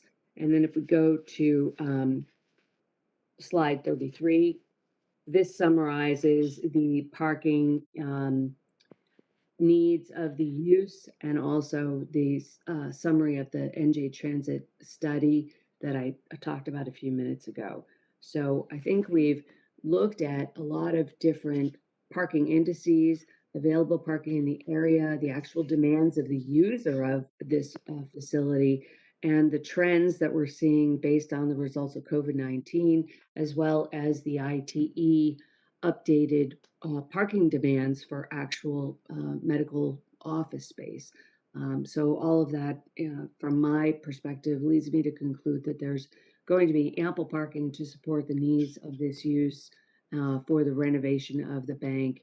And of course, we've also reconfigured the on-site parking to add additional parking spaces. So from my perspective, we've addressed the parking variance, which is based on the ordinance requirement, whereas actual demands have come down to a lesser number for medical office. Final question, I think. You took a look at the reconfigured parking area, which provides for tandem spaces and all. Are you satisfied that, that those parking spaces as laid out would work properly and efficiently?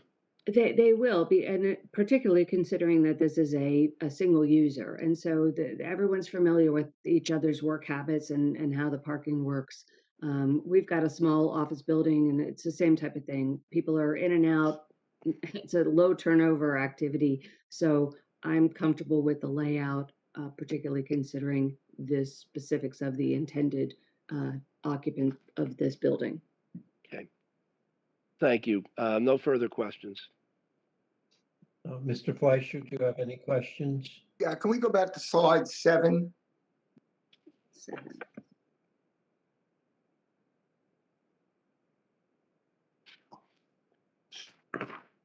And this is, yeah.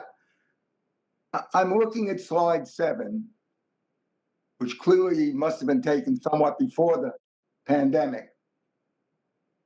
But there is not you look at every one of the parking lots and everywhere on the street, there is literally not a single space available. I mean, on either side. And anybody that knows the traffic pattern in Watchung Plaza knows that people are driving in and out of the west side of Watchung Plaza, waiting for people to come off the train and everything else. So it's a constantly moving game. But it is virtually impossible on most days to find parking meter space on Watchung or on Watchung Plaza. So I'm not sure when you went, because I live awfully close to here and we're in this area all the time. But I would say that those lots, if we ever get back to something closer to normalcy, are quite busy. In fact, what happens now is people park even 3 or 4 blocks away so they can park for the entire day at Watchung to get to Watchung Station. They park up on Montclair Avenue, they park on Essex and a lot of other streets. So people have to go quite far away to find something that isn't, 1 hour parking limits or things of that nature. So I don't think there's a lot of extra space around it if we get back to some level of normalcy. And I'm not predicting that we will or we won't, because I don't know. I want to combine for you a couple of questions that came up from what Mr. Caulfield said and what Mr. Rabaki said about that back lot.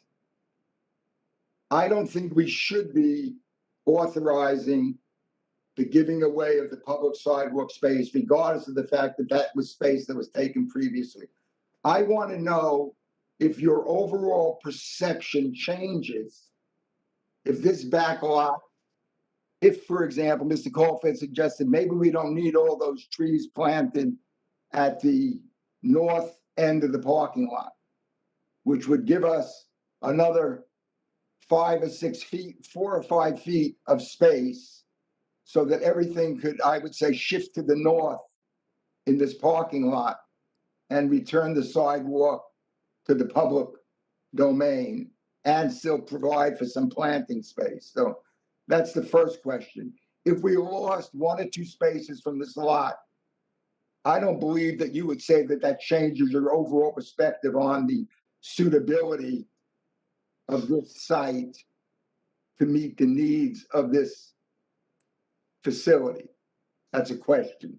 Would you say, in other words, if we took out 1 row of parking, for example, to deal with the issue I had about the handicap space, and we took out those trees at the north end, we still might end up losing 2 parking spaces to make it, to not take away space in the public domain and keep everything within the zone and get the handicap parking out of that area right in front of the trash removal bin.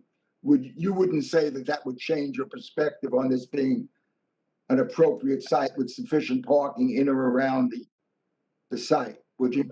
If we were to lose 2 parking spaces on site, based on our multiple field visits, including my visits, there appears to be ample public parking available to accommodate the deficit. So the question is, if we did what Mr. Caulfield suggested, which was essentially to remove those plantings on the side, which is basically the side of a building and nothing more than that, and as he described, a lot that doesn't get much better as you go further into it, we could get back the space that has now been placed and taken out of the public domain, regardless of how long it's been out of the public domain. We could get that space back, still have some plantings along Fairfield. And at worst, we might have to lose a spot to create a better spot for the handicap space. Do you see that as something that would work out okay from a parking perspective? From a parking supply perspective, I would say that that would certainly be okay. I would defer to Mr. Sionis in terms of the ADA accessibility for the building. But in terms of the parking supply, our study indicates that there's more than enough parking proximate to the site in public areas to accommodate the deficit. So if we lost 2, we could accommodate that on the on-street or the public supply nearby. And I would go back. What I'm looking to suggest is maybe the elimination of a space or 2 in that lot would allow for a cleaner configuration, would allow for the handicap space to come in from the same place all the other cars come in and be more rationally associated with the building, as opposed to having a separate curb cut, even if such a curb cut currently exists, right in front of the trash receptacle. Mr. I think Fleischer, it might allow for a different location for the trash receptacle other than right in the middle of the lot and right in front of the handicapped space that's there now. Mr. Fleischer, can I hop in for a second? Sure.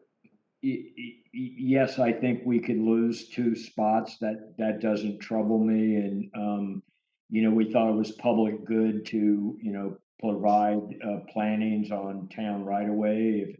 If the board's troubled by that and we have to lose 2 spaces, I think we have plenty to solve our deficit. My only issue, and I think we have to go back and look at reconfiguration, where the handicap spot, people that truly have mobility issues, gives them much greater access to that ramp.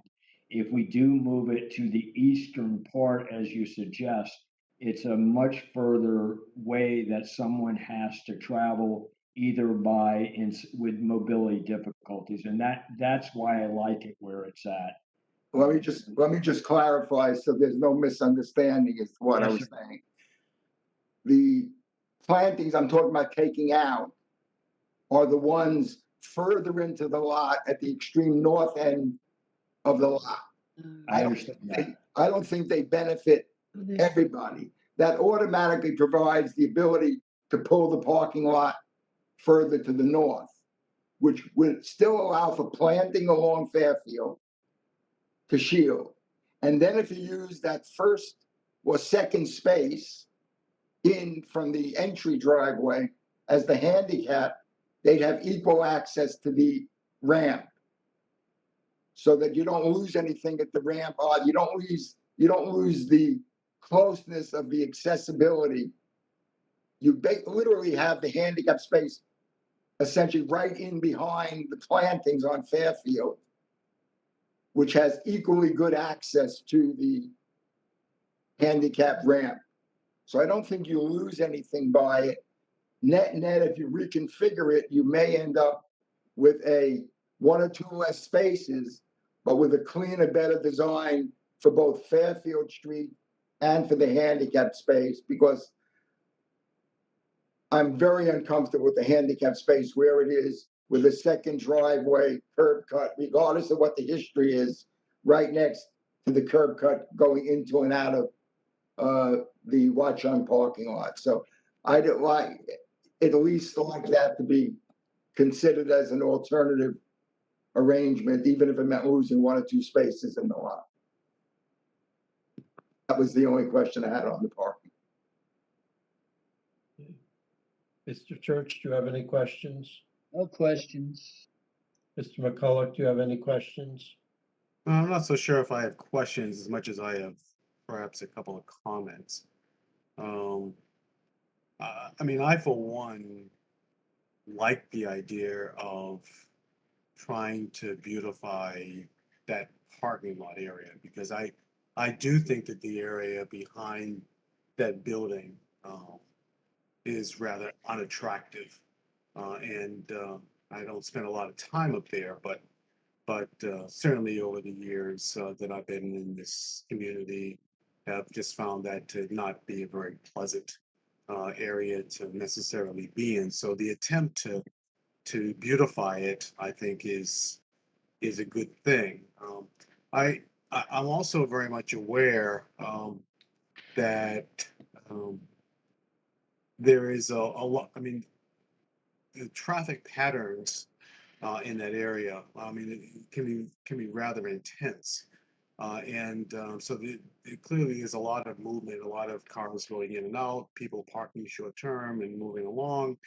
But sort of the nature of what's happening in that area threatens that a bit, because while the cold weather doesn't lend itself to it, the warmer weather has really lent itself to having more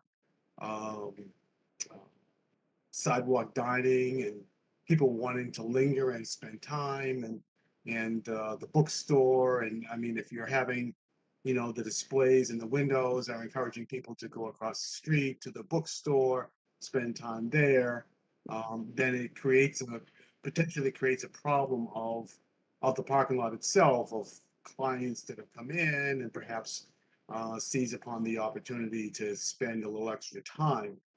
And I don't know if there's a way of sort of encouraging people once they've finished their appointment to keep moving. So I don't know if there's a way of perhaps trying to impose some kind of time limitations to keep it moving, and therefore, you know, that's just another way of making sure that there's more ample parking opportunities. I am wondering though that in terms of the parking lot across the street, you've been able to access 10 spaces. I guess from the township. Did you attempt to negotiate for more than 10? Because I'm not so sure that I've ever noticed that parking lot ever being totally full anyway. And so would that not yield an opportunity to have even more access for parking? That is a question. We certainly met with the town officials, the elected, and the parking authority, and we certainly asked for more. You know, we wanted to come in with no deficit, and they agreed to do 10.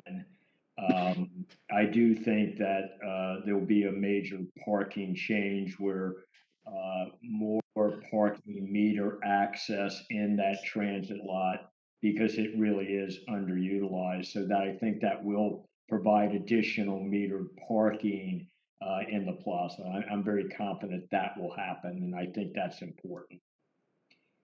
I think we have plenty of parking to park all of the employees. And then with the transit lot and meters, I think there's plenty of parking in Watchung Plaza to meet this need. All right, thank you. Mr. Caulfield, do you have any questions?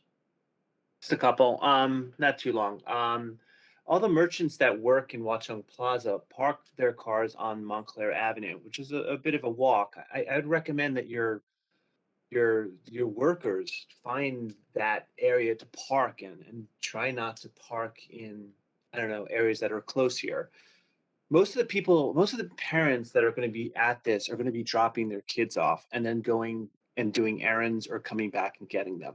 I think the parking lot in the back needs to be somewhat set up where the parents can come in, pick their kids up, and then go. I'd rather have the parents out of that parking lot because then they would come out to Fairfield and take a left and go up that way, not come in and go through Watchung Plaza, get to the intersection and take a left, which is like the worst thing in the world. So I think you just need to think about what the usage is here. And I don't think parents are going to park their cars and come in. I think they're going to drop their children off, do what they have to do, come back and pick up. And I think that those back parking lot area is that facility where they can come in, pick up, and then go. Thanks. Mr. Vieira, do you have any questions?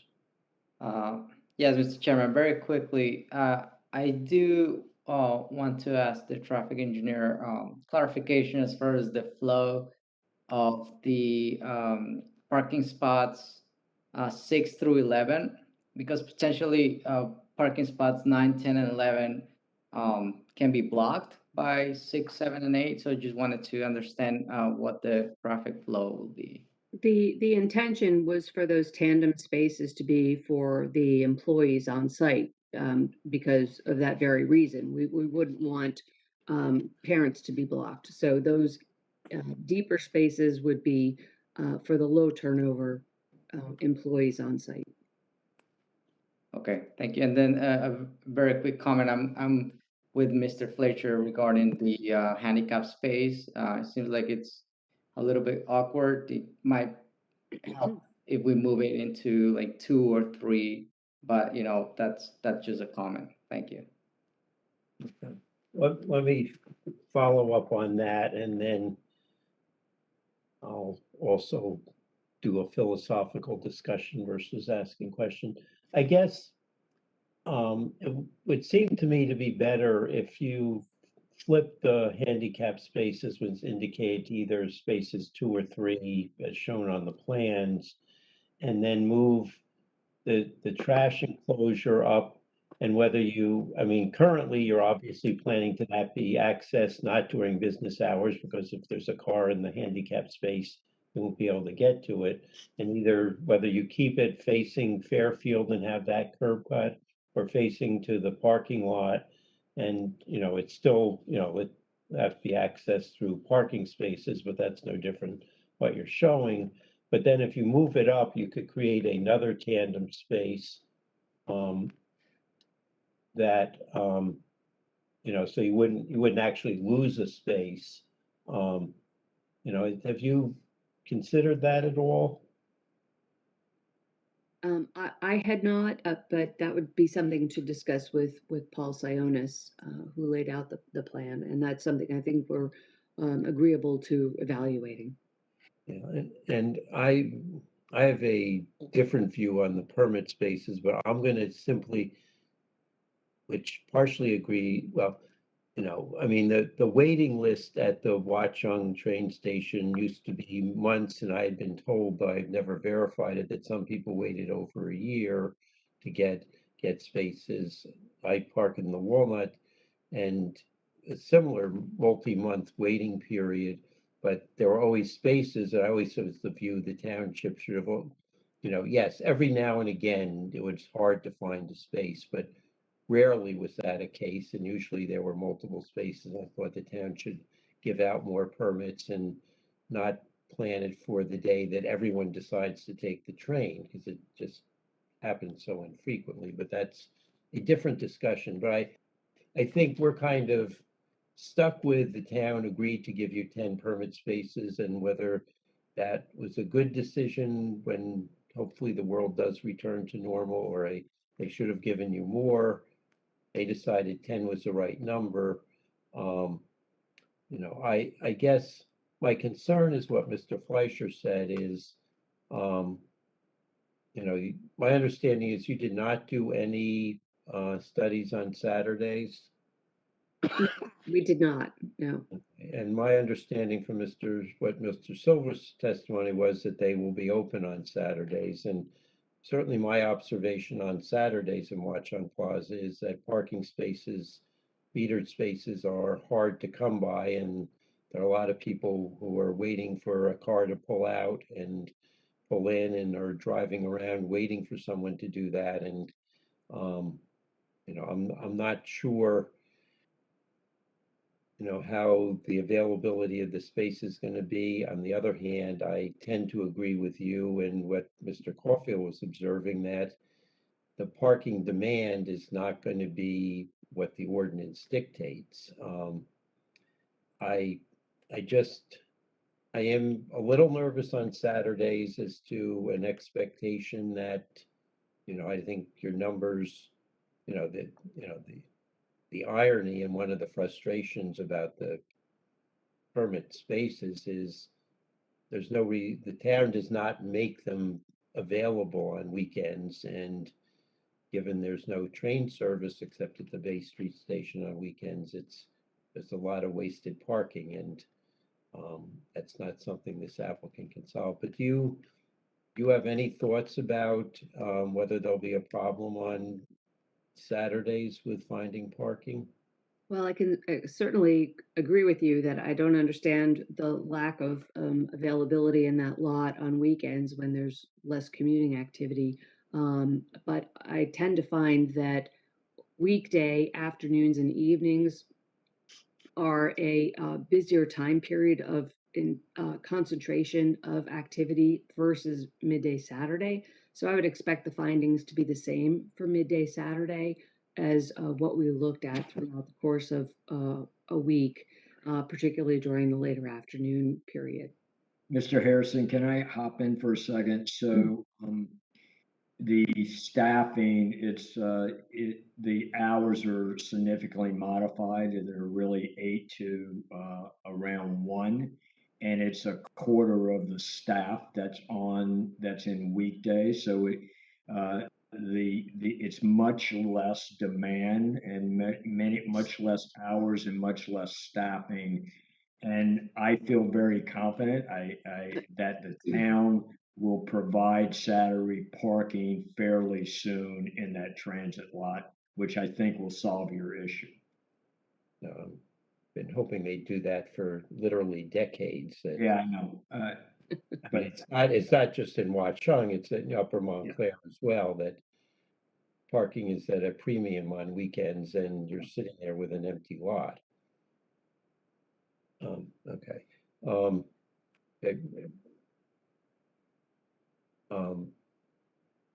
Alan, you want to call your last witness and then we'll open it up to the public? Sure. Peter Steck, please. Mr. Steck, are you present? Hold on.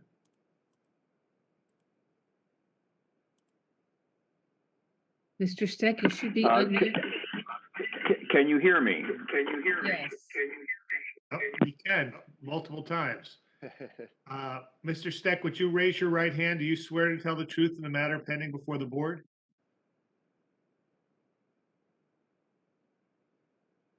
Hold on, let me try this again.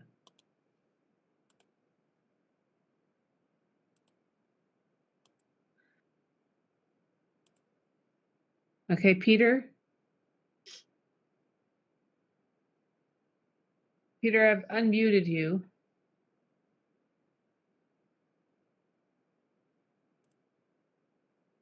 Right. We heard him.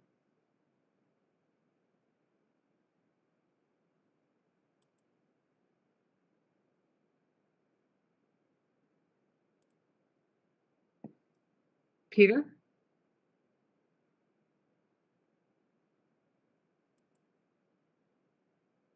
I don't know what's going on.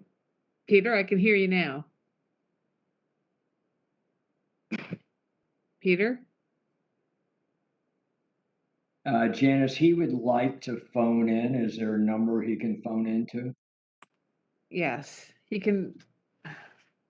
Peter, if you can hear me, the phone number you can call in is 1-408-418-9388.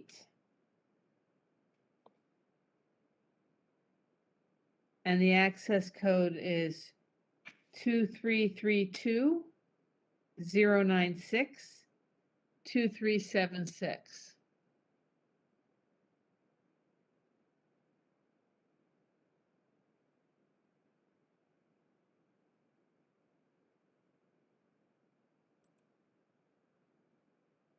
On the landline? Peter, is that you? Yes. Okay. Mr. Steck, would you I raise turned off my computer and I assume you can hear me now? Yep. Yes. We can.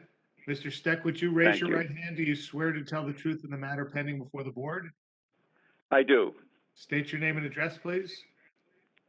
Peter G. Steck, S-T-E-C-K, 80 Maplewood Avenue, Maplewood, New Jersey. Mr. Chairman, offering Mr. Steck as an expert in field of professional planning, and assuming his license is still in good standing, will you accept his qualifications? Assuming he says his license is still in good standing, yes. It is in good standing. Okay. All right. Peter, why don't you, provide your testimony, starting with the description of the property and the application, and going on to discuss the master plan and zoning considerations, and most importantly, the variances that are required in connection with this application. Yes. First of all, in preparation, I did hear all the testimony so far and did see the exhibits. I toured the property, looked at the zoning ordinance and the master plan, as well as the neighborhood. I'm going to lay some foundation here. This is a 1925-ish bank building. It clearly looks like a bank. While it seems to have been butchered over time in terms of its architecture, anybody driving down the street with or without a sign on it would recognize this as a bank building. As a result, it is poorly suited for retail use. It doesn't have large windows in the front. The windows, as you know, are significantly above what would normally be a storefront window. So the building, while it reads as a bank and while it's been butchered architecturally, it clearly is unsuited for any kind of traditional retail use. The building, however, is a contributory building in the historic district, which was established in 2012. The applicant wants to bring the building back to its historical integrity, wants a one user for the entire building, and is trying to get as much parking as is reasonable to accommodate its employees and the clients that will arrive. This area is oriented to the Watchung train station. It's a neighborhood commercial zone. Although this is on the periphery, again, if you were walking to this building and turning the corner on Fairfield, behind this building is the access to the public parking lot, and then the next property over is residential. So this is the end kind of the pedestrian flow, at least in this core block. The other observation is that almost none of the properties have code-compliant parking. What's happened over time is that the municipality has developed public parking lots, recognizing that it's impossible to have a suburban style development with each building having its full amount of parking. Frankly, if you had that, you wouldn't have a nice pedestrian area because it would be so low density with all the parking around. Part of my analysis was to look at the master plan, and this is an area where what we're trying to do is very much in sync with the master plan. On page 129 of the plan, it describes the Watchung area, and it says buildings are constructed according to traditional Main Street standards, no building setbacks, large shop front windows, doors that open onto the street, and signing that sits on the building and not perpendicular to it. Parking is mostly provided on the street or behind buildings. So that description is certainly accurate of most of the buildings at Watchung Plaza, but this building is uncharacteristic. It's set back from the front street line. The windows are not large. The windows are up high, and again, not lending itself to a retail use. Among the recommendations were that, and I'll read two of them from page 138. First of all, it talked about reduce the amount of underutilized parking spaces by facilitating shared parking.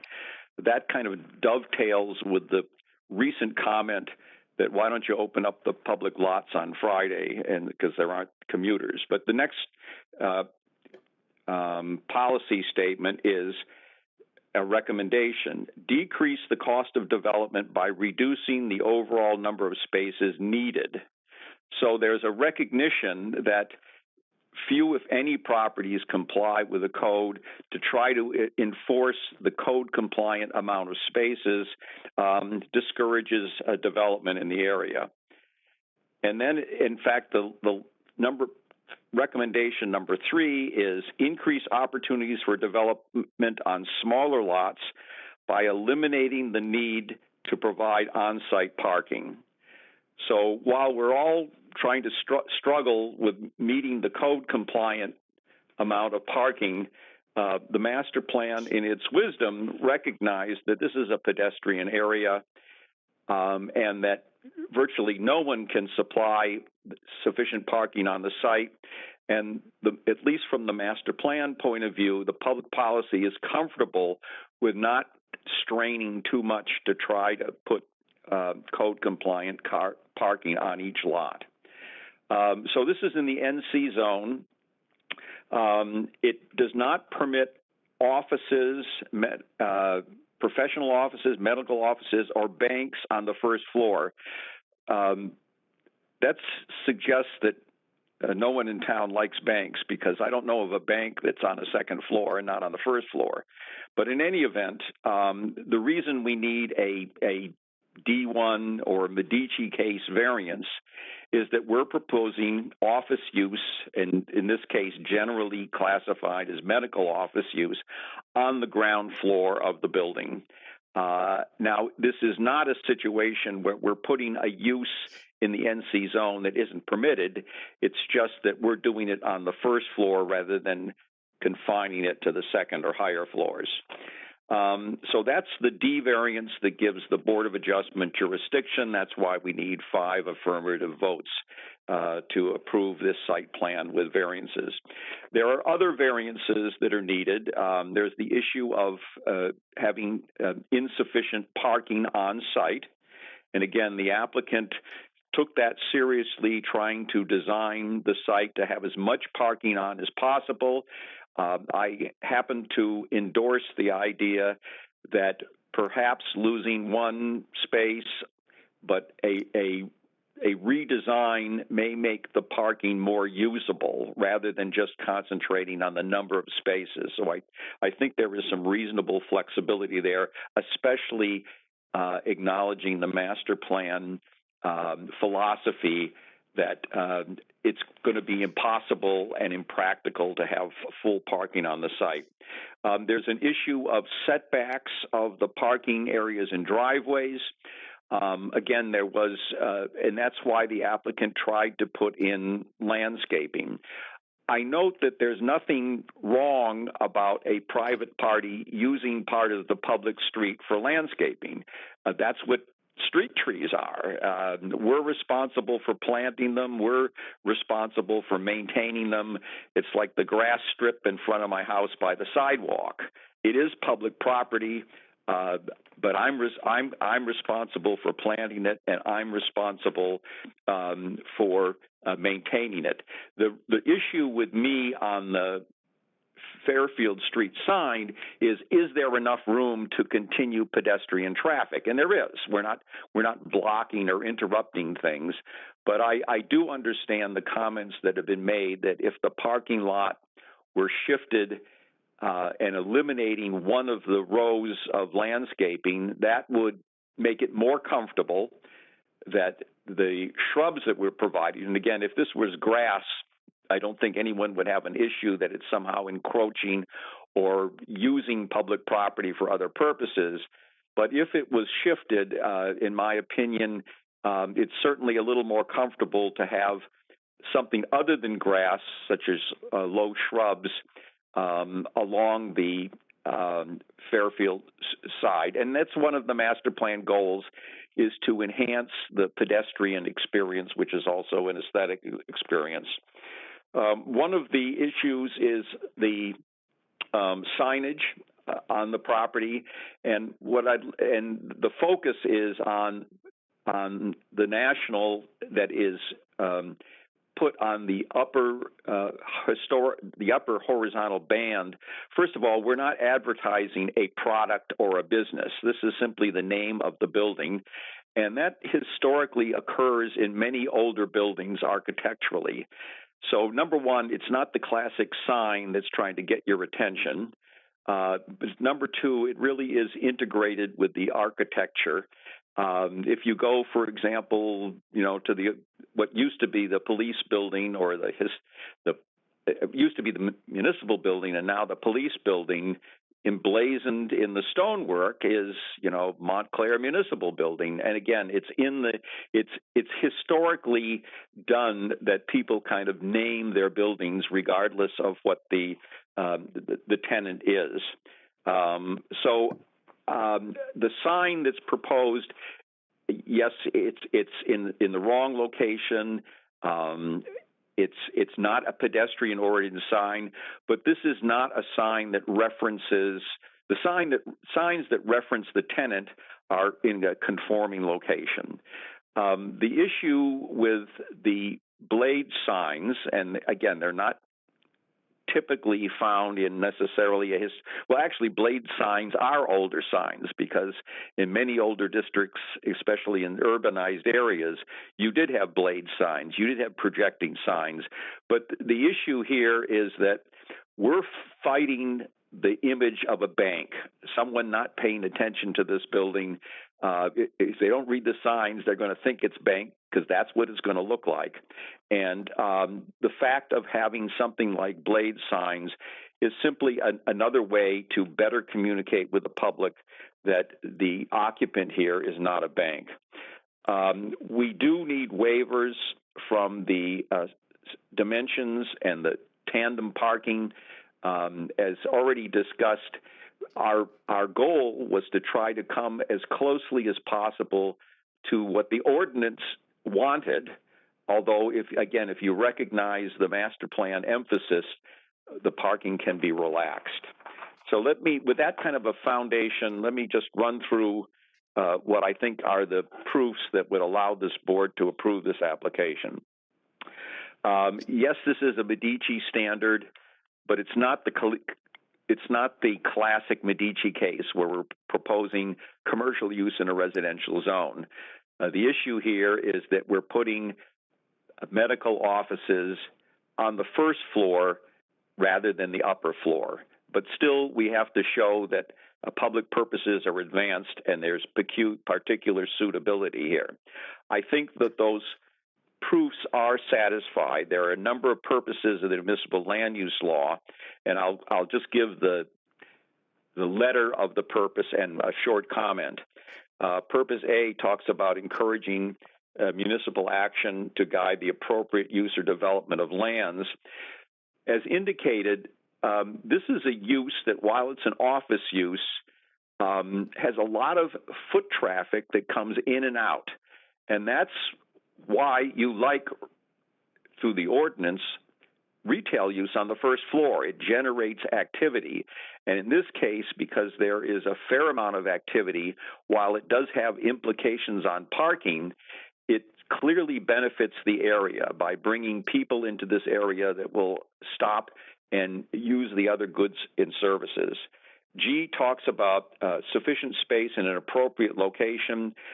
Again, this is the edge of the pedestrian trafficked area. It's not in the core of a retail strip, and it historically is a building that accommodates office use. Purposes I and J, I relates to a desirable visual environment, and J relates to historic sites. These are very strong purposes that are being advanced by this application. Finally, M talks about more efficient use of land. Rather than tearing down a building and putting up a building better suited to retail use, first of all, it's in a historic district. We're obligated to try to save the building. But in terms of reuse of the building, that clearly is a more efficient use of land. So that there are at least 5 purposes of the municipal land use law that are advanced. The use is particularly suited because of the architecture of the building, the fact that it's historic, and we're discouraged from modifying it significantly. The modifications we're making are, in fact, bringing it closer to the historical view of the building. Also peculiarly suited, while we're at the end of the pedestrian flow area, we are going to generate a fair amount of pedestrian traffic. And we are proposing a modicum of retail use. There are some items sold. We are dressing up the windows. They're not going to operate as classic storefront windows, but it's a half step to make the building interesting to someone who is walking by. Now to the negative criteria. It is physically impossible to put the code compliant amount of parking on this building. There has never been code compliant parking. It's impossible to do it. So that's that is a C1, practical difficulties, hardship issue. None of the buildings in this block have enough parking on site. And again, the fact that people share parking, that we did make an effort to survey spaces in the area, noted that on Saturdays there are diminished hours. There is only 1/4 of the staff present. I think that, with the testimony of Betsy Dolan, suggests that there functionally is going to be enough parking. And again, it's an active area. That's a good sign. Many of these issues are not parking for long periods of time. It's a parent dropping off a child. In terms of so that's the hardship, practical difficulties part of the justifications. There's also a C2 benefits that outweigh the detriments, and that is returning the building to its historic character and putting in a use that does generate a fair amount of foot traffic, which clearly will benefit the other businesses in the area, as well as the direct benefit to the bookseller across the street. There's an integration of this use with that use. Finally, I'll end up with the master plan. The master plan wanted to increase economic activity in the business areas. It recognizes that this is focused on the train station, but it directly said parking is not the end all. On-site parking is not the end all. In fact, it recognized that to require a full amount of parking is a discouragement of development. This is a great example of where relaxation of on-site parking, plus the applicant's efforts to provide spaces in the commuter lot, as well as a private property, in my opinion, that helps to comfortably satisfy the negative criteria. So in summary, there are at least 5 purposes of the municipal land use law that are advanced: A, G, I, J, and M. The use is particularly suited to this property because it's not a retail-oriented property. And because of the site plan and potentially some modification to the arrangement of parking on the site, in my opinion, this can be approved without substantial detriment to the public good and without substantial impairment to the zone plan and zoning ordinance. In fact, this is a project that is directly in line with the recommendation of the master plan. The end. Thank you, Peter. No further questions. Okay. Mr. Fleischer, do you have any questions?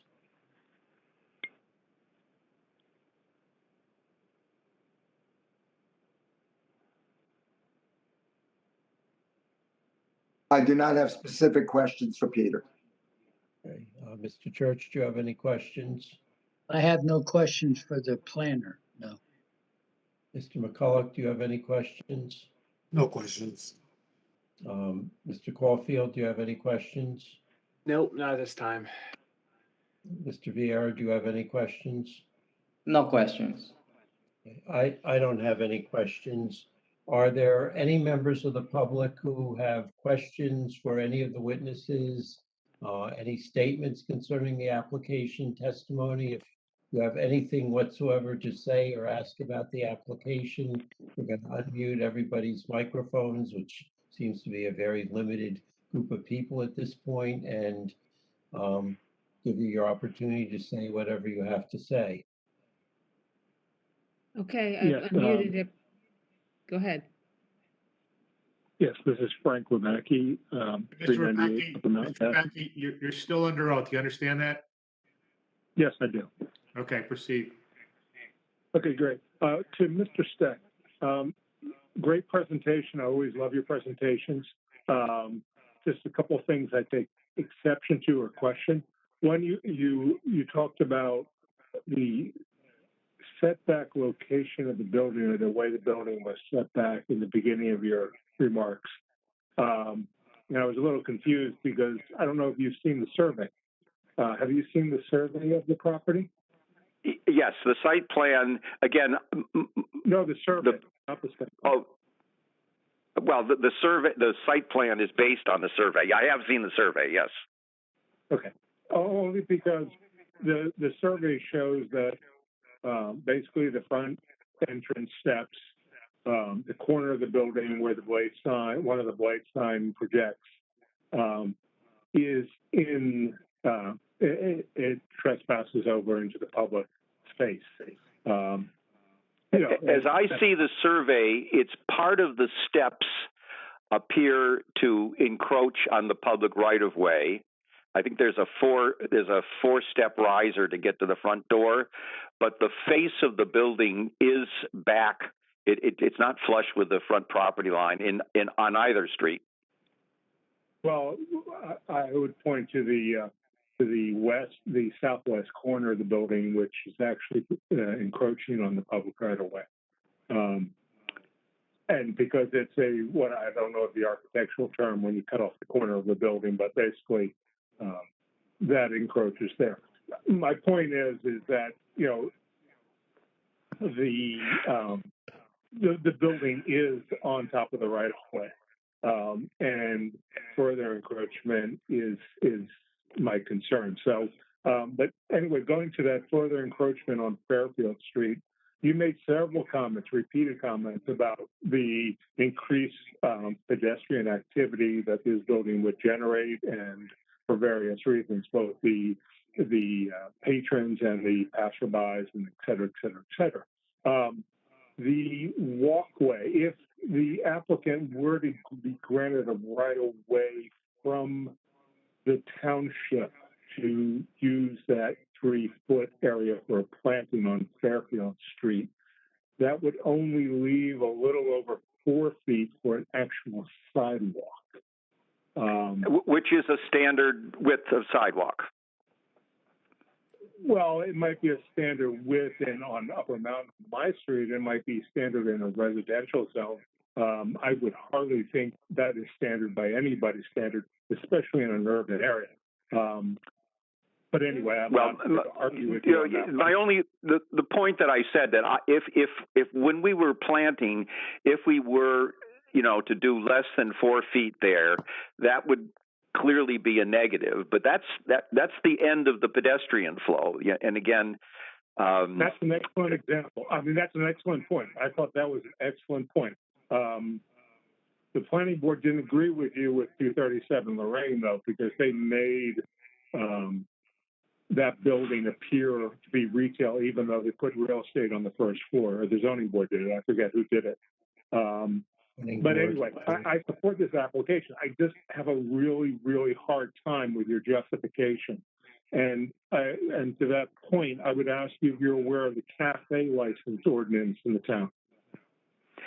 To use the public right of way for dining. Correct. And what it requires is for buildings with sidewalks of this width, which is less than, I think, 15 feet criteria. Get off the top of my head, but I think it's 15 feet. They require a 6-foot passageway for pedestrians. Right. And what you're providing here in an NC zone, even if it's at the end, across the street, there are many retail opportunities. And plus, unfortunately, there's medical, as the zoning board knows, at 48 to 50 Fairfield Street. But we require 6 feet. That seems to be our standard, our minimum standard for a commercial area where we want to let the property owners use the public right of way for dining and outdoor activities, which everybody recognizes. So I would say let's use that 6-foot standard. And the way to do that is to I guess lessen or eliminate the landscaping at the other end of the lot, and for starters, just shift that module so that there's no encroachment at all on the public right of way, at least for parking. That would be great. That would make me very happy, and I would totally support the application. And if you get rid of the curb cut for the handicap, that would be a cherry on top. Thank you very much. You're welcome. Are there any other members of the public who have anything to ask or state or testify concerning the application? Mr. Chairman, we did receive a comment in the chat box from Margot Sage L. She said she was not able to get the microphone to work. Is that somebody else on the phone? Okay, so I don't know if you want me to read it, what she wrote in the chat box, or certainly it was written to everybody, to all the panelists. Yeah. I think since she was unable to communicate via the microphone, I think you should read it. Okay. She writes, I've been here since 8 p.m. and when I tried to make a statement at the appropriate time, I couldn't get on. So I'm submitting my statement here. Please accept this in support of the national project. Margot Sagel, owner of Watchung Booksellers, 54 Fairfield Street, resident of Montclair for 32 years. Watchung Booksellers has been in Watchung Plaza for 30 years and our current home for 20. We are very eager to welcome our new neighbors, Gravitas Group and its tenant Montclair Speech, to the plaza. The restoration of the bank building to its former glory is important, especially as it is such a prominent building in the plaza. We also welcome Montclair Speech as a significant addition to the business district, adding diversity to a landscape heavily populated by personal services and food. We also welcome a vibrant business bringing potential customers to the rest of us. Parking continues to be a struggle at the plaza, aggravated by the significant broken meters and an unused municipal parking lot on the weekends. But this should be addressed with another department in town. We recognize that Mr. Silver has made efforts to address these. No other businesses in the plaza has made. And that's it. This is Peter Steck. I think that's a great question. I thought we were opening it up to comments at the same time. Oh, excuse me. Are there any other members of the public who have comments or questions concerning the application?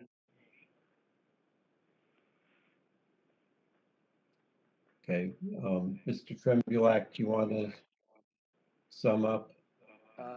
Yeah, before I do that, Mr. Chairman, I think you think I already know this, but I just would like Mr. Silver to confirm that he wants to go ahead and have the board decide the application, even though there's only 6 members present.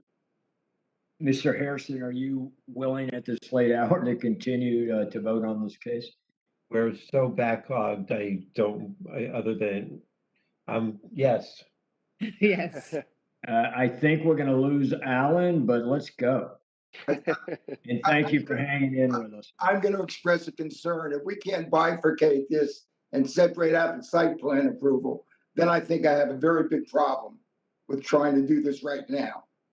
Well, I mean, but I don't think the parking and the site plan work the way they are now, and they need to be changed. my suggestion, and I think I want the applicant to get something, was going to be that we do the variances other than the parking lot.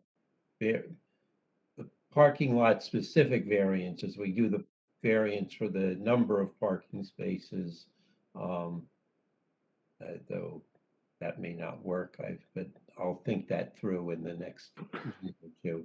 But that we, I'm semi-willing to give preliminary site plan approval, but subject to their coming back for final to address the parking lot. And I think But then aren't you asking, Mr. Chairman, then that the final be revised final? So what are you getting then?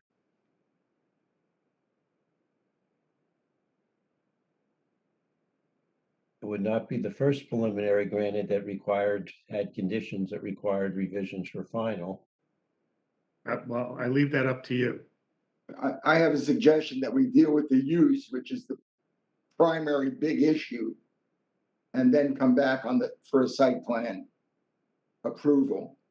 But I think there are other variances like the signage and other stuff that are still, I would like to see voted on separately. Separately or deferred as part of the site plan? Well, I'm prepared to defer it as part of the site plan if they want to do that. All right, Mr. Tremblay, you've heard some of the comments. Well, I'm not What's sure your preference to proceed? Well, I think we'd like to proceed and try to come away with as much as we can. You know, from Mr. Fleischer's comment, it sounded like he only wanted to deal with the D variance and none of the other variances. You know, you know, I was hopeful that the board could, you know, has heard sufficient testimony to grant the parking deficiency variance as well as the D1 variance and as well as the sign variance. And the only remaining variance relates to the parking lot, which everyone agrees, you know, should be and will be reconfigured. So that's what I would hope. But of course, it's up to the board. If the board doesn't feel that, you know, or that you can decide the variances without seeing the revised plan for the parking area, then we'll come back with a revised plan. But you know, I would at least, you know, sounds like. Okay, so let me, you know. Janice, is the only sign variance for the sign at the top of the building? For the blade sign is fully conforming? That's the only one. The blade signs are conforming in terms of number of signs? Yeah. Because there's two frontages. And there are two blade signs plus the signs for the entry. So there's more than one sign on those more than two signs on those frontages. Well, you need a variance for the sign for the national. Okay, that sign that's what the variance is for. You don't need a variance for the sign that's above the door on the front. You don't need a variance for the sign above the door on the back, and you don't need a variance for the projecting signs because there's one on each frontage, and you're allowed to have it on different frontages for a corner lot.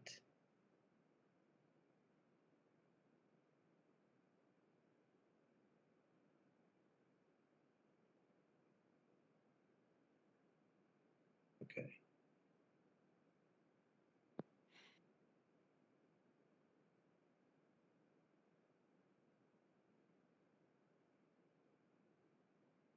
Okay.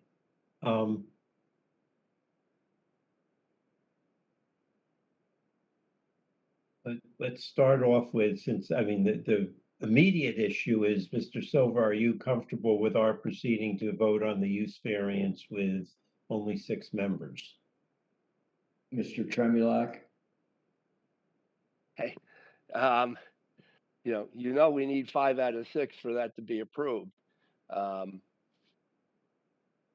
Mr. Harrison, I think I am. I think that we've presented a very good case. I hope the board understands that. And yes, I'm willing to proceed. That I understand that we need 5 out of 6 with only 1 no vote. Yes, sir. I'm ready to proceed. Okay. Mr. Tremblay, do you want to sum up? I'm going to be very brief on this issue, I assume. I mean, I think from what I've heard, I think the board recognizes that this is a difficult building to convert to a retail use. I mean, it was built as a bank. It's been used as a bank it was used as a bank for its entire history until Chase vacated the building about 2 years ago. It's the only building in Watchung Plaza where you have to go up steps to enter. I think there's 4 or 5 steps to get into this building, unlike every other property in the plaza where you just walk in right off the sidewalk. And every other building has storefronts. This building has windows appropriate to an office building or a bank building. It's really not appropriate for retail use. It's really inappropriate, really. And it's similar. This wasn't my application, but I think about 3 years ago, the board approved a similar variance for what used to be the Bank of America building right in the heart of downtown Montclair, at intersection of Bloomfield Avenue and Glenridge, for very similar reasons. And the board in resolution pointed out that the architectural style of the building is not configured with storefronts and is not conducive to first floor retail use. Board also noted that all the windows were significantly above grade with little or no visibility into the building from street level. Clearly that applies here. You know, and we are providing some retail, and, you know, consistent with, you know, my experience with this board on other applications involving first floor office use in neighborhood commercial zones. You know, we've tried to, you know, provide these window displays to, you know, give the appearance, you know, of something like a storefront with products on display. You know, I think, you know, for all the reasons that's been presented, particularly in Mr. Steck's testimony, that this is an appropriate building to allow, you know, office space on the first floor. And we would urge that that variance be approved. Okay, we'll start discussion with Mr. McCullough.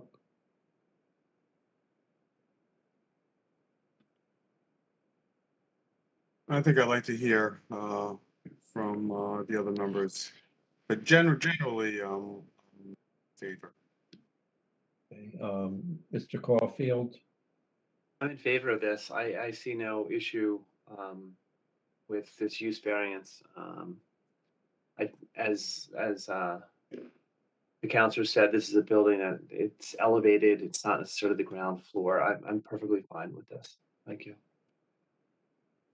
okay, Mr. Vieira, your day. Thank you, Mr. Chairman. I'm also in favor of this application, except for the comment that we made about the parking lot, which I believe the agreement is that, I guess we'll revise that. We'll see that at the next meeting. Thank you. Mr. Fleischer? Just to be clear, I'm very strongly in favor of this project. It's in the details that I have some fairly significant concerns. I think those extra signs are a mistake. They don't exist anywhere else in Watchung Plaza area. They're not necessary to identify this building. I think it's inconsistent with the pattern of all the other stores and shops in Watchung Plaza. It just doesn't exist anywhere else. And this applicant doesn't need those signs to fulfill their mission. To me, it's one of these "here I am" that is totally unnecessary for the purposes of the use variance and the purposes for the use of the building. I'm totally in favor of the use of the building for the applicant as represented. And I know Mr. Silva will do a great job with this project, as will Paul Sionis. I think those, I call them flag signs, whatever they're technically called, are just wrong. They're wrong for the entire plaza. They don't exist anywhere else. And I can't imagine why anybody thinks they're so critical to this building. And so I'm not in favor of that. I'd like to see a condition that they not be part of the project. I don't think I'd like to see a final site plan on this before we get final approval. I think the site plan as it's now configured is a mistake. I think going and remaining on the sidewalk zone is a mistake.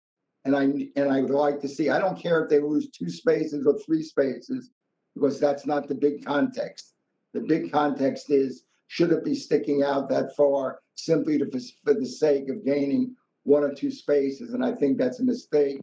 Just like I think the trash enclosure position and the way it's accessed is also in the wrong place and accessed in the wrong way, when it should be accessed like all the other trash removals on the entire plaza, which is off of the public parking lot, not off of the street directly.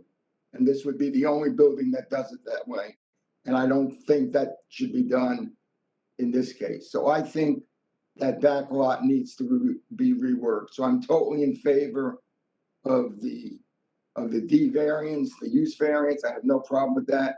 I do have problems with both the two signs in the corners, and I have problems with the layout of the rear yard. But I'm totally in favor of the project, and I'm totally in favor of the use variance. Okay, Mr. Church? I also am in favor of the use variance. I believe that's all I'd want to vote on tonight would be the use variance. The other issues brought up by the C variance relief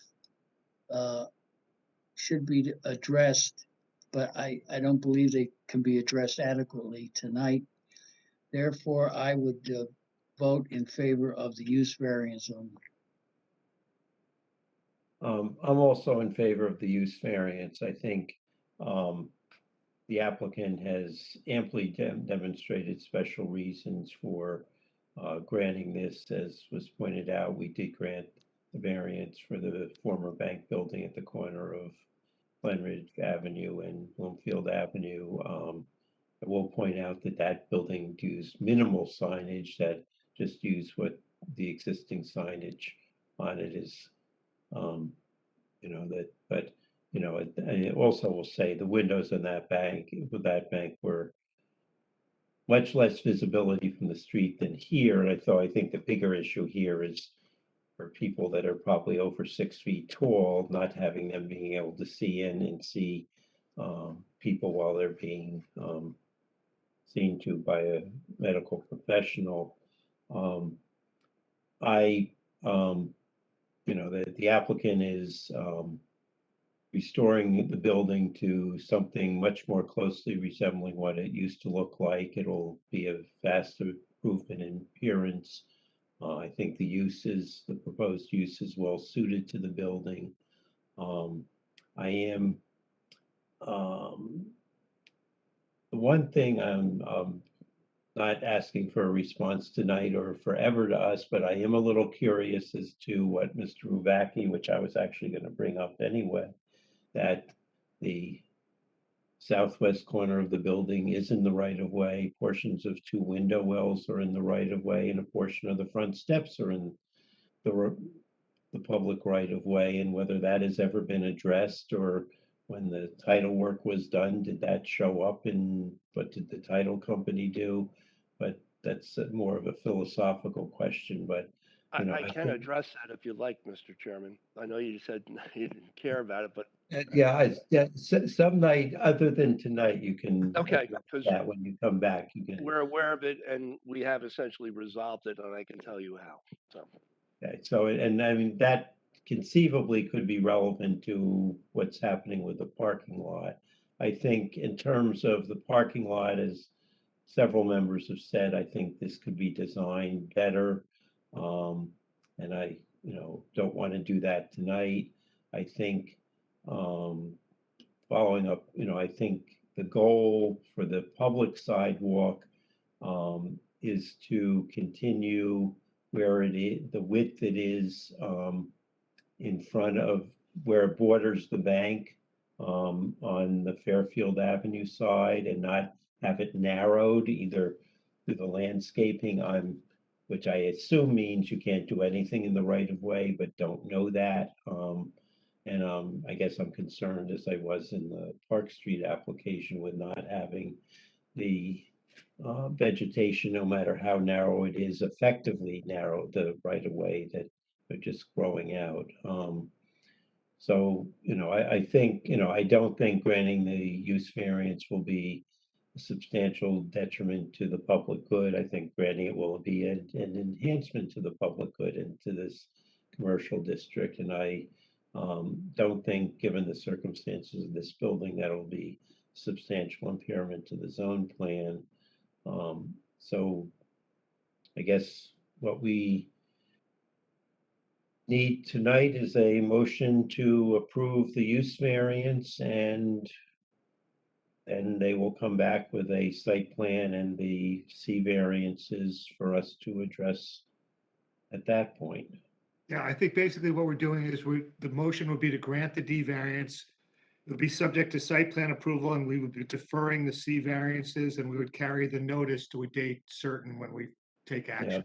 The one condition which I think is not related to the C variances is that they adhere to the Historic Preservation Commission's conditions,